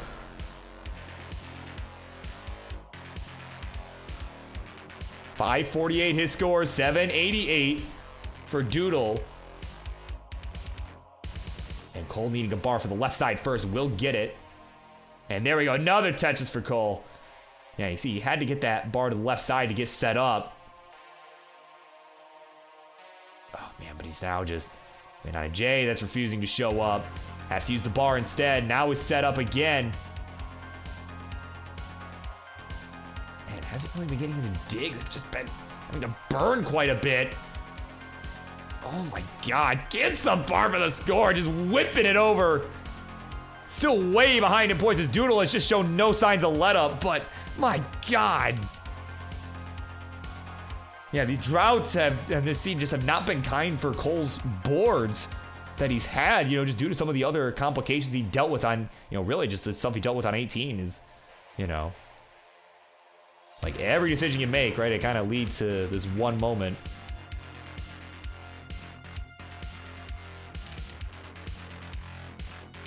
Here we go, Tetris for Cole. We'll go to 724. Doodle has maxed out here as we're on level 27. Same line count, over a 200,000 point deficit for Cole as we're on 28. As the lead approaches 300,000 for Cole, or for Doodle, excuse me.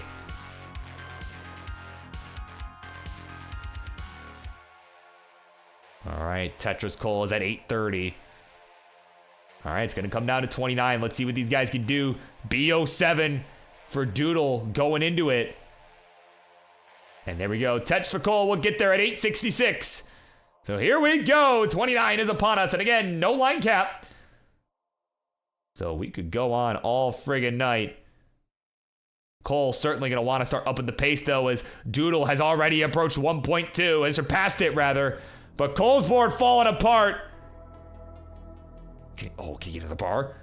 No, it comes a piece too late. He covered it up. Oh, my God. 922, the final score. And Doodle just running away with it here at D12.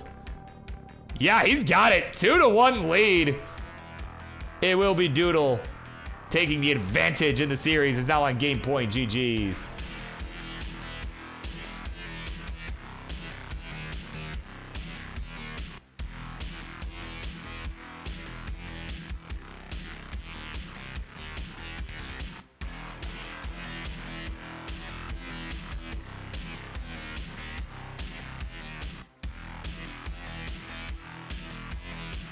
Of course, Ryan Hamburger is in the house. The living keyboard is here. He says, Doodle, I wind you back game 2 and called you bad. I take it back. Oh my God. Doodle. Oh my God.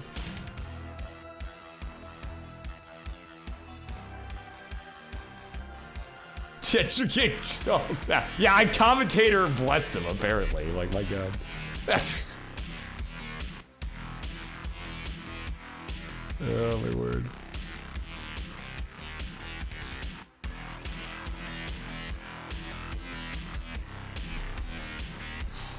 Alright. So Cole is ready. Doodle getting himself situated here after... Crazy game, I mean, 1.3. Like, I mean... Nothing to scoff at, my God. We are good to go. Let's do it. Game number 4. Here we go. A 3, a 2, 1, a Tetris. All right, this could potentially be the last game of the night here. But Cole gonna look to keep the party going a little bit longer. At least for a 5th game. Got some PowerPoint action going on. There we go. Now the pieces have started falling smoothly on Doodle's side.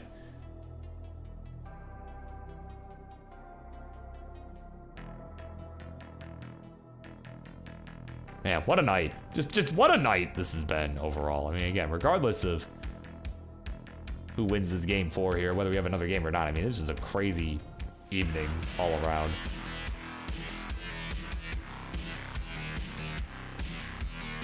Hopefully that means I will, hopefully with everything that's happened, it means I will sleep like a rock tonight. At least that is the hope, but...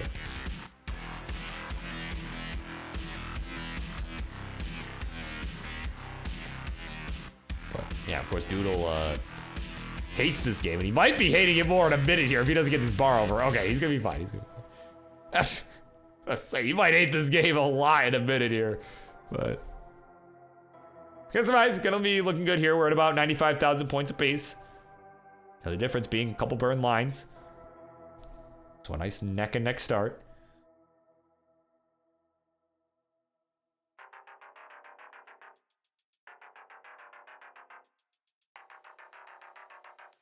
But yeah, I mean, that last game, I mean, it really just, you know, we kind of talked about this in one of the earlier sets tonight.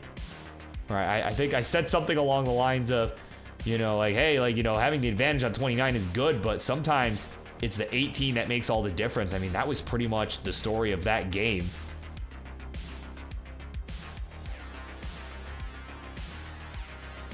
You know, as Doodle just had the...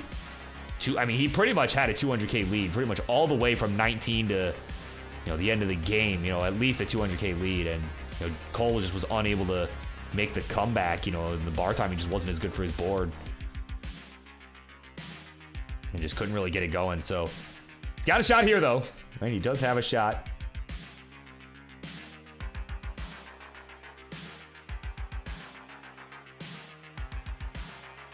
But both players kind of in a messy situation here.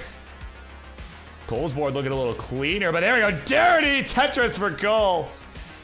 Doodle not able to capitalize there, but is at least able to get this down.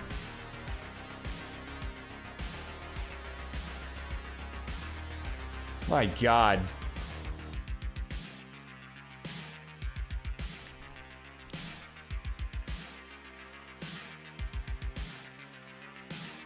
You know, and again, just a reminder for all our folks here, you know, as these guys are kind of carrying on. We got some decently good-looking boards, at least for the moment.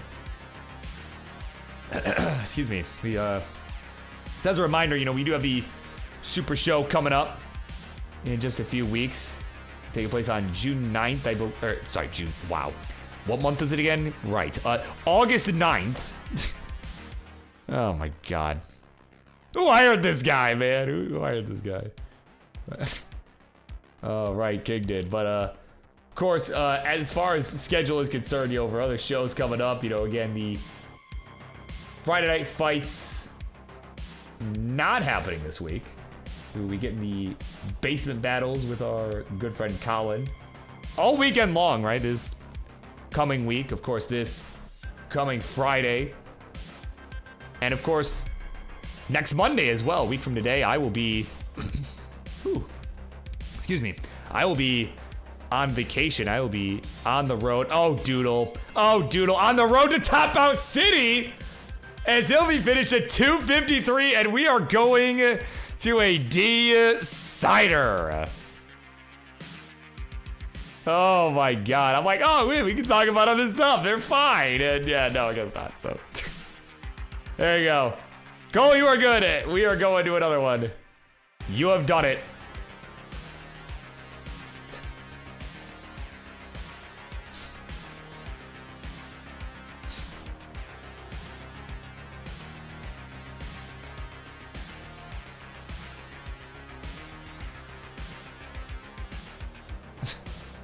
This sucks. Oh my God. Yeah, Cole, this is a G. Yeah, that's a fair way to describe this.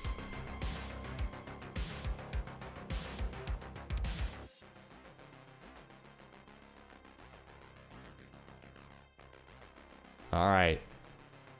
So this is it. This is the final game of the evening.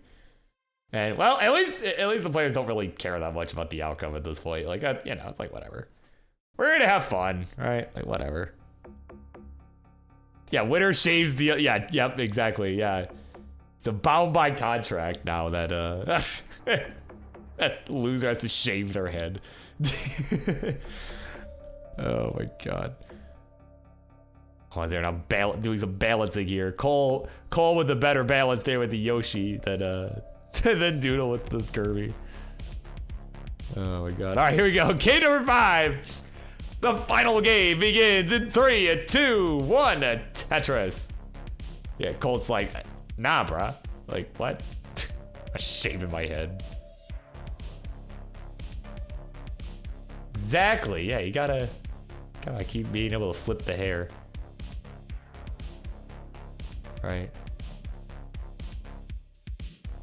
Yeah, I have definitely, there's definitely something to be said. I don't know if it's appreciation, but there's something to be said for dudes who can actually grow out their hair competently, because just getting through the, like, you know, because I mean, those who have seen me before know that I keep my hair pretty short, right? Like, you know, I got a shorter hairstyle. Like, not as short as I did in, like, high school. Like, I rocked a freaking buzz cut, and, like, yeah, I never intend to go back to that, but, you know, I keep my hair pretty short, and for me, it's really, well, a number of things. One, I think it looks better on me anyways, but two, being able to get through the medium length hair. Oh, goal! Oh my God, well, that's a medium length top out, whatever the hell that means, but the Yoshi fell off his head and distracted him, and that's it. Doodle is good. I'm just, oh man, Martz, where you at, buddy? I need the full soundbite. Oh my God, what in the world just happened? Oh, Mr. Kingsman, it's hard to hold it in. Oh no, I'm going to let it go, man. It's going to come out. Oh no, Kingsman! I just poop on my chair, and now Judy, I have to clean it up. There you go, that'll do it. The main event, ladies and gentlemen. Oh my god. Doodle, you've done it.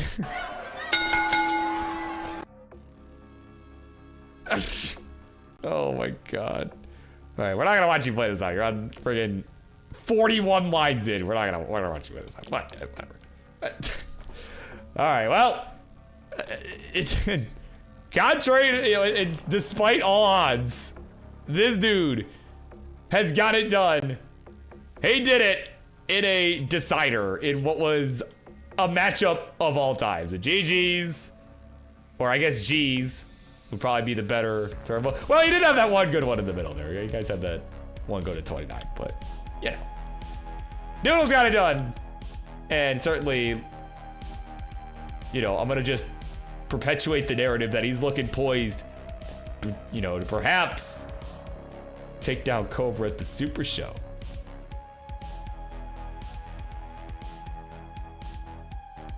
All right, well, on that note, very anticlimactic. That's kind of the theme of the night, apparently. But yeah, I want to thank everybody for being here, hanging out. I'm about done here. I mean, yeah, Cole, I might do that myself. Go crash. Well, actually, I can't crash for 12 hours, unfortunately, because I got work before then. But before 12 hours have passed from now. But yeah, I want to thank everybody for being here, hanging out, playing matches. You know, indulging in my tomfoolery.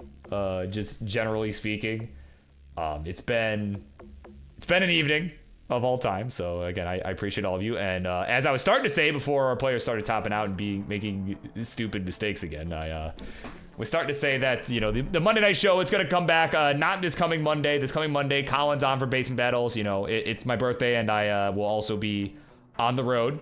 So I will be in a car all day and will not be able to do commentary, you know, and do production and all that nonsense from my car, or from my friend's car. So that's not going to happen. So Monday the 29th, that is to say, I will be back with some more Mayhem. So make sure to watch the calendar for that. You know, we'll definitely be back. Going to be some hype stuff coming up leading up to this Super Show. So I for one, am excited. Now, as for the raid target, for those on Twitch, let's find one. And I think, oh yeah, I know exactly where we're going. I have already found it. Let's raid the Aquatic Veterinarian of New Jersey. For those who do not know, that is Avian J. That is where he got his name. And yeah, we're gonna go wish him luck on his max out journey. I think he's gonna get it sooner than later. He's a homie, and yeah, let's all wish him well. And I will see y'all next time. Bye.